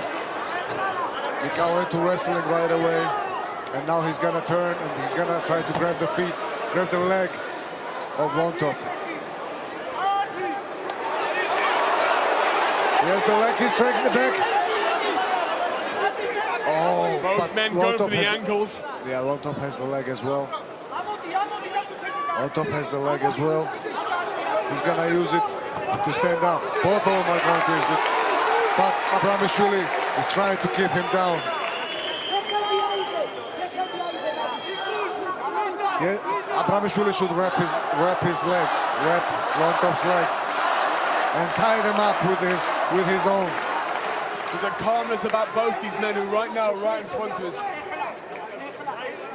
Neither man wants to make a mistake this early in the fight. Nearly 2 minutes gone in our opening round. This is our co-main event here at Rkena 2, a night that's certainly lived up to the hype. He cannot knee his opponent yet. Now he can. That was a well-timed knee. He's trying to take him down, but impossible. Lovely frame there on the exit from Nicolas Abramishvili. Wow, great fight, great fight. Abramishvili's left leg looks okay. But Lontop just kicked it out from under him a couple minutes ago. Good body kick from Lontop. Lontop pushes forward with the combinations. Eats a little one on the chin there from Nicolas. I mean, the man has a chin on him, and he may well be tested tonight by the Georgian athlete. Swing with the overhand right, doesn't find the mark for Nicolas. Lots of feints. Great body lock from Lontop. He has two underhooks. Abramishvili is trying to get one. Under 2 minutes left in this opening round, and you feel the respect that both these athletes have for the other's skill. Yeah, for sure, 100%. And Abramishvili is trying to right now reverse the situation, get his hand. No, they split up. Exchange kicks. Oh! Outside leg kick once again from Abramishvili. He looks for the takedown. Lontop stuffs it. Whenever you don't set up your takedowns with punches or leg kicks or kicks, it's not gonna work. It's just not gonna work. Abramishvili looking to his corner, taking the advice. A minute and change left in this opening round. Very equal first round. Yeah. The advantage keeps moving from one fighter to another. And that's what we're expecting in this fight. They're both young. They're both very talented and very durable. Separation there comes from Goku. Lontop swings for the head. And now we return to a boxing match. Abramishvili with a nice right hand. Final 30 seconds of this opening round in sight. Abramishvili is trying to time his right hand on the low kicks of Lontop. Counter right comes through once again from Goku, doesn't find the mark. But right though from Abramishvili, caught the side of the face. Final few minutes. Oh, that was an illegal shot. Complaining about a groin shot. The referee does not stop the fight. It continues. Lontop tried to take advantage. There was a knee to the body. Round one in the bag, and I tell you what, trying to separate those from the judges' scorecard is going to be a difficult thing. Yeah, I wouldn't want to judge this fight right now.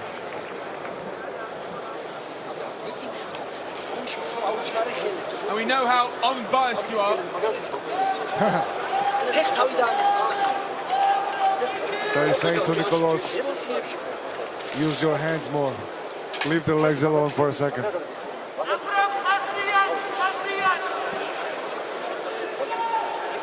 I was going to ask you what advice you would give Abramishvili. Well, they gave it to us from the corner.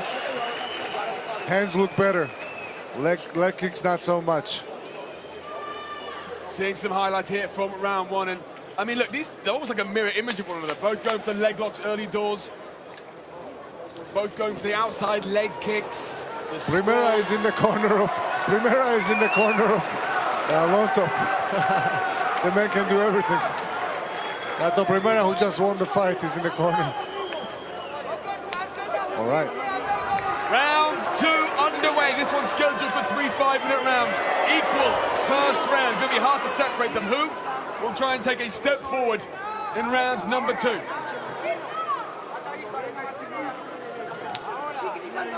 And Abramishvili looks slightly more aggressive in this opening one.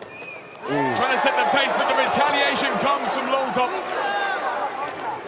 We know the resilience of his chin. We know how tough the Peruvians are, particularly this one. Did you not hear me say he has an Uzi on his face? Ooh! Nice 1-2 from Abramishvili. But man, Lontop's leg kicks are really damaging. Even this one. Oh! I'm looking at the legs of Abramishvili and I don't see any swelling or too much redness right now, but that may still be to come. Give him time. He tried the trip here, it didn't work. Jumping knee from Lontop, exchanging punches in the pocket. And Lontop seems happy to work on the counter, allowing Nicolas to be the aggressor, looking for openings.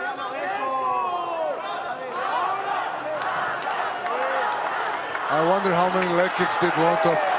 Nice body shot connects there from Lontop. Abramishvili takes down the Peruvian. Goku on his back. That was a power double. What can Nicolas Abramishvili do from this position? He's gonna ground and pound. But prior to that, he had to get control.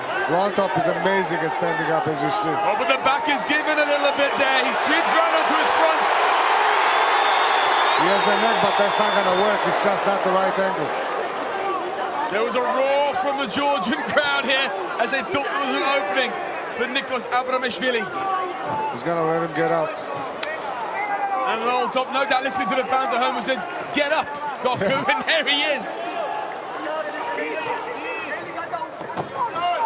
You feel the pace of this fight quickening as we head into the midway point. Once again, Abramishvili looks for the back. Goku on defense.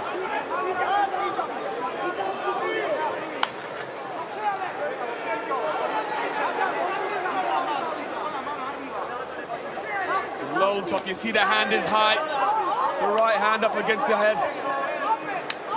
Oh! And he eats a left hand. That stumbles Lontop. We know he's got a chin, but he's eating some. He goes in for the kill. Athlete. He's going in for the kill. He has to be careful. Lontop is dangerous every time, every single time. And Lontop comes back with him. They eat one from Abramishvili.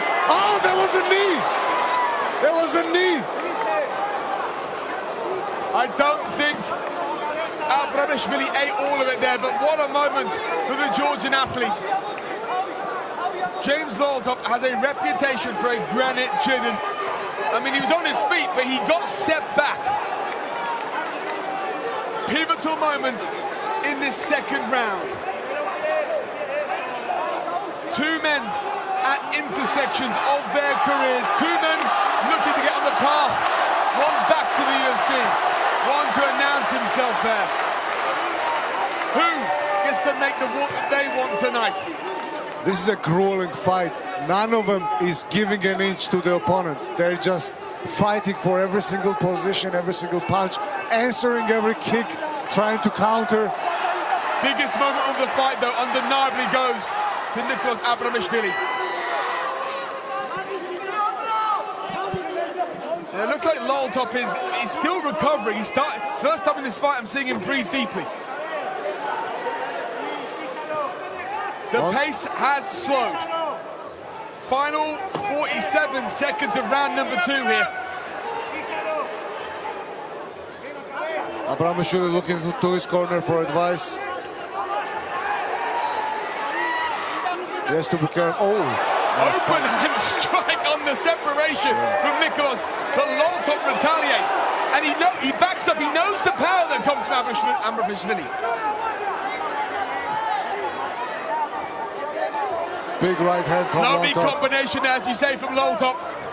Nicholas goes to the takedown, sprawl from the Peruvian. Final few moments here of round number 2.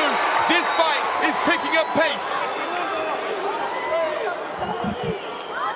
What a fight. What a fight. We will go to a third and final round. You couldn't separate in round number 1. But from my point of view, the biggest moment of that round came from Nicholas. This round is more clear. With this round, I think Nicholas took home, but I'm not sure about the first one.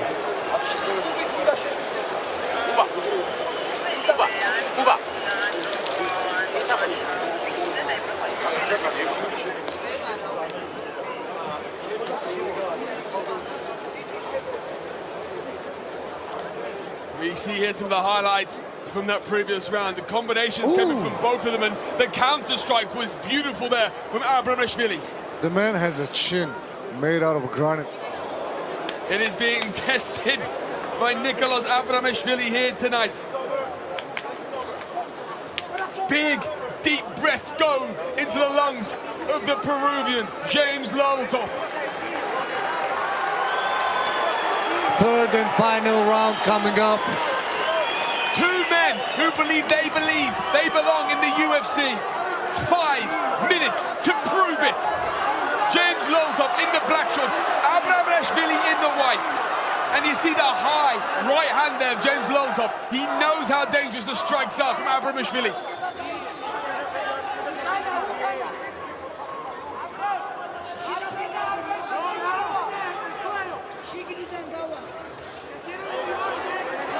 The jab comes through from Nicholas. You'd feel perhaps the confidence rests on his shoulders after a very impressive second round. Lontop more cautious than we've seen him in earlier rounds. That was a nice tip kick to the body. Lovely combination there from Lontop. Looking beautiful on his feet. Because Abramashvili returning fire, but that kick to the liver side is dangerous.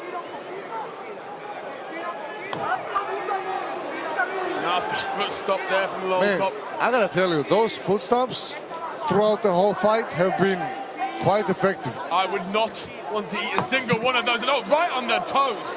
They can break your toes. They can break your feet. But can they break the will of Abramashvili? We're finding out with 3 minutes and 40 seconds to go. Lontop has so much experience. This is 26th professional fight at just, 26 years of age. And he's going to have to dig on that experience here.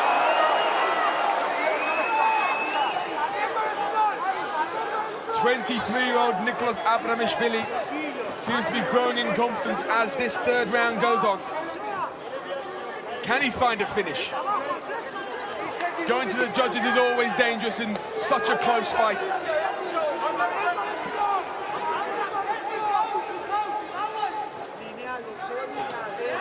Nice hands on Lontop. That was a nice overhand. Nika looks passive. If I were him, I would be more active with my hands. He looks like he's saving energy.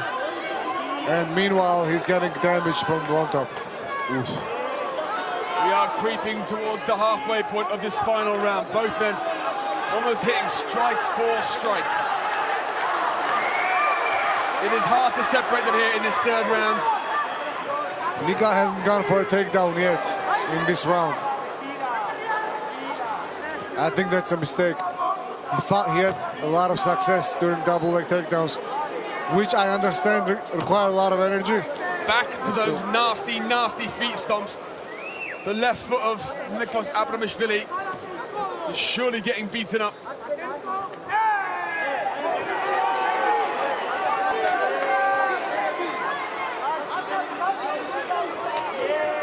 Once again, a calf kick there from Lontop.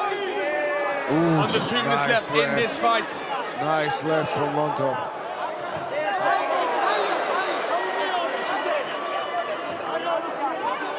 How are the judges seeing this one? Will we get to the judges' scorecards? These athletes have just over 90 seconds to stop it going to those scorecards. Oof. Nasty kicks to the body from Lontop. The Peruvian is putting on a show in the third round. It's a good round for him. Yeah, Lontop really coming into his own once again here in this final round. Takedown from Abramishvili, that's just gonna be hard to finish. Lontop defending nicely, trying to keep this one on the feet.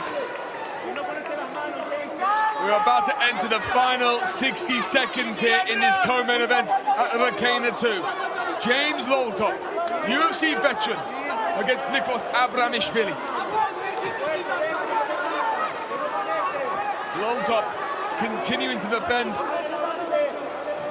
Abramishvili really wants to go to ground here. But it's Lontop in side control. Yeah, that's not a good look in the third round. That's not a place where Nicolas wants to stay in the third round. He needs underhooks right away. He needs to stand up. We often talk about strong finishes around can sometimes lead in the judges' eyes in your favor. But with 20 seconds left, these men have a final moment to impress. Yeah, but Abramishvili, if he doesn't stand up, he's gonna lose this round. And is that going to be a hugely costly moment? Hammer fist come down from Goku. Goku looks to finish strong. And Abramishvili is looking to land strikes from the bottom, but it's not the same. Flip a coin, why don't you? Who is winning this one? We're going to the judges' scorecards. That is a hard fight to call. Yeah. Both men, we've talked about their ambitions. They both have the same ambitions. They're both in different moments of their careers, and this may well be a deciding one for both men. Great style of sportsmanship, War. rounds. War. Both men raise their arms. They believe they've got enough. But there are only 3 people in this arena right now who know the truth. We await the judges' scorecards. Standing here right now, it's second round for Abramishvili, third round for Lontop, and the first round, I don't remember what happened.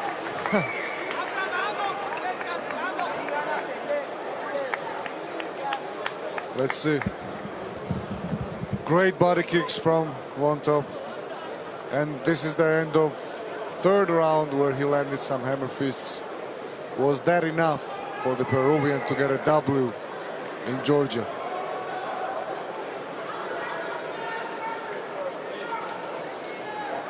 This was a great test for Abramishvili, for an up-and-coming fighter, a great experience. Because James Lontop is the man that does everything with his heart, with his brain, and with technique. He's a true martial artist. And we're really glad to have him in Georgia and happy to have him here in Georgia.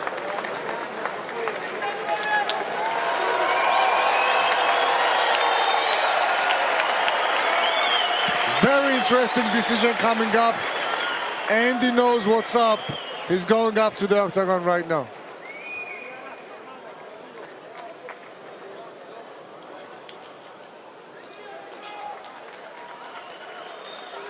Well, ladies and gentlemen, after 3 rounds of action, we are going to our judges' scorecards.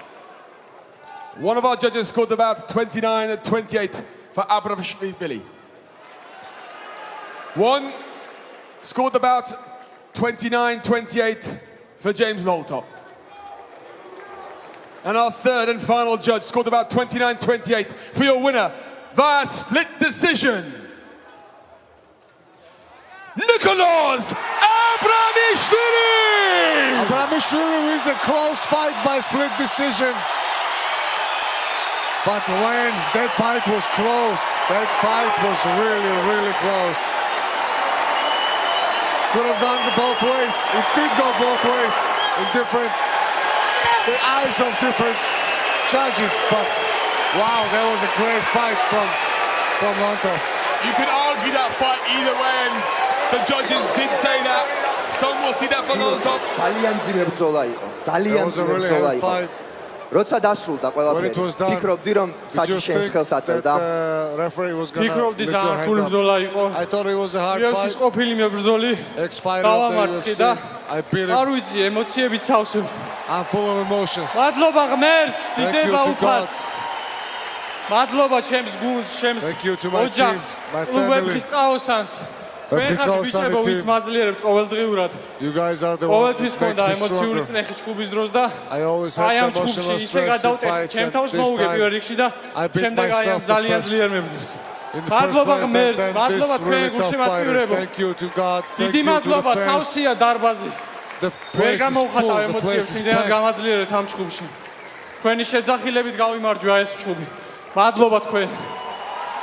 Thank you everyone. ნიკოლოს, შენ ხარ მეორე მებრძოლი რკენაში, რომელსაც ორი ივენთის განმავლობაში უკვე ორი მოგება აქვს. როგორია შენი სამომავლო მიზნები უშუალოდ ორგანიზაცია რკენაში? უთხარი მაყურებელს. ორგანიზაცია რკენა ეს არის ერთადერთი ჩემთვის ერთადერთი ნათელი წერტილი, რატომღაც საქართველოში მე დაუბრუნდი და ვიჭრე. აუცილებლად გავაგრძელებ ბრძოლას. I'm going to keep fighting here. წინ დიდი მომავალი აქვს როგორც ამ ორგანიზაციას, ასევე ჩვენ მებრძოლებს. ვინც აქ დღეს დაამტკიცა თავისი სიმტკიცე. გაუმარჯოს ბიჭებს, ყველა მებრძოლს გაუმარჯოს. დიდი მადლობა ნიკოლოს ასეთი ბრძოლისთვის. ნიკოლოს აბრამიშვილი. ნიკოლოს აბრამიშვილი. Wow. Nicolas Abramishvili marches forward. You talk about the faces of Rkena. We're looking at one right now. That's his mouth guard.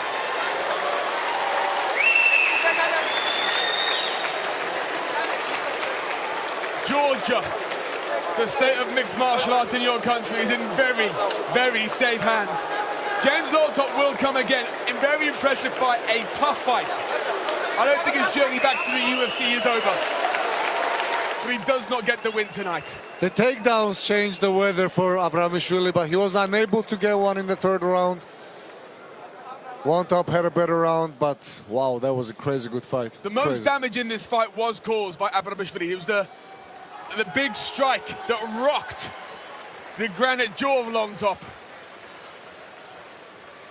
And now we move towards an historic main event.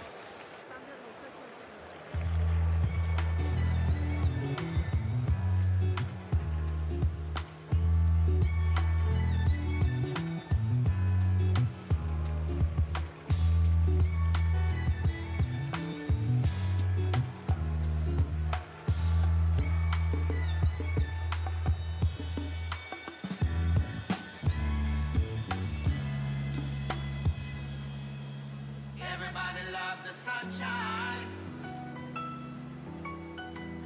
Folks get down in the sunshine. Everybody loves the sunshine. Folks get down in the sunshine. Everybody loves the sunshine. Folks get down in the sunshine. Everybody loves the sunshine. Folks get down in the sunshine.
აქ ვარჯიში ჩემთვის დამღლელი საერთოდ არ არის პირიქით სიამოვნებას ვიღებს, სიამოვნებს ყოველდღიური ვარჯიში. შეიძლება ითქვას სტიქიას გავარ, როგორც მშვიდამინჩი ზღვა დამშვიდებულია, ისეთი ადამიანი ვარ გალის გარეთ და როცა ტალღების დროს, შტორმის დროს ზღვა ღელდება, დაახლოებით ასეთი დამანგრეველი ვარ გალი. როგორი მოუქიქი და დარტყმია ყო. ჩაკეთა დამთავრდა.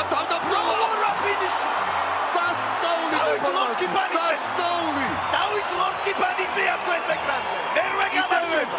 კიდევ ერთი დაუვიწყარი ფინიში რკენას პირველ ივენტზე.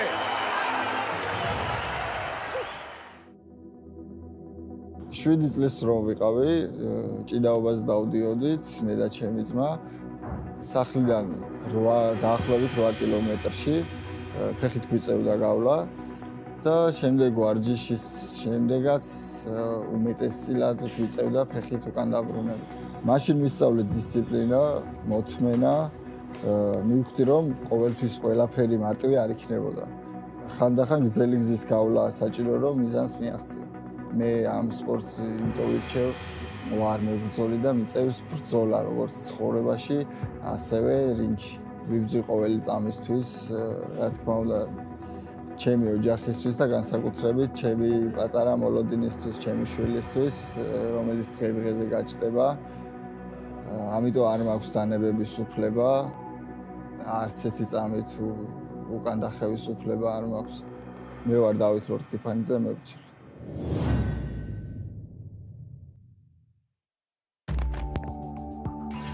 The climax of the evening, UFC legend against the Georgian Lion, Alex Oliveira versus Davit Lordkipanidze.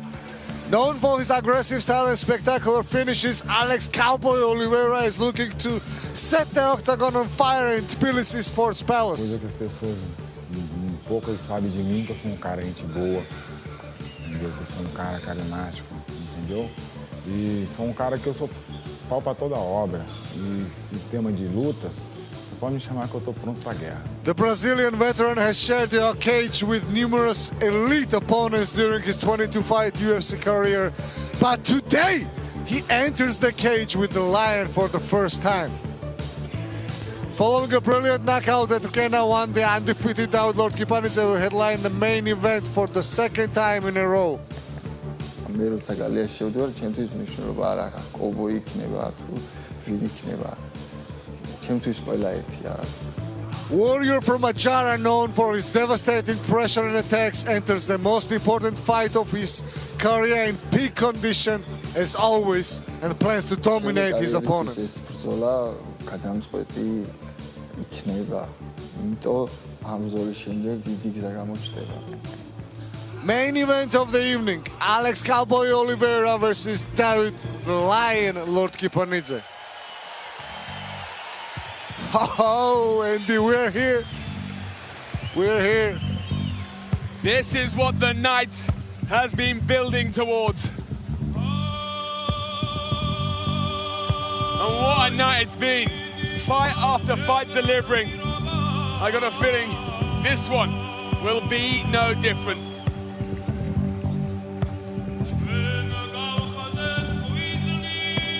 Everyone is on their feet here at the Sports Palace in Tbilisi, Georgia.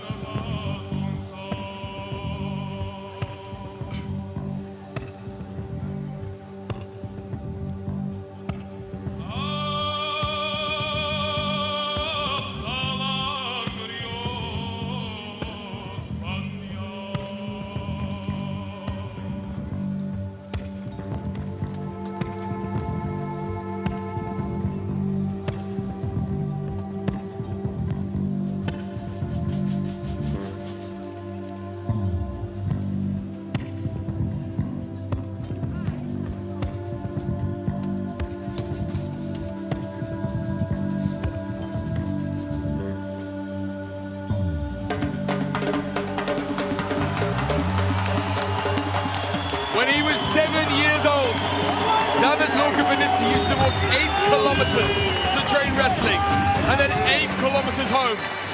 That journey, he says, taught him patience and discipline, and that not everything is easy. That sometimes you must go a long way to achieve great things.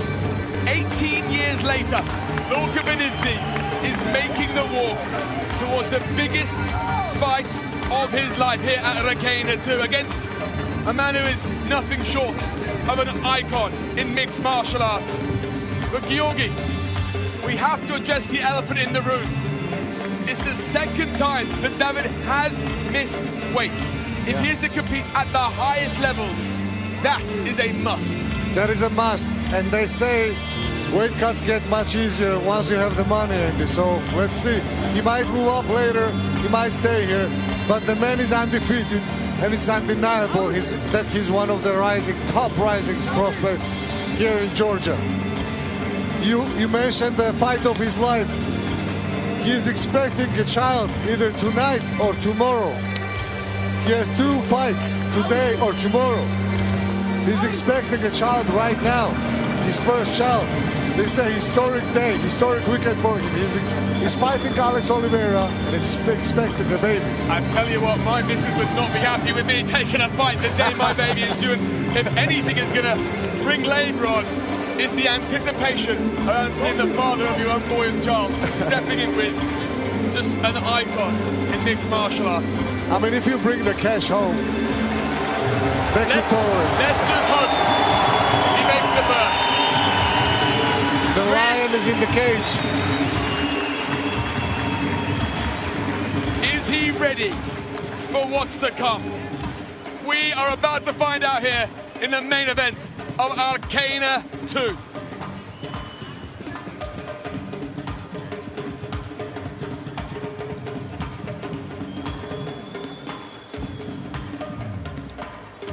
Will the lion roar once again tonight? Let's see. Let's see.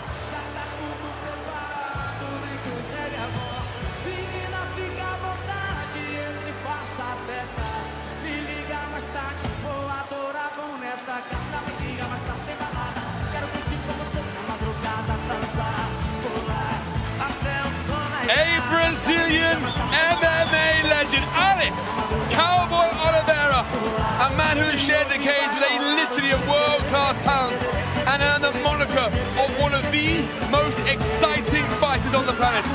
At 38 years old, the peak may be behind him, but the hunger and experience is greater than ever. Indeed, this fight has been built as the experience of Oliveira versus the potential of Rkena. It is a pivotal moment in both athletes' careers. Alex Oliveira is a legend. Not because he captured the title of UFC, not because he did this or that, but because he's been entertaining. He's been looking for finishes in every single fight that he's gifted to his fans. Cowboy arrives tonight in great form. He's been like this all week. He has been bouncing around the hotel, being a joy to everyone. Remember, he is fighting at a weight class. He is below the weight class he is traditionally known at. He used to be a welterweight. This is a lightweight fighter, and he made the cut easily. He hasn't fought lightweight in many, many years, Andy, and that was one of the most surprising things about him. The man is a professional. A professional. Tonight, Cowboy arrives with a resume. Rkena arrives with a future. Tonight we find out how much of that future is already present. This is what a main event is all about.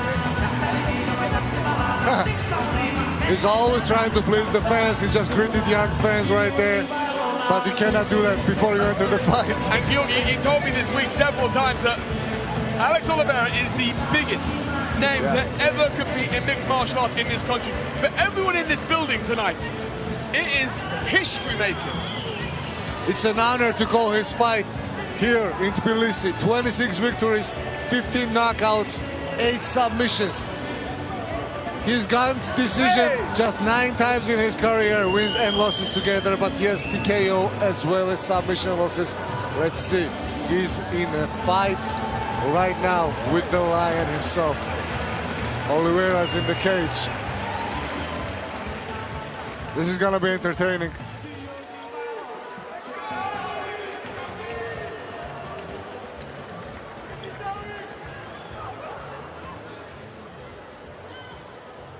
Always polite, always respectful to his opponents and everyone. The man is a menace. So, 13 years older is Oliveira. Height is identical. Well, that's a mistake. I can tell you that it's not identical. 11 centimeter reach advantage for Oliveira. Tbilisi, Georgia! For this main event bout. This fight is scheduled for 3 5-minute rounds in the Rkena lightweight division and is our main event of the evening!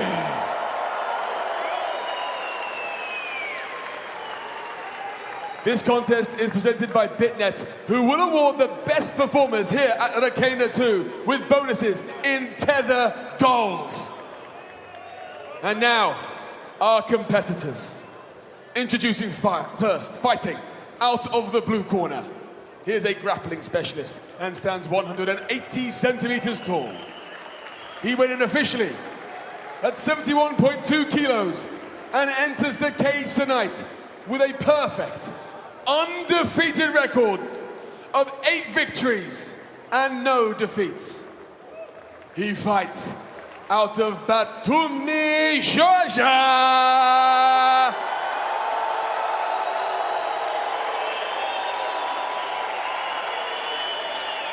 He is David, the Lion, Rkena.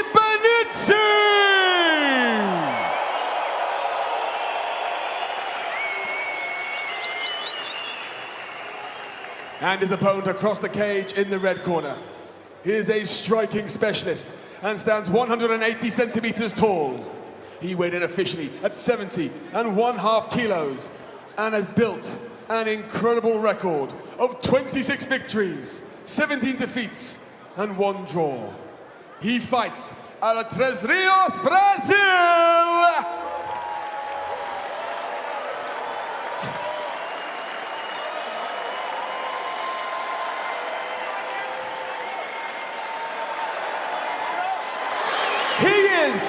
A legend of mixed martial arts. He is the cowboy, Alex Oliveira.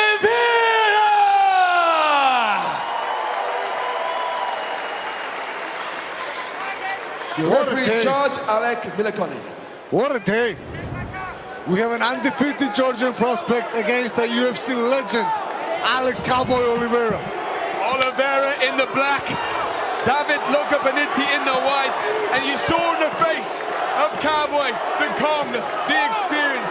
He loves every time the cage door closes. Big punches from Alex. His hands are very dangerous. He is very dangerous. Oh! And the leg taken out there by Lokapanidze. Boom! Slam! Slam! Lokapanidze manhandling the veteran. We thought he had a tough weight cut. We said he didn't make it, but you see why, because he is packed with muscle. The man is powerful.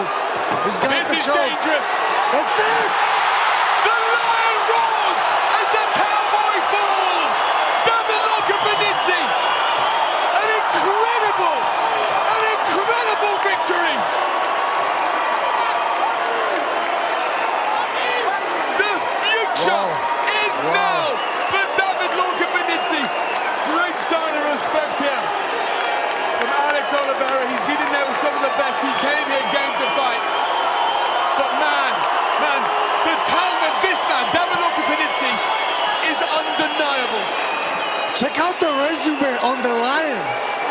gonna have Alex Cowboy Oliveira on his resume with this submission win at the very start of the fight. That's crazy. And he didn't even have to leave the country for it.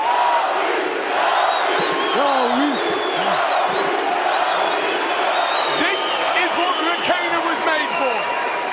There are stars of Georgian MMA in the sky tonight. Yeah. Wow. Wow. What an impressive victory for the undefeated Georgian. First submission in his career. This is the first submission. He has 5 knockouts, 3 decision wins, and he submitted Alex Cowboy Oliveira right in front of us. Wow, what a moment. Show of respect between 2 warriors. There we go.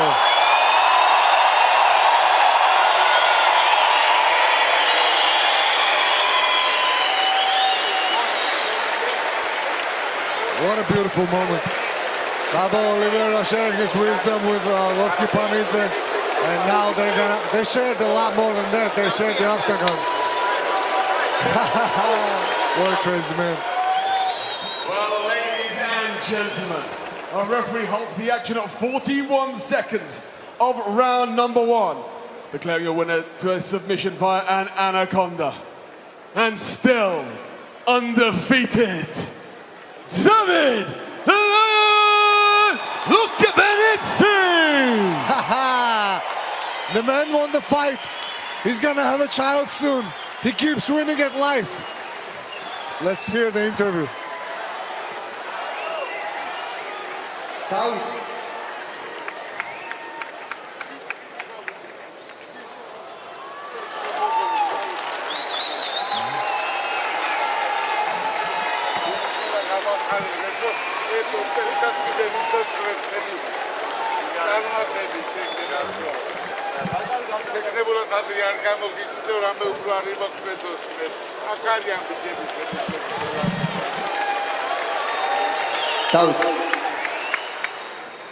გილოცავ კარიერაში ყველაზე დიდ გამარჯვებას. როგორი გრძნობა კიდევ ერთხელ. ისევ მთავარ ქარტზე. მთავარ ბრძოლაში. ისევ იგივე პირველი რაუნდის ფინიში. თან ვისთან. And against Oliveira. Hello everyone, first of all. I want to thank everyone attending here. ეს გამარჯვება ეძღვნება ჩემ პატარას, რა თქმა უნდა, ყოველდღე ველოდებით, ყოველ წამს ველოდებით. I'm waiting for my child. This is dedicated to my child. რომც არ ყოფილიყო ალექსია ნებისმიერი სხვა ყოფილიყო მაიჩის ყველაზე განსაკუთრებული ბრძოლა იყო დღეს. This was the most special fight in my career. ეს ამ განსაკუთრებულ ბრძოლაზე როცა ესეთი მეტოქე მყავდა. When I had a special opponent at this special fight, I can't even express with my words. Thank you everyone. Thank you God for every second. ვიცი რომ ფაქტობრივად ნებისმიერ მომენტში ელოდები პატარას და ემოციურად სხვაგან ხარ, მაგრამ მინდა რომ ერთი კითხვა ბრძოლასთან დაკავშირებითაც დაგისვა. ანაკონდა შეუკრა ასე სწრაფად ალექს კოვბოი ოლივეირას ძალიან რთულია. ელოდებოდი თუ არა უშუალოდ რომ ასე დაიწყებოდა ბრძოლა და ასე მარტივად გამოგივიდოდა ის, რაც საერთოდ არ არის მარტივი და ეს აქ ყოფმა მაყურებელმა ძალიან კარგად იცის. თუ ბევრს იშრომებთ, ყველაფერი მარტივი იქნება. მე გითხარით რომ შემიძლია საბმიშენები. უბრალოდ დიდად არ მიზიდავს, მაგრამ როგორც კი მომენტი და შანსი მექნება, ყოველთვის გამოვიყენებ. რა არის შენი მიზანი რკენაში? გითხარი. მაქსიმალური ქამარი. Goal in Rkena. Maximum. ქამარი მინდა უცლებლად. I want the belt. დიდი სიამოვნებით პირველი ჩემი მეტოქე მყავდა Adriano Martinez. Adriano Martinez was supposed to be my opponent in this fight. Კონტრაქტზე ხელი ჰქონდა მოწერილი და ჩამეხსნა.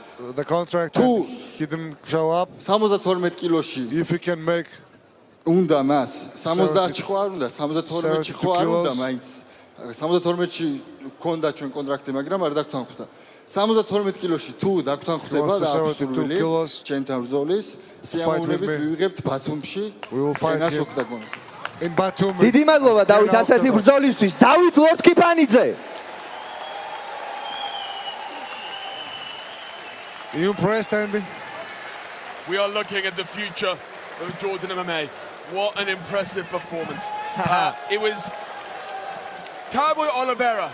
He's not an athlete in his prime, let's be completely frank about that, but the experience he brings with him, the knowledge he has, he is a dangerous fighter on any day. He's only 38 years old, let's remember that. And he's come here in great form, in a great mentality. And Lorca Panizzi made light work of it. Lorca Panizzi needs to make the weight. He just asked, I think, for a fight at 72 kilos, which he weighed in at 71.2. But if he's to move up the ranks in this sport, that's the only fault I can see right now. Look at the strength he has with that. He just manhandled him, as you said, threw him to the ground. And as soon as Oliveira turned, he found the submission. He locked in an anaconda choke and just went to town. Alex Oliveira is no slouch on the ground. 6 submissions on his record. And there's not a position Oliveira hasn't seen in his career. And man, like, it's... Tonight has re-established once again just what talent there is here in Georgia. David Lorca gets it done. Nicolas Abramishvili gets it done. Both against top-tier opponents, UFC-level opponents. None of these Georgian fighters tonight were gifted wins. Far from it. They were made to work for each and every one of them. But we have so many athletes here to look forward to. The rise of Rkena. But also as these athletes transition through to your UFCs, to your PFLs, to other international brands. And do you know what I'm excited about? The growth of Rkena. I know there are international hopes for this organization. Plans, exactly. As the wings of Rkena spread, I think this is so exciting for the world of mixed martial arts.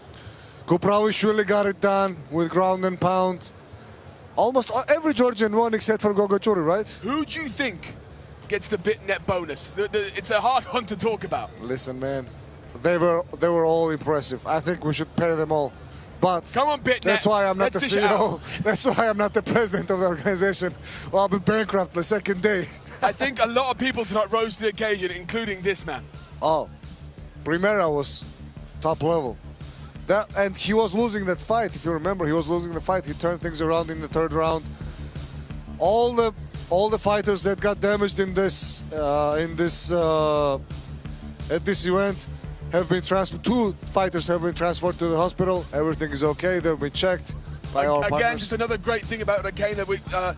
Athletes will talk tonight about the care they have here on Fight Week, and the medical staff are included in that. It really is a top-tier promotion in terms of the organization, and I'm excited for this to grow. And I know I've talked to the powers that be. I know the ambitions, and those ambitions I think are going to come quicker than they realize. It has been a stellar night here. The rise of Georgian MMA. It's not a rise. It's there. It is something to behold.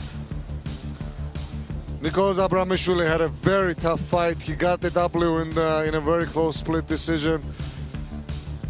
And James Lontop, man, I gotta say, I cannot say enough nice things about this guy. He fought his heart out. He fought his heart out. It's been a pleasure to deal with all week. His journey is not over, not for sure, but it was the Georgian athlete once again who got the arms raised. You could have seen that one go either way, and then this one, just standout main event.